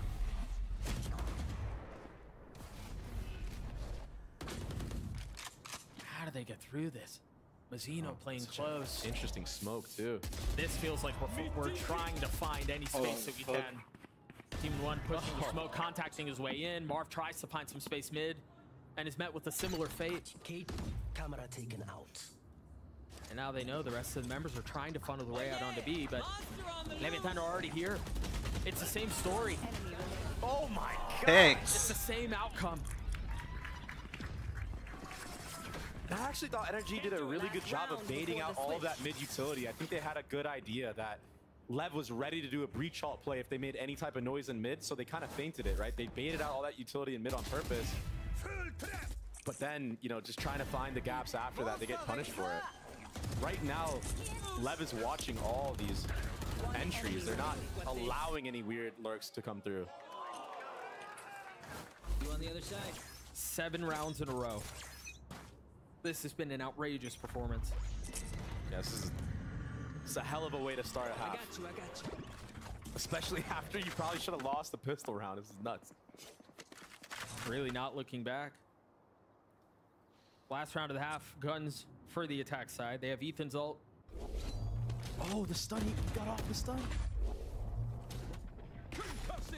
Mazzino's got his ult back online. Look at him on the minimap, how he rotates after he uses that stun. Already going to top mid. He's here for the instant aggression if anyone goes through mid. And as soon as that smoke goes up on the right side of mid, they know they're going to try to pressure the other side. Mazzino's there to greet 3. Oh my god, he's alive. He doesn't take a lick of damage. He's still alive. He's surrounded now. Ethan hunts him down. Crashies finds another. Finally, a little bit of room to breathe, but are they going to get choked out once more? King finding one, a 2v2 for the rest of the round. Both faced. Tex in a 1v2. Can he deliver? No. 10-2. NRG gets It's the second. same as Honestly, the... it was as difficult as the entire half has been for him. As that series. Yeah, they had to fight really hard for that. Pushing Mazzino all the way back into spawn and then into that B lobby area. Finally getting caught off guard by a flash from Ethan. Damn, 3 and 12 for Demon 1. Player of NRG on the side of NRG is positive. Not one. When you think about this roster and the way it was constructed, there's no way you would expect that. Very good, very good. Gouda? Dude, that's flow state right there. We're gonna throw it down to the desk and see what they thought of that 10-2 half in favor of Lev. One of the most dominant halves of the stage sees Leviathan head straight into the halftime with 10 rounds to their name. That is incredible, but they've looked fantastic. Their trap plays have been astonishing. This defense, impenetrable. Look, if Lev are Gouda, NRG are looking like Swiss cheese after what Lev just did to them in that half. Holes. Like, it was so nice. I think the calling from King around setting up those trap plays and whatnot was fantastic, but also, this guy was just frying in the server. So dominant. Yeah, he was so good, and the speed at which they were so ready to execute those protocols with the trap plays is what made it so much more effective. And then holding down the sites, making sure that their sentinel was not going to be able to get overrun. Lev had a really great half. And it wasn't just like the Valoplant setups from the start of round that was dominating NRG. A lot of it came in mid rounds, you know, refighting out of shop right there when they had stacked 5 players over towards the A site. Or even in round 11, they didn't get kills, but they'd rotated into mid to try and punch NRG out after taking early space. It kind of felt like they had control of the whole game from the early round and the mid round all the way down to like the post-plant situations. And every single one, they had control. 100%. I think it's because they kept getting on forward lines, especially over towards the A side of the map. So with the information they got with that deep vision, they're able to set up traps away from the Cypher as well. It was just very, very strong from start to finish. I mean, if the question we had was what do Leviathan look like when Aspas is not dominating the game, we might be seeing some of that depth now, maybe some of the depth that was absent in that Sentinels game. Because yes, Aspas has been impactful. He's been in the game. He's been relevant. But King knows he has been ruling the roost right now, peering down from his throne, and Aspas gets to maybe take it a little bit easier at times. Dude's asleep! Yeah, well, this is standard. I mean, this is very standard Aspas behavior here. He's absolutely chilling. So let's get this second half back underway. Aspas is sitting up in his seat, and so should you be. Let's head back to our casters. Well, this was nowhere near, I think, what anybody expected going into halftime of the first map. But alas, here we are, where Leviathan have just obliterated NRG from top to bottom. But As it goes, with the new half comes an opportunity to approach the map a different way, and that's what Energy are going to have to do. Seemingly insurmountable task before them. How do you erase an 8-round deficit and get back into this thing? Yeah, and if I'm NRG right now, I'm just trying to even just get warmed up, because I felt like there was a lot of shots where they didn't even have a chance. It's getting insta'd. Maybe the peak's just not on point for NRG right now, and they need a little bit more time. So they have to win this pistol round. They need to buy more time to get hot, especially going into a map like Bind, where you're gonna see Tex on this again. Holy shit. I feel like that's perfectly indicative of what we've seen so far. Calm understanding of the timing, realizing that that was a weak area of the map, trying to get a jump on Demon 1, and that's huge. He's playing the Cypher so well. I mean, he hasn't done anything too flashy in general, but he's just playing the role in itself really well. And you don't really have to be flashy when you're up 10-2 and King is dropping 20 and a half. Yeah. Utility in hand. Dude, they're a step ahead of everything. And they're not even right. gonna commit, they're going back. Oh my gosh. NRG look 30 lost seconds left. A new on the cinema map right now. A new cinema. I mean, King is just You hear the manipulating cam? rotations Yo. any way he could possibly want. This is a pleasure to watch. A 5v3, which we saw in the first half. I don't want to jinx it, man. I mean, they're all stacked in main, too. Every single one of them waiting for NRG to face. With no real utility, Mazzino has his stun, King has his flash. Oh my gosh, this is so unlikely to be one for NRG. There's the first, there's the second. The only real bit of utility that was left for NRG has been invested. Victor and Ethan, they're swinging this thing back. There's no way! There's no way! Mazzino's got it with the Holy shit, Mazzino. Oh my gosh! I'm great. You're welcome. Unbelievable. The Red Bull clutch in the pistol for Leviathan. It looked like it was going to be disaster. I got nothing to say. Mazzino's the GOAT. Остался один игрок. Остался один враг. Oh my gosh. He's so calm with it too. Yeah. A force from NRG with really no real option. A desperate need to make something happen. To force some sort of an advantage that's otherwise evaded and eluded. Camera take cage triggered. A 1-for-1 certainly helps. Yeah, and this is gonna sound BM, but I feel like the best things from NRG that we've seen so far have come from the Stinger buys. Yeah. Like, they're just instaing with the Stinger, but for some reason when it comes to the gun rounds, it's not all quite there. Holy shit. A little bit of damage dealt, but the kill ultimately in favor of Marv. Oh, they hear this rotation too. You did good. The thing is, there's still a lot. Well, most of the weaponry is still up. They still have the Guardian, they still have the Bulldog. Both of those finding value. Oh, he spotted him. It's so clunky sometimes to play Breach. Body block, but he still manages to get his way out. Demon 1 with the Sheriff. Demon 1 who's been quiet all map. Spike planted. Oh, with an opportunity to be the hero! And he is for NRG there. Okay. Good timing. We need that if you're NRG. Anything to keep this game just going for a little Successful bit longer. timing. Get everybody's hands warmed up. He found such a great timing that in that moment, satcheling over the trip. Gone here. But actually, Calm was already dead, so it didn't really matter, but Spike still. planted. One enemy remaining. Tex just getting caught out there is tough. Yeah. And I said it, right? These Stinger buys from NRG has been the best look we've seen so far. A hero rifle in the hands of Aspas. Full armor. I like this. Yeah, and then pistols around it. I mean, it makes sense. And when you got a player like him on your team, you can do things like this. You've already seen the success of what Oxy can do.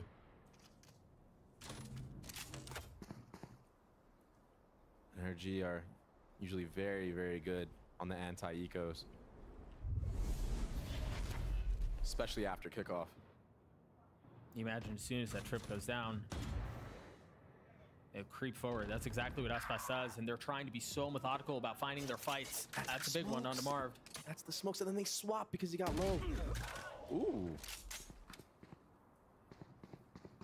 Not really in a position to try to scoop up that weapon, so it's still just one rifle, and it's in the hands of King, who's been just as good, who's been better than Aspas up until this point. Ethan feeling some of the pressure, able to keep it at bay, at least for now. They're so worried about 2v4, hello, they're close. Crashy's on the swing, the flash in his face, doesn't matter. Aspas is left alone, trying to find a weapon. He will not be able to. NRG gets a 4. Nice. Not the cleanest of anti-ecos, just because of how that round started with Marv getting picked off. And I mean, that's your smokes against an eco, but Demon 1 and Victor actually re-aggroing B main there to make the numbers even. And then that just ultimately ends up allowing Ethan to take out everybody that's funneling back to the A site.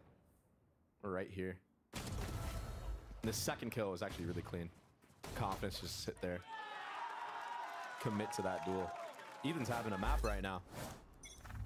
15 and 12 leading from the front. Big change of pace from Lev. This is a fast A hit, but this trip looks deadly. Ethan's hearing some of this noise. He has his ult. The problem with playing a spot like this is if they actually commit on A, you already know that Breach Seas is going to come out and hit that little default bomb plant area. But they opt to go back, just depositing Aspas, and he's just holding for any re-aggression. Question is, how far does the re-aggression go? Aspas will be tagged. You wonder here too how they interpret this, because you see Aspas, you think, well, the rest of the team's got to be close, right? He's not normally one to be lurking around. Oh, that's so big. This timing is huge. There's a trip keeping him at bay.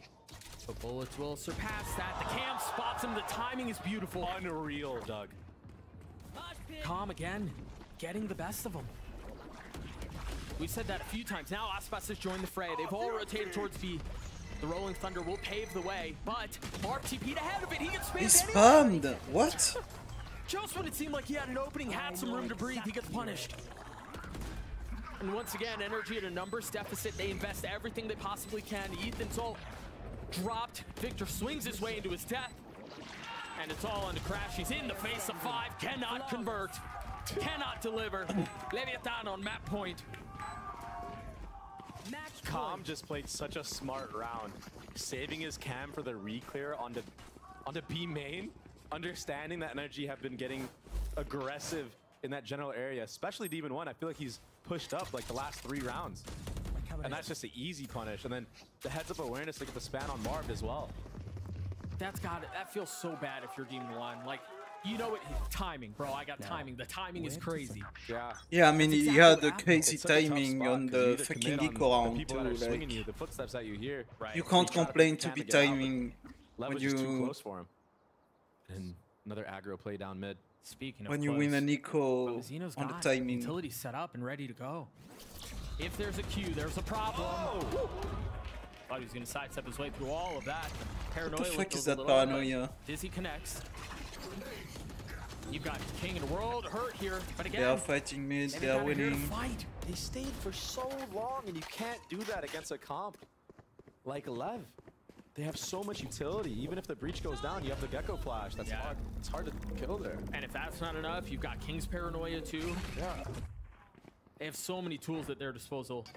And honestly, Leviathan are playing them to perfection. You want more? I want to see what Tex, what Com does. He's going to try to take some space around the flank, but he's got a clear trip, so now they know where he's headed. Tom's going to try to take that fight. Decides to give it up. He's just going to go back with his team. Crash instantly cleared, but so are Crashies and Ethan. The trades are so good. Who puts a top mid trip when you're on attack? Some freaky stuff going on in this game. It's going to have to do more than freaky if Victor wants to keep this thing alive. 85 HP, no armor. The need to make a play. Ever great. It's a little high-low. Will not happen. 13-4 on NRG's map pick. Holy smokes. Leviathan just put the world on notice. I gotta shout out Calm here. I mean, I don't remember the last time I saw him on Cypher in general, and he played a phenomenal map. Just the small little things, yeah, he's not at the top of the scoreboard, but the impact that he had of being an anchor, of getting all the information that was required in the round was superb. You know what's crazy? Who is on top of the scoreboard? On a roster that has Aspas, that has King, you've got Mazzino, who's top fragging as Breach. I mean, he had an insane map, like... asinine. Yeah, and his utility was really good too. He played it so well. You know, we said this a few times, how it felt like Leviathan were a step ahead. You know, they were reading a page ahead on the book. It felt like NRG were just reading an entirely different book. It felt like they were behind the entire time. King played a masterful game. He called their circles around NRG, and that's going to take us to bind. We'll see you guys on the other side of this break. Dude, let him on top, I guess.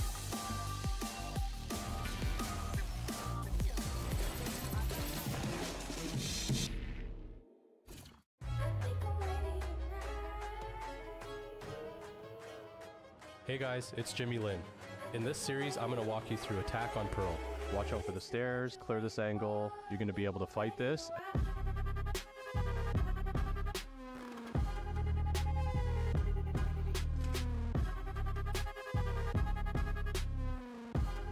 Okay, I'm gonna take a quick break. Enjoy your odds. And yeah, fuck you.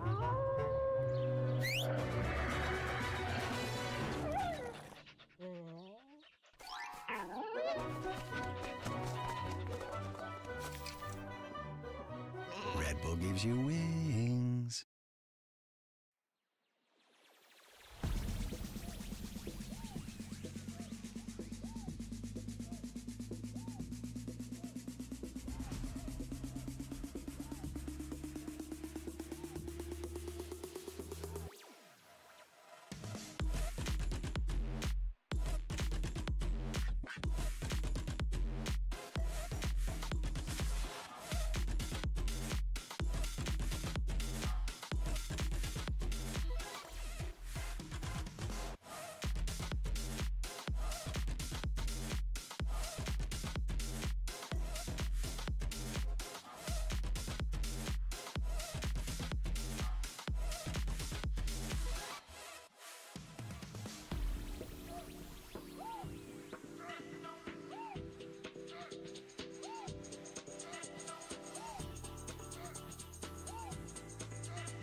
Forever,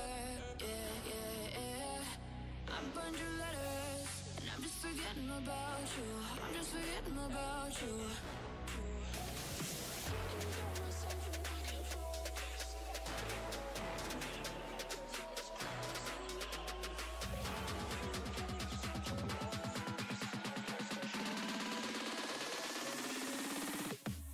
Talking to myself and I can't focus.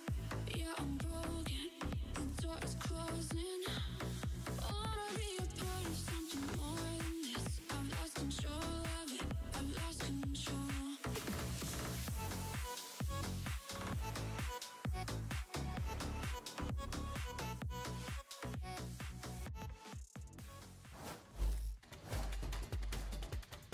Contact play, one-on-one. Marv outside of the paint as they work together to take the 3 players down to Furia. Conchito, la primera, quiere la segunda. Tyson le va a piquear, lo tiene claro. Le deja una. Conchito. Hey everyone, it's Liz with GoKed from Leviathan. An incredible first map, stealing Energy's map pick away from them.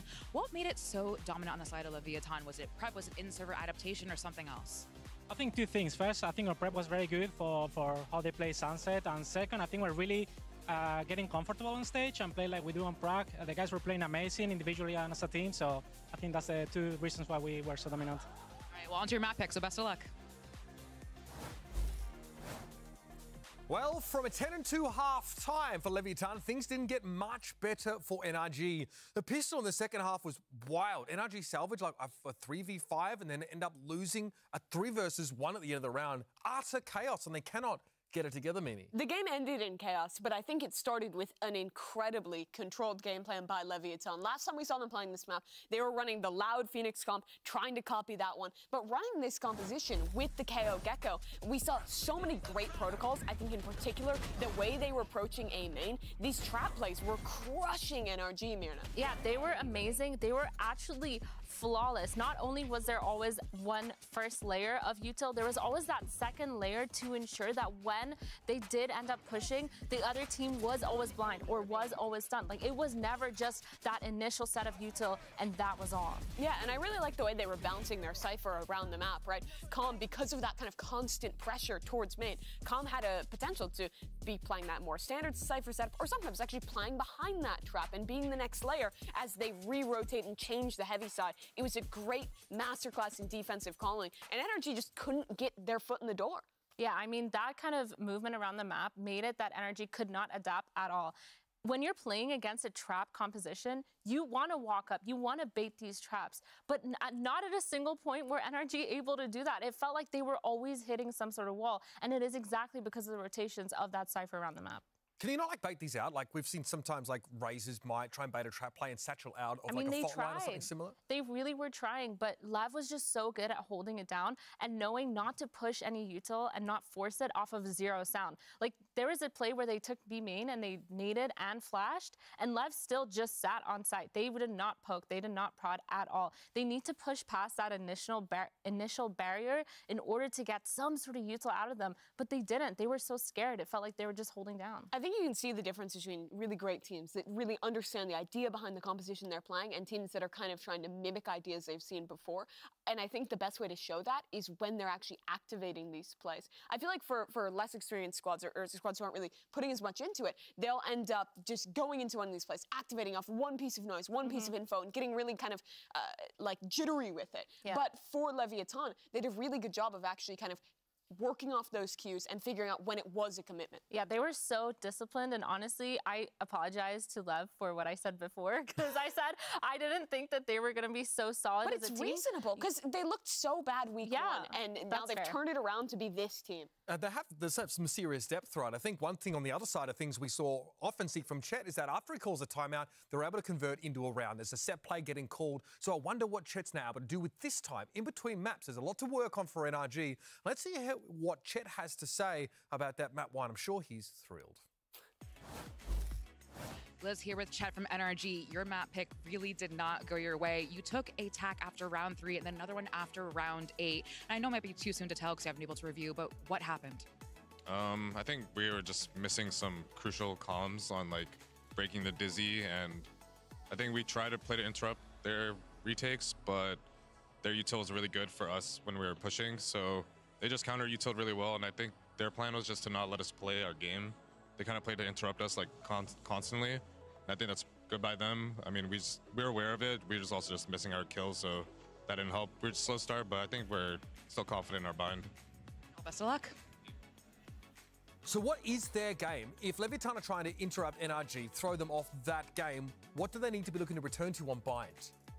I think, honestly, exactly what he's saying, right? Bringing up those comms. If you're playing against a composition that has that Dizzy, has this initiator tools, the best thing you can be doing as a team in the pre-round, talking about what util you're expecting to see in these moments, who's breaking what, who's going into that. I think some of that showed to be breaking down up against an opponent who is playing incredibly well. And with time to talk about that now, with the experience on this NRG squad, I think you can have some faith to at least see some sort of bounce back here. Yeah, for sure. It's like smaller things, even all the way down to who's playing anti-flash, so they can swing off of all and the those little things I feel like are really hard to actually talk about in the game, right? Yeah, 100%. Like when you're in game and everything is going crazy, you're in a match situation. You have that mindset of we need to win. So you start doing things like hero plays that you normally wouldn't do. But that sort of discipline is what NRG I feel like are strong in coming back into. And for Bind necessarily isn't as strong as a chokehold map as Sunset. Like there is a lot more area to play with. There are teleporters, so you can make more plays, bait a lot more util out, and I feel like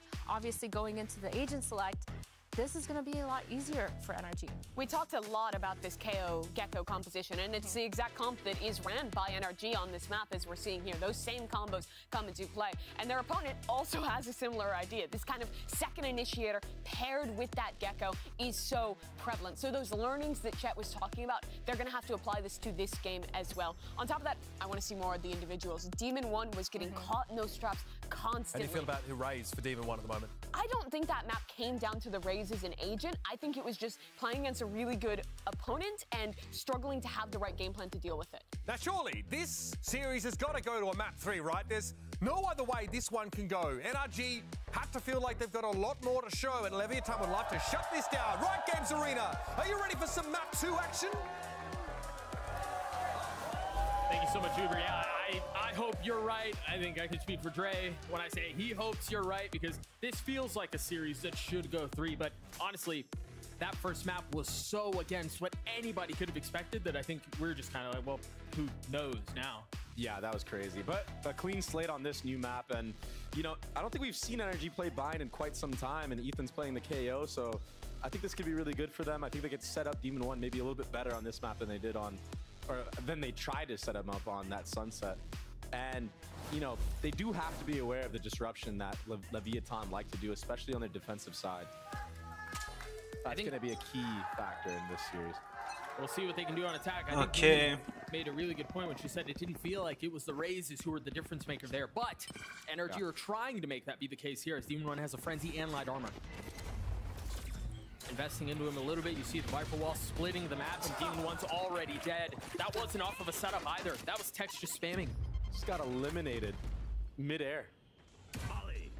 And now here comes the infinite delay, but NRG already wrapping back sight, and that's why this wall is here.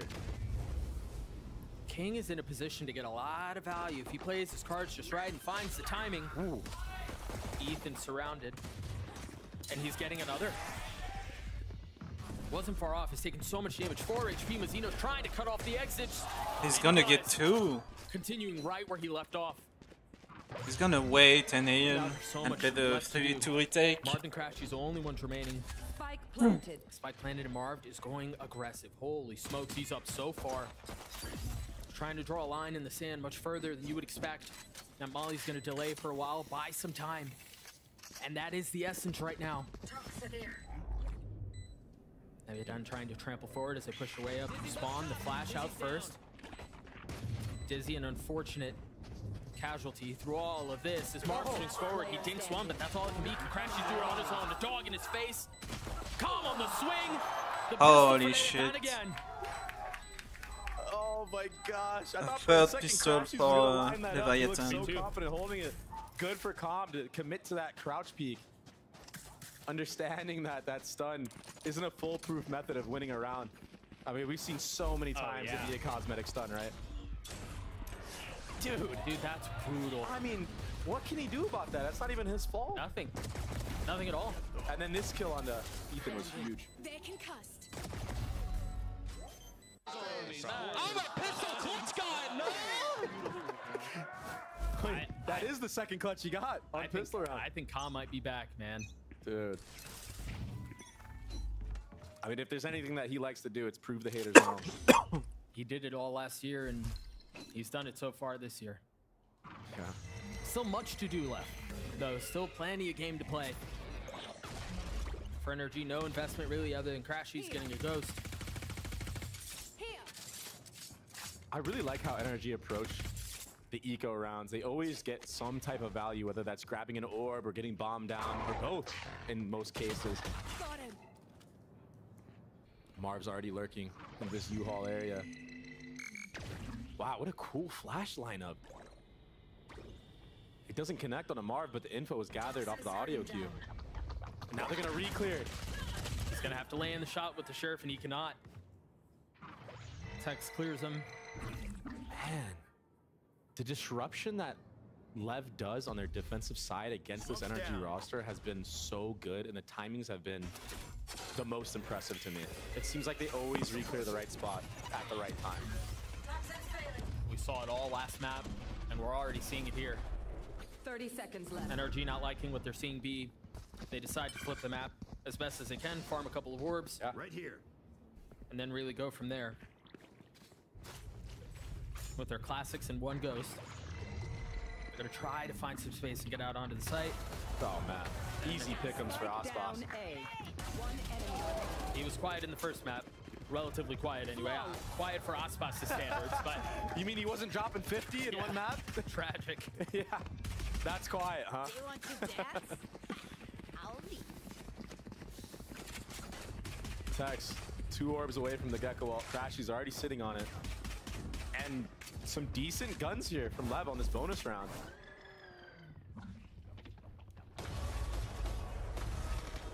Little highlight reel. The eco frags, always satisfying to witness. You're right though, there is some weaponry behind this. Mizzino has a Phantom, Aspas with Guardian Sill. So there is a little bit of bite to this, and Calm feeling some of the pressure. Hearing all of that noise is going to give the space up. Ethan gets the orb. Or at least we'll try to. He's what, halfway to his ult? Yeah. It's just a pretty standard hold in general right now. Just a 2-3 setup. Nothing to re-clear so far. Calm will use Dog though to get info B long, and that should cause a rotate potentially. And they got some info there, but the knife. Oh my gosh, King is so smart. He literally dipped at the perfect time, dodged the knife, and he's already back in. This might catch Ethan off guard. I think the thing is the knife is going to keep him here. Meanwhile, the rest of NRG is A. They have 4 over there. The spike's there too. I feel like it's just enough, just a little bit, to stop Calm and King from rotating A. Aspas is just silent tucking on that short box. Crashies uses the Thrash, try to clear out as much space as he can. Didn't fully clear out. Got a lot of space with it. 30 seconds left. I think they're just going to try to delay plant as long as they can. Buy time for the rotates to come in. And they're hot to trot. They're on the way. Maybe a stim peek from Shower.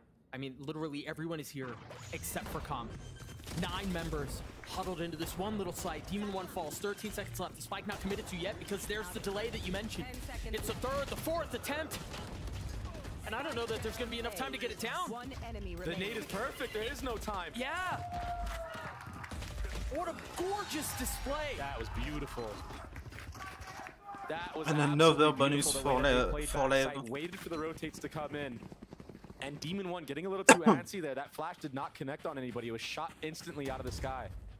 So Lev was ready for that too, though. They're ready for the backside fight and using their bonus guns to their advantage. I feel like 9 times out of 10 when you're close range like that with a Spectre, you tend to win the gun duel even if it's against a Vandal. Oh, for sure. Just wasn't the case this time. Let's go. Let's go. Yeah, that's tough. Vibes it's are all falling apart right now. Oh yeah, and on the other side, vibes are at an all-time high. Yeah. And they're not too hype either. They're very calm, and that's what you need from your team. Especially a team like this, who, when they're so dialed in, it just seems like they can compete with the best of the world. And I think that was the expectation for this team when it was built. Look at this exec. Calm is flash, but King is holding the line. Oh. I mean, we've seen this before. But finally, a little bit of room found. Demon 1 and Marv, the only 2 remaining.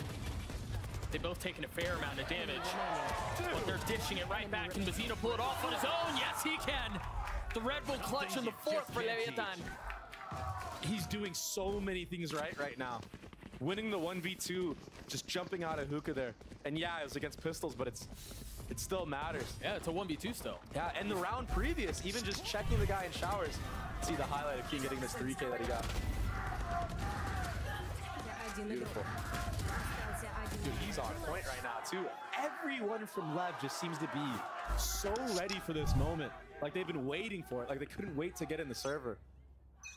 But yeah, the round even previously, Mazzino, when he checked showers, just that little micro decision. He has his ult online now. And you see there's a little bit of help. Tex close by. He's still playing showers, as you're mentioning. Yo, King has played a different angle in this hookah area. Like every time. Yeah. The dog clearing out long. Dorb should be his for the taking. But not fully convinced. He uses another flash on long, and that's the cue for him to leave. Yep. He can just lean for free right now. This is the tough thing about running no sentinel on this map, or having no one defaulted on the other side of the map. They're so ready for this hit. I think they're gonna fight it this time. I don't even think they're gonna try to delay the bomb. I think they're gonna try to fight them in short. Well, I think the thing is they have the tools for it, right? Yeah. They have Tex's ult, they have Mazzino's ult. If Mazzino goes down here, though, that would be huge for NRG. No smokes left. Timing. Oh, Roomba is used, though. Here's the thing, though, as you mentioned, if they try to rotate out and they try to go through market, there's going to be a lot of presence there. Demon 1, ult not landing, but the bullets do. Numbers in favor of the attack, still looking for their first round, but holy smokes, they might have snatched this thing back. Oh my gosh. Tex and Hotspots can do no wrong.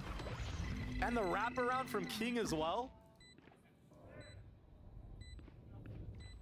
Foolproof. Seemingly delaying the inevitable crashes with 7 HP, cannot convert onto anything. It's like I said, they're ready. They're positioned to fight this time. And these are the little changes of just pace that Lev has been showing on the defensive side. They played back sight like the last two rounds. And now they're going to take the fight to them. This is so enjoyable to watch.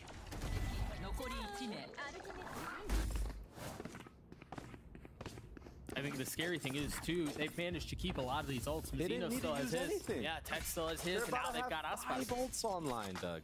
And they're up 5-0. But they need to secure rounds like this, where NRG has the stingers and pull off a crazy strat. Demon 1 satcheling forward, still trying to take a fight, and once again plucked out of the sky. Got punished again. It's been kept on a short leash all series. Yeah, that Gecko is going to force the TPs. He's going through with it. And he still gets his one. I'm imagining he saw Crashies, but he may have not. I don't think he saw him in the actual TP.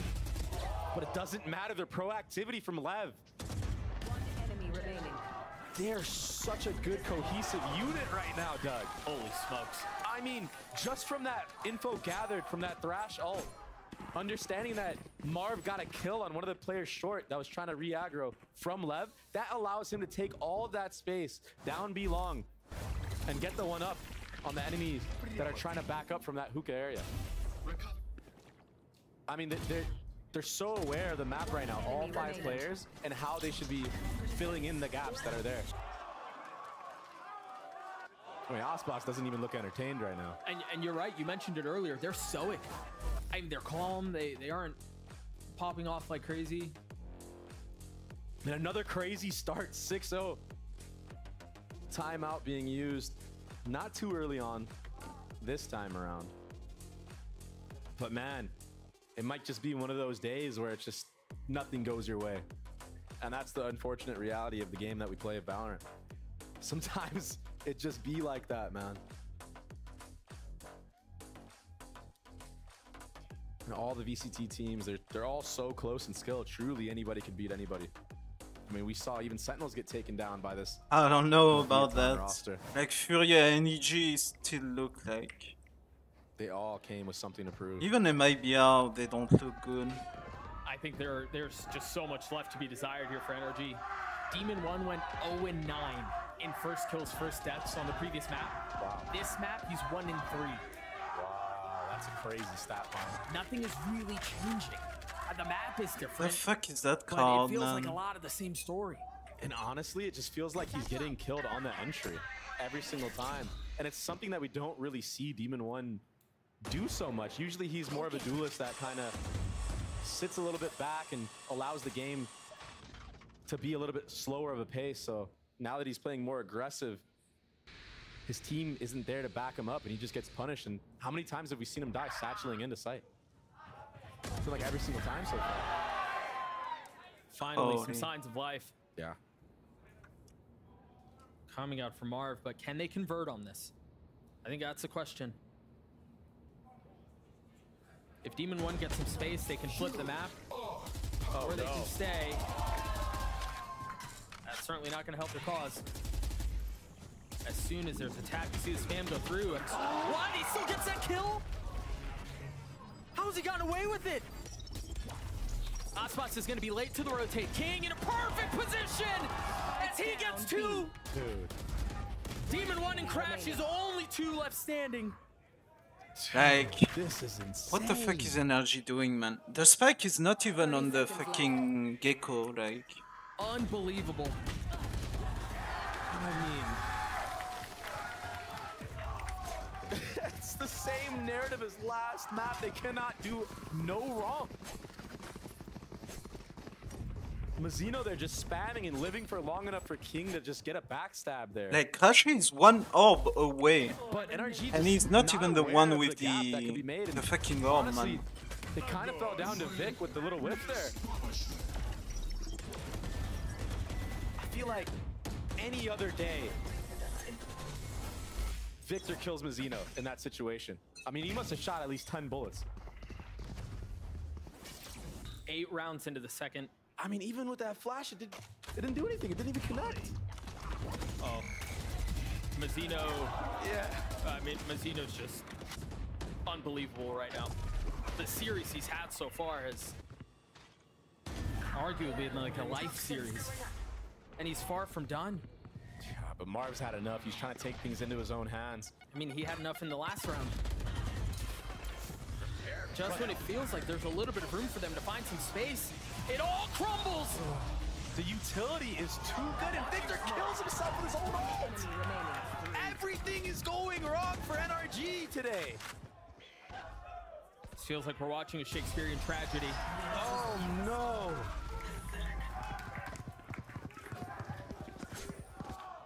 To remind you, on Sunset, it was a 10-2 half. They had won 7 rounds in a row in the first half. Leviathan did. They're at 8 so far. I mean, they're just trying to speedrun today, apparently. Like, they must have some dinner reservations or something tonight. This is just wild. To think that we're on the second map of this series. No. I mean, to be fair, there's not much he can really do. Yeah. And you can even see him laughing. I know it seems kind of troll. He died to his own ult, but what was his choice? Yeah, he didn't have many options. I mean, he's going to die to the enemy Brim ult if he doesn't do that. Do they clear calm here? Oh, they've got Aspas to help, and they have Tex with the Dizzy over the top. I mean, that's the cue. The flash just dropped. The bodies do too. It's beautiful. I mean, it's beautiful off contact. Gecko flash comes out. Then Calm uses flash for the people that are behind it.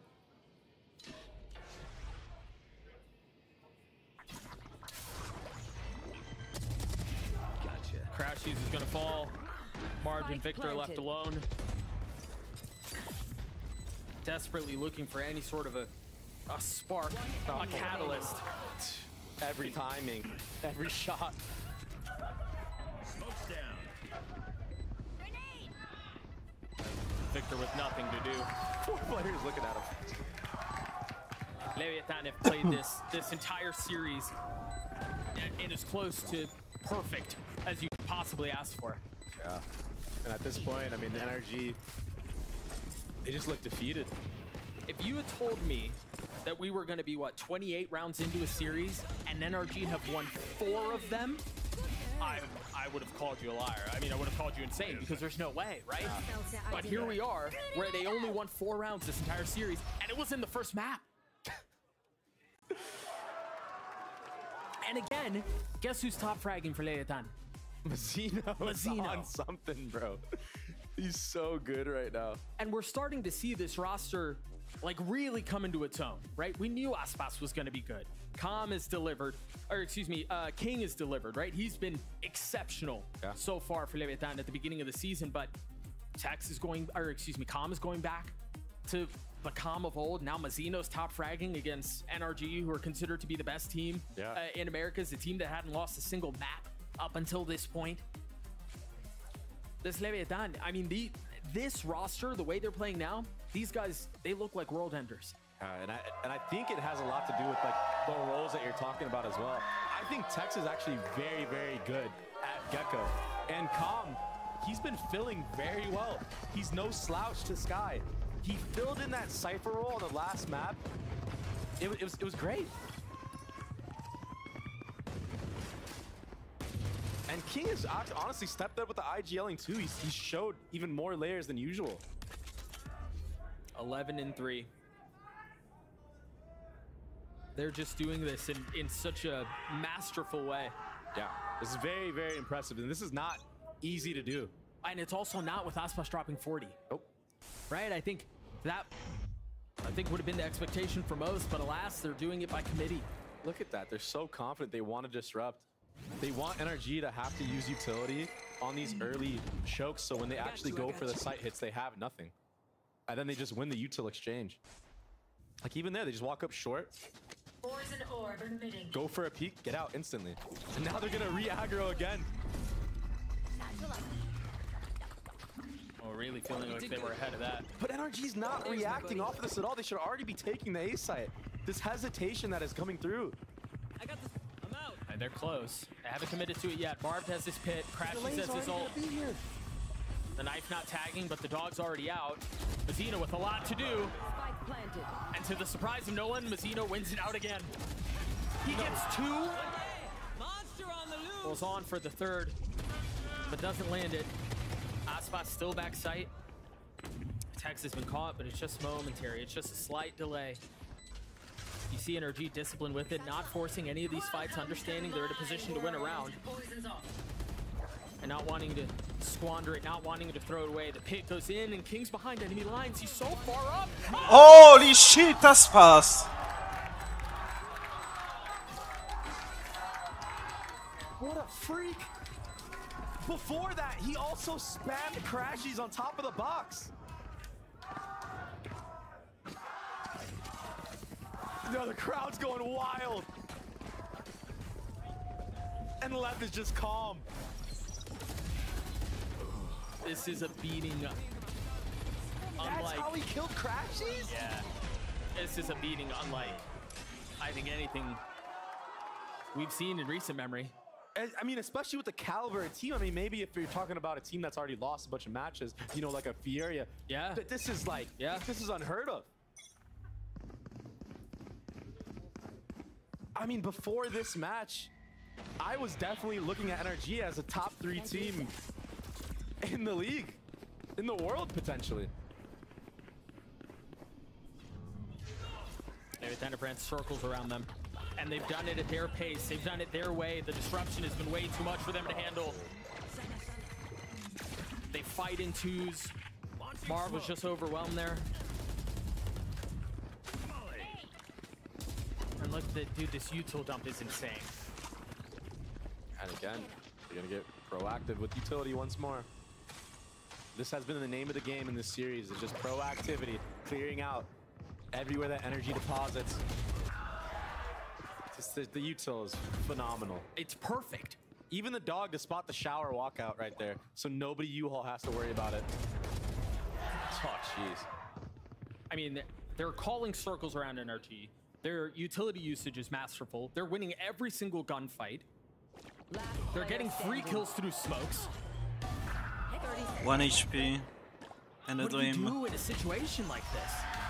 You try to not be 13-0'd is what you do. Dude, anything that you can do to not be 13-0'd, you don't want to be the first team this year to be 13-0'd. Have we seen one yet this year? No. I don't think so. Look at that timeline.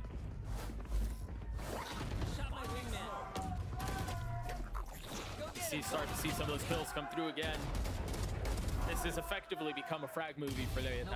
It's crazy. The YouTube video is gonna go nuts. Normally when NRG starts on attack, they take their time and really work out how the enemy defense likes to play. But Lev have showed so many different looks on both maps so far, and their timings of the retakes of just space in general have been perfect. Demon One looking to take any space that he can, and he's gonna have a walk through lava to get it. The ult doesn't land. He takes a bit more damage on the way back, but they've gotten the spike down. The thing is, they have a lot of retake util on the other side. Oh, that timing! All three of them! Victor falls! But fortunately, that's all it was for them, as they seem to be punching back. But the punches have nothing behind them. What can Marvin and Ethan do? They pop the ults. The spike has been ticking away for a little while now. Leviathan are gonna have to go aggressive with this. The Stinger and a Spectre. Ethan with 3 on the round. He's so good with the Stinger, man. No time? No shot! Are they gonna have enough time? No time. No, I think it was a little short. Holy fuck. Damn. No 13-0, and that's the bright side for NRG. That is the second relief. Listen to that.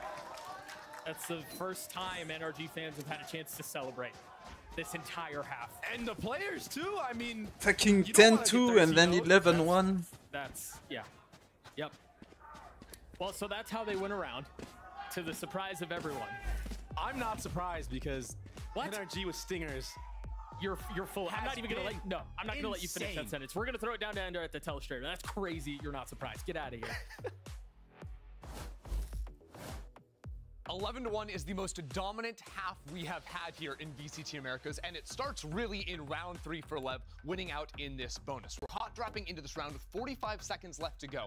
At the start, NRG put down some pressure into B to threaten that there's space there, but already we can see that back up in front is Calm. So Lev are not faked out that they're eventually moving over into the A site. And NRG are going to try to hit this site with the Thrash and a Flash combo coming in. But right now, Leviathan are all playing very far into backside. See that little play coming in right there? It's a little nice. Flash through this Viper at the same time Thrash peeks for it, and they're going to get full control over U-Haul. But it's still not easy to plant the spike. And dude, filming a fucking screen in 2024. In the round. There's not many great options to fight into backside now, apart from Crashy's Dizzy. So, as we get in here, you will see the first problem to arise for NRG. This Viper Orb right here is stalling out the plant. So, NRG say, we're going to wait out that Viper Orb, it's okay, and we're going to instead try to maybe creep up and figure out what's going on in showers. Because right now they only have 4 players in main. They have no presence inside showers whatsoever. And as they wait out that orb, they wait it out, they look for this peek that comes in,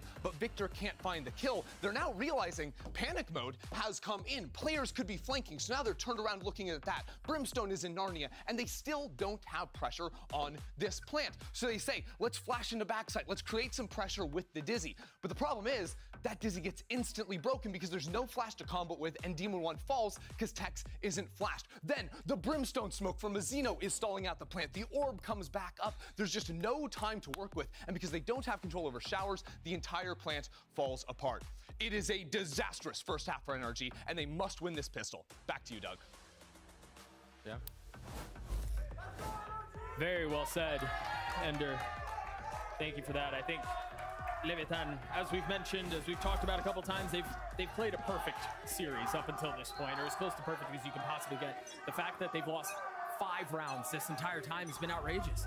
Yeah, and when you win in a blowout of this fashion, you're not actually showing everything that you have. So we actually haven't seen the full playbook of what Lev has in store for other teams. Winning like this is so good for your team. Oh, the body block. That's on purpose, but it still doesn't fully dodge it. Silence before gunfire erupts as almost everyone on the map is grouping up towards A short. Demon One, the tip of the spear with Crash. He's not far off. Tex takes the first bit of damage, and there we go. As a barrage of bullets 2 for 2 though. fly across, we see things settle down. A 3v3 Tex, much worse for wear. Aspas is taking a little bit of damage as well. And they cut noise. Now reconsidering this. Marv still playing on the other side of the map, understanding if they flip through Telly, he'd be in trouble. Yeah. He's going to start flanking right now, which is a good call. It's going to be a double flank from Crashies and Marv. And Ethan's job right here is just to delay as much as possible and make sure it's not obvious that a flank is coming in. He needs to show more presence, but safely, right? Because if he doesn't, sightlines will be adjusted behind, but that doesn't happen. King with Molly in his lap, has to take a step back. Tex with 22 HP, and you see him, they've been corralled into U-Haul. They're gonna have to fight their way out of this. And it's Ethan who wins that one out. They're just gonna stick the defuse. King has nothing he can do about it. Good round for NRG. Nice. Good pistol from NRG, committing on that short 8 by not rotating off of any timing, just waiting. And then the reflank from Marv and Crashies. Ethan playing in that CT spawn so perfectly, it just worked out superbly. And this is the NRG that we like and that we have come to love because they play the fundamentally correct style. But I don't know if it's enough to make a comeback this crazy.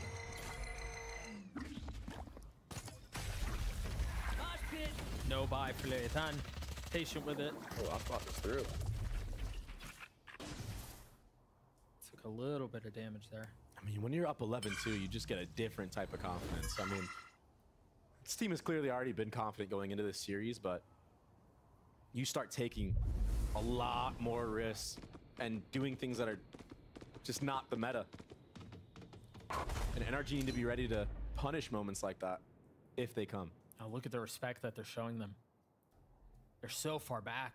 The only person who's really up is Demon 1.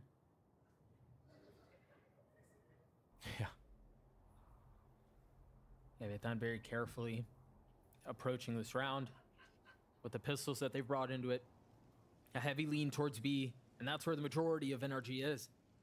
This will be a double flash play off a contact from Crashies. So once Crashies gets contact here, Ethan will do a pop flash, and then Crashies will throw his flash after. Here it comes. There are the flashes that you mentioned. Aspas is stuck. Nowhere to go. The gun difference on full display here for NRG. One enemy remaining. Tex, no shot he can do anything there. Marv gets 4 on the round. NRG gets a 3. And a flawless Super for nice the setup. eco. Yep. But finally, we get to see the flash combo working out for NRG. I feel like a lot of the rounds that we've seen them try to combo up that Gecko flash with the KO flash, the Gecko flash hasn't been getting much value. Yeah, it gets cleared instantly, you're right. Nice, a lot of players blind here, and the wall comes up at the same time. Good protocols. But a lot of info gained for Lev on how NRG likes to play a passive hold on that B site. So if they decide to hit again, expect a Gecko Molly to land on top of that default box, pushing Ethan out if he decides to play there again, or anybody else that plays there. Yeah, forcing him to swing into the crosshairs. Yeah. Smoke's down. Those are the type of things that you need to read into, even on the anti-ecos or your eco rounds. You've seen Vic try to do this twice now, where he tries to push the Viper Orb off of its placement. It hasn't really netted much of anything. Yeah, I almost think you want it to land a little bit more right. Bounce it off the right side of the temple of the dome. Might need a 7 head for that one, though. Right here. Nice bomb. Wow. That might have been 7 head right there. Yeah. Actual. Here. They're again going into the stack. 4 members of NRG are here. The dogs can clear U-Haul, and they can go off of that. There's so much that's covered by these 30 smokes. seconds left. And instead of just going for a safe plant, they're going to push back into spawn. They're going to fight back side with a flash over the top. Let me 2-for-2. get them both. And now they can flip. Keep the guy in pocket and have a crossfire on his site. And this is going to be a double swing potentially. Tex! What a cool idea. Oh, man. Aspas is ahead of it. One enemy remaining. Damn. Marv trampling forward. Can't really do anything. How does Ethan win a 1v3 like this? He can't. Great And no reaction bonus from for Lev to push energy. that site there. Take over the CT spawn, the defender spawn. Then first shout. Marv just not ready for that. It's tough because he has to Looks clear over. so many angles while that bomb is ticking down. Right between the us. You know, you and I have talked so many times about how it feels like impossible to hold backside on A. And that's just when people are playing things standard. Yeah. When you have them clearing through U-Haul, a flash over the top of truck, and then a fight backside is just incredible. And I don't know who was in heaven there, but I think it may have been Crashies. Just ended up whiffing when Victor needed help the most. Tech pause. Ready? 12-3 tech pause. You hate to see it, ladies and gentlemen. This feels cruel. Oh, was there a spill? There was a spill, wasn't there? A little too hype. From the side of Lev, I think. I think it was calm. I mean, he's crazy for playing with that drink so close to his right hand. I'm flicking that every day of the week. Yep. Back into the action. It was a momentary one. A slight com spin. Round 16, a Nice. 12-3 lead for Leviathan. You can hear the crowd trying to will NRG back into this series. But it almost feels too little too late. Crashy's on the cross. Nice. They get the kills they're looking for. The potential for more. You can tell they want to go aggressive, but wisely take a step back. Poison orb emitting. And just like that, what, 20, 30 rounds into the 30 seconds into the round, it's over. Because surely Leviathan to win a 3v5 to win the series, right? Don't do that. That Don't do timing. man. If Crashes went down there, I would have had to come over there. Demon 1. Texas taking a little bit of damage here. Demon 1 for 2. online. Spike down A. But is it too late? A flawless round for NRG as they get their fourth. Good shit, energy. Yeah, the NRG so far in these Do you time early round out if you're exchanges Lev? on the defensive side have gotten the best of Lev. You plan for Even Yoriko the and previous your round that they fucking lost, unarmed next. They were up 4v3. And I like the way that they repositioned after getting those 2 picks. Demon 1 going into U-Haul, changing his spot, playing a little off angle. Yep. And just letting the kills come to him. And that's the Demon 1 that we know. That's where he shines the strongest. When people swing into him, he just instas them. He had a really tough time on that attack side entering on the raise. Yeah, he did. Shoddy buy here for the attack. They do have Texas ult though. Yeah, this will be a short A hit. And I think again, it's not 4, but they are pushing into the majority of the NRG players. 3 here, 2 of Health Showers. You imagine King is going to try to take some late space there. Uh-oh, that's in the molly. Stays alive though. Demon 1 trying to creep forward. King waiting on the other side, and Demon 1 knows! Oh, that's not how that was supposed to go. Stinger too strong, Doug. Aspas up Oh, top. you got Not a able lot to of find damage on anything with the Victor. ult. It's all into Marvin Vic now. Trying to keep this series alive. One enemy remaining. I don't Who's think gonna it's gonna happen. spam? Wow. Marved in a 1v5. They're running him down like a dog. Complete obliteration from top Damn. to bottom. Any given Sunday, Leviathan destroy NRG. Wow. NRG. I mean, I don't know what to say, Doug. It's not the end. That's what I'll have to say. It's not the end for NRG. Oh, They're still in a good spot. Their schedule is looking good after this match. Yeah, what I am excited though, what I am excited about though is how good Leviathan look. Dude. Man, like, I mean, do we start putting them in contention for maybe top 3 NA VCT? Up with the likes of Loud and Sentinels? I mean, at this point, you have to. Or are they the best? You have to. There may be like a Sentinels Cloud9 Leviathan at this point. This is just crazy. Yeah. I think parity brings out the best in leagues like this, and I think we just saw today this Leviathan roster that was built to do this is finally clicking. It's starting to come together. Again, Calm feels like he's playing with a breath of fresh air. He seems so loose. He seems so comfortable. Mazzino top frag Oh no, I'm sorry, Aspas took over. But Mazzino, I mean, effectively top ranked 2 games in a row. He played great. On a roster that has Aspas, on a roster that has King. Yeah. Everything went well for them today. And gotta shout out Tex and Com, the supporting figures of this roster. They really stepped it up, because I feel like the narrative for a while was, you know, Mazzino, King, and Aspas doing really well, and the support just not quite there for Tex and Com, and they really, really did a good job of stepping it up and being there for their teammates and just doing the right plays and setting them up. 26-8 in rounds over this series.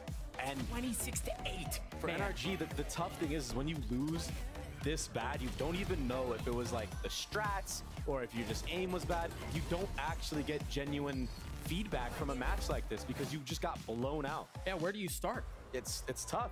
It's tough. Maybe on another day, this could have gone differently. They did the same things. Maybe their aim was a little bit better. It would have gone differently. Yeah, this was just a stomping, to say the least. Oh, and again, I think for Leviathan, everything is clicking at just the right time. They're finding their footing. The chemistry looks like the best it's ever been, where everybody is contributing. They have really cool ideas on how they approach maps. Again, I think about that push through U-Haul into backside on Bind and how they have a lot going on. There's a lot to be excited about, and it couldn't have come at a better moment. We're going to throw it down to Elizabeth on the stage for the Horizon post-match interview. I don't know what I'm gonna say. You're all good. Well, I found the real king, everyone. IGL, literal king. Congratulations on 2 very, very convincing maps. Now, I'm asking him a question. I'm kidding. So the narrative going into this was that it was going to go to a map 3 and the NRG were probably going to take it. Quite literally the opposite of what happened. Tell me why you think that happened, why you took it in such convincing fashion in 2. I mean, we have been preparing a lot. I was saying in the interviews, after losing to Cloud9, we got into like this shock state. We were procking bad, the scrims results were bad, we didn't know how to play. Like, we literally forgot how to play. And after that, as a team, we agreed, like, okay, like, stop joking around, like, lock in again, we do this, we do this. We started prepping so hard, and the only thing we needed to, like, get that leap and be the team that we know we can be was to be like a single team, and the best team that could happen to us was Sentinels. All right. Well, talk to me about that prep, because I talked to Goked in between the maps. You said you guys prepped very, very heavy. You're talking about that now. What was the prep with NRG? I mean, with NRG, obviously, like the maps they had, we saw the 2 series against Furia, and who else was the other team? I forgot. A-team. No. Yeah. So we obviously had like a lot of info on Sunset. We prepped Sunset a lot. They picked it into us, so it was pretty good. And I mean, yeah, we just practiced a lot. I did a lot of VOD review. In the maps, we kind of were guessing we were gonna play against them, and we hit the shot. Yeah, I mean, what is the conversation in between maps when you have such a dominant map? You steal their map pick. Is it very casual? Is it light? Or is it just still very, very serious? Okay, we still have a job to do. Job's not finished. Like, we know we're in a good momentum, and I told my team as soon as we were entering the bind, I said, I trust in every single one of you. I know you guys trust in me also. And I mean, we just go reset and go out like we're 0-0. And clear 2-0 victory, incredibly convincing. Congratulations. Give it up for King one more time, everyone. Absolutely incredible. Thank you. But we have a guest on the analyst desk. It is Tech, so friends, please take it away.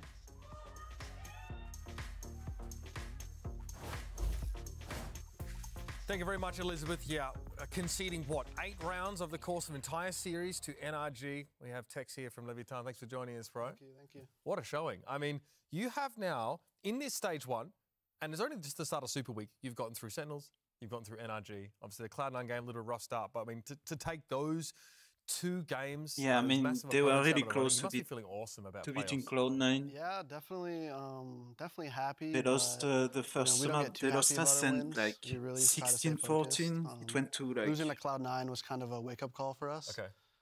They're an very amazing long team. I'm not trying to OT. take anything away from them, but you know, we really felt like we should have won that series, and you know, after that, we really locked in. Like, everyone's working so incredibly hard and got the 2 wins. What was the process after that Cloud9 loss to really lock into? They focus lost up more? 18 I imagine to a lot 16. Of hard conversations within the team, because it does look night and day, the performance in that game, especially that map 3, compared to now the match against Sen and this one today.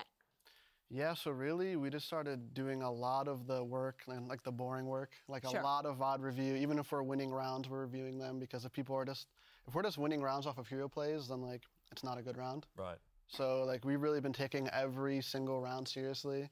Everyone has their own job of people calling ults, people calling money. Like we're really trying to be on top of every little small thing because we just have to be really. Who's leading those conversations? Is it Gokid? Is it King? Is it kind of a collective team effort?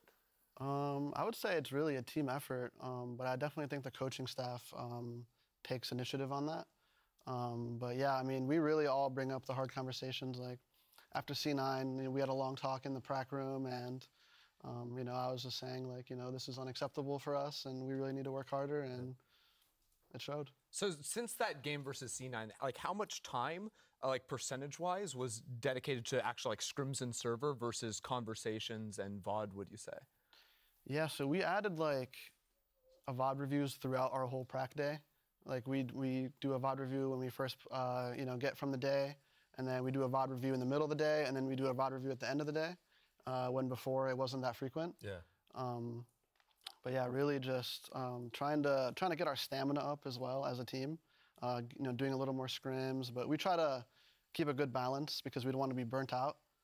But yeah, that's really it. I mean, we heard from Gokid, I think, after the first map, and he said, you guys are really starting to take the scrim form and take it onto the stage, Yeah. right? Did you guys feel like that was a challenge to start with? And what's the process been like turning that stage presence into just another day, just another scrim?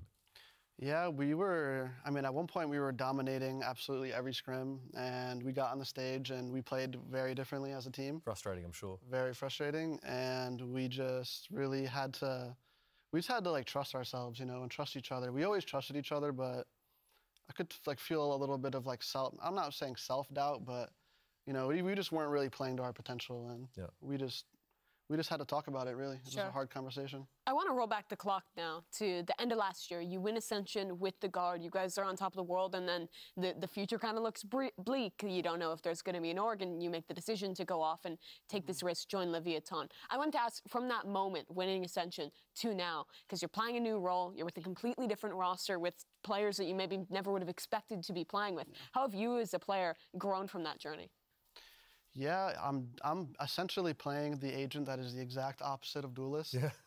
So it definitely was a challenge at the start, especially to kind of find my footing, because like normally I'm dashing in, I'm satcheling in, but now I'm holding map control, I'm doing all kinds of different things. So I was definitely struggling a little bit individually for a bit because I really just had to get used to everything else. And I think I've been evolving a lot as a Sentinel, and I don't think I'm even close to my potential, really. Yeah. And yeah, I just need to keep working. And were you the person who was pushing and wanting to make that switch, or was it just what was necessary to get the slot on Lev? Well, I think at first I was going to join Lev as a Duelist, and then Aspas just spawned. So then I'm like, okay, well, he's got that. And then the team really liked me, the coaches really liked me, so... Is there like a ego death about that a little bit? Honestly, I think Aspas is the only duelist I'll give my Duelist away to. Anyone else, I'd be like... Get in the server, 1v1, baby. Let's 1v1. I mean, you can't feel bad when he's like almost dropping 50 in matches yeah, for you he's guys. like plus 35 every match, so I'm like, hey, man, you All can good. have Jet, but... I think like that's a kind of interesting conversation we've been having. We've got a question here in Twitch chat from Plural saying, Moose on Cloud9 was saying that they really try to set Oxy up in a specific way. Do you guys have like the same mindset for Aspas? And you obviously previously having been a Duelist, how does that impact how you look to set up Aspas, if at all, to shine? Yeah, so we definitely try to set him up, but I wouldn't say it's like our entire goal. He just takes a default that we have that's a good default, and he just fries everyone. Like, he's honestly just the best player that'll ever play Valorant. You feel like he's self-sufficient in that way? He's the most self-sufficient ever. Compared to yourself when you were playing Duelist, do you think he's like a player who uses less resources, so to speak? Because there are a lot of Duelists in our league who it's like both initiators full committing into setting them up. It seems like that's not always the case for us, Boss. Yeah, we definitely throw him a Vandal here and there because he's just insane. Like, we definitely try to help him a lot, but he really just doesn't need it. Like, I swear to God, this guy just fries everyone, even if there's no utility, even if there's utility. And like me being a Duelist prior, Like I play Gecko on a couple maps now, and I just run around with him. Like I know exactly what he's thinking because I was a duelist before, and I think me and him have like a good connection of playing in game because we play a lot. So like I just run around with him, throw some flashes, and we just fry. Well, I appreciate your time, Tex, and also your answers, man. It's been great. We'll have you hang out with us here as we sort of wrap things up. Let's have a look now, with the day winding down, at our Alpha and Omega standings. Leviathan here at the top of Omega Group at 2-1 with a whopping +20 map differential. That is extreme. On the other side, we've got obviously Courier, C9 at 3-0 respectively. Yeah, Tex, what's going on in Omega Group? Like, what's happening to you guys? Hey, our boys need help over here. I don't know what's going on, but I mean, they're all incredible teams. I know they can win some games. It won't stay like this. Yeah. Now, of course, Super Week continues tomorrow with a couple more matches. That's right. First, it'll be G2 versus Furia, and then it's Cloud9 going up against 100 Thieves. Tex, any thoughts? Of course, you got your boys there overseas on G2. I'm sure you're hoping to see them try and come back a little bit. G2 wins. For sure. I think and C9 wins. is going to have a very good showing against Furia, personally. And I think Cloud9 versus 100 Thieves, man, that's a banger. How high do you rate Cloud9? I mean, at this point, you gotta rate them pretty high. Like, I think before everyone was sleeping on them because it's like a, you know, like people call it the budget roster, but them players are not budget. I'll tell you that. Them boys are cooking. I mean, look, you guys beat NRG, you beat Sentinel. C9's the only team you couldn't beat so far, so they gotta be decent. Yeah, they're definitely very good, very well drilled. Oxy's playing out of his mind. That kid has a very amazing future, for sure. Absolutely. Now, it's 2 days of our Super Week down, but of course, much more to come. Thank you, of course, for joining us so far. Day 3 of Super Week will be kicking off. Plenty more games to be played, a lot to be decided in terms of those standings in Alpha and Omega, respectively. So we'll see you for all that and more tomorrow. Thanks very much, Tex.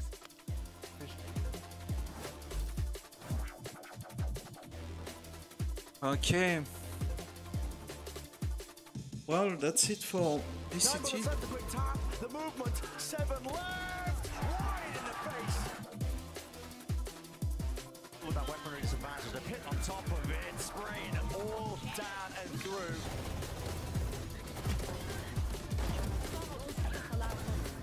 Quite know what the last players, but now here's the noise, and Superman is just left clueless. Eye by power, Ace spotting him. It's a slide-off angle to seal that one up. Nice and pretty for Crew. Overwhelming. Position. Yes, they've got the pull, but it's blocking it. Perfection with the movement. I mean, Crew are flexing on them. Final hurrah. It's the Hunter's Fury that has to be counted because he knows that they are approaching him rapidly here. Crew winning map 2.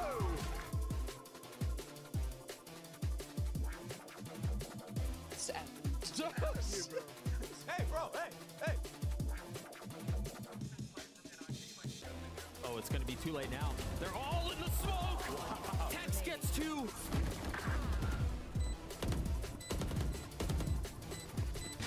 One enemy remaining. On the other side of the smoke, they both through. They're so done. Bringing this thing back. There's no way. There's no way. Mazzino's got it with the clutch, and of course he does. Aspas is going to be late to the rotate. King in a perfect position. Hit goes in, and King's behind enemy lines. He's so far up. Aspas snaps. What's up, brother? And running him down like a dog. Complete obliteration from top to bottom. Any given Sunday. Leviathan destroyed NRG.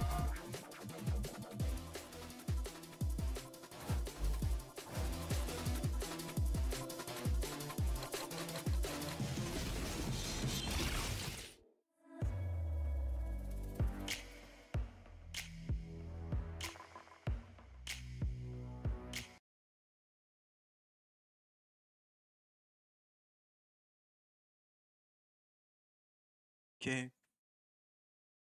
G2 Furia tomorrow and then C9 and Thieves.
Not too far.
The fuck?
I'm 15.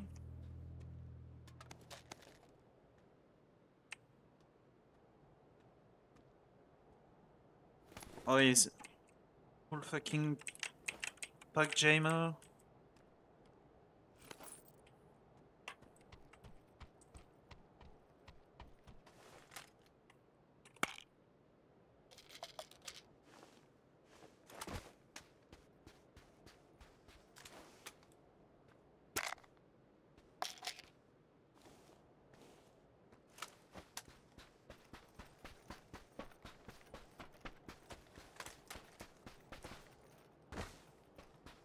Wait, it's 1v1.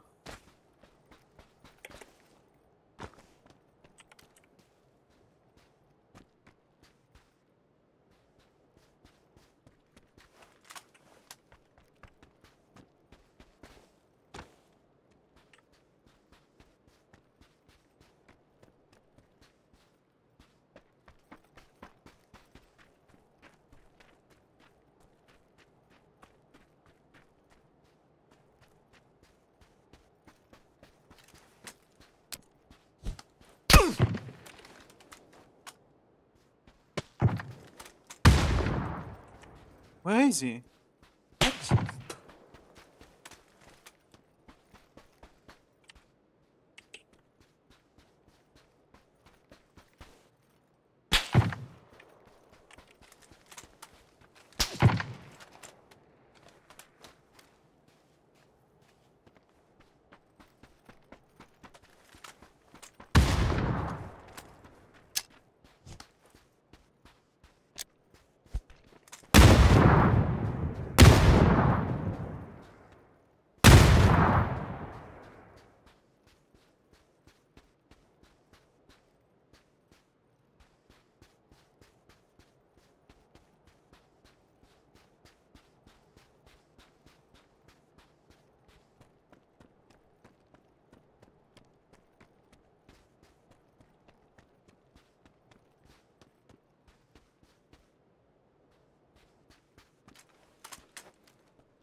Let's go!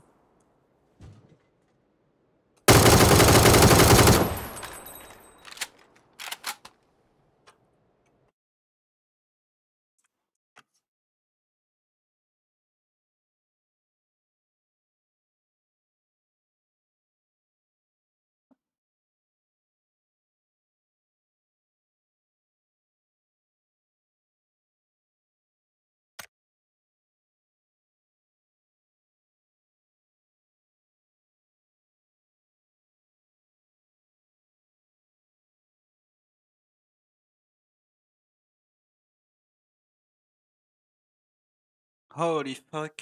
Let's go, man. First game of the day, fucking...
Wait, I already have that.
Honestly, I don't even know if I want to play.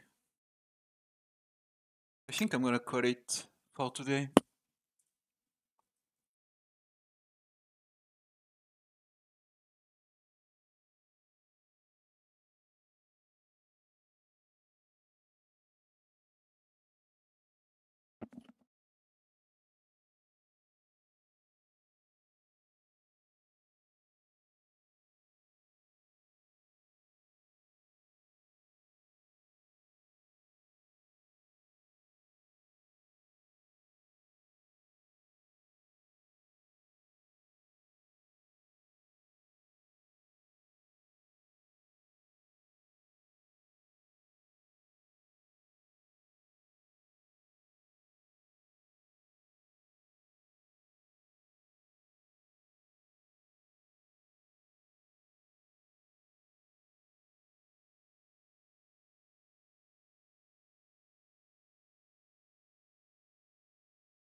Yeah, I'm gonna cut it for today.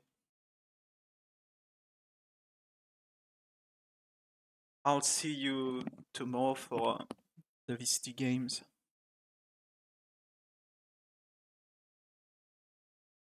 Yeah. Stay safe. See you tomorrow. Bye bye.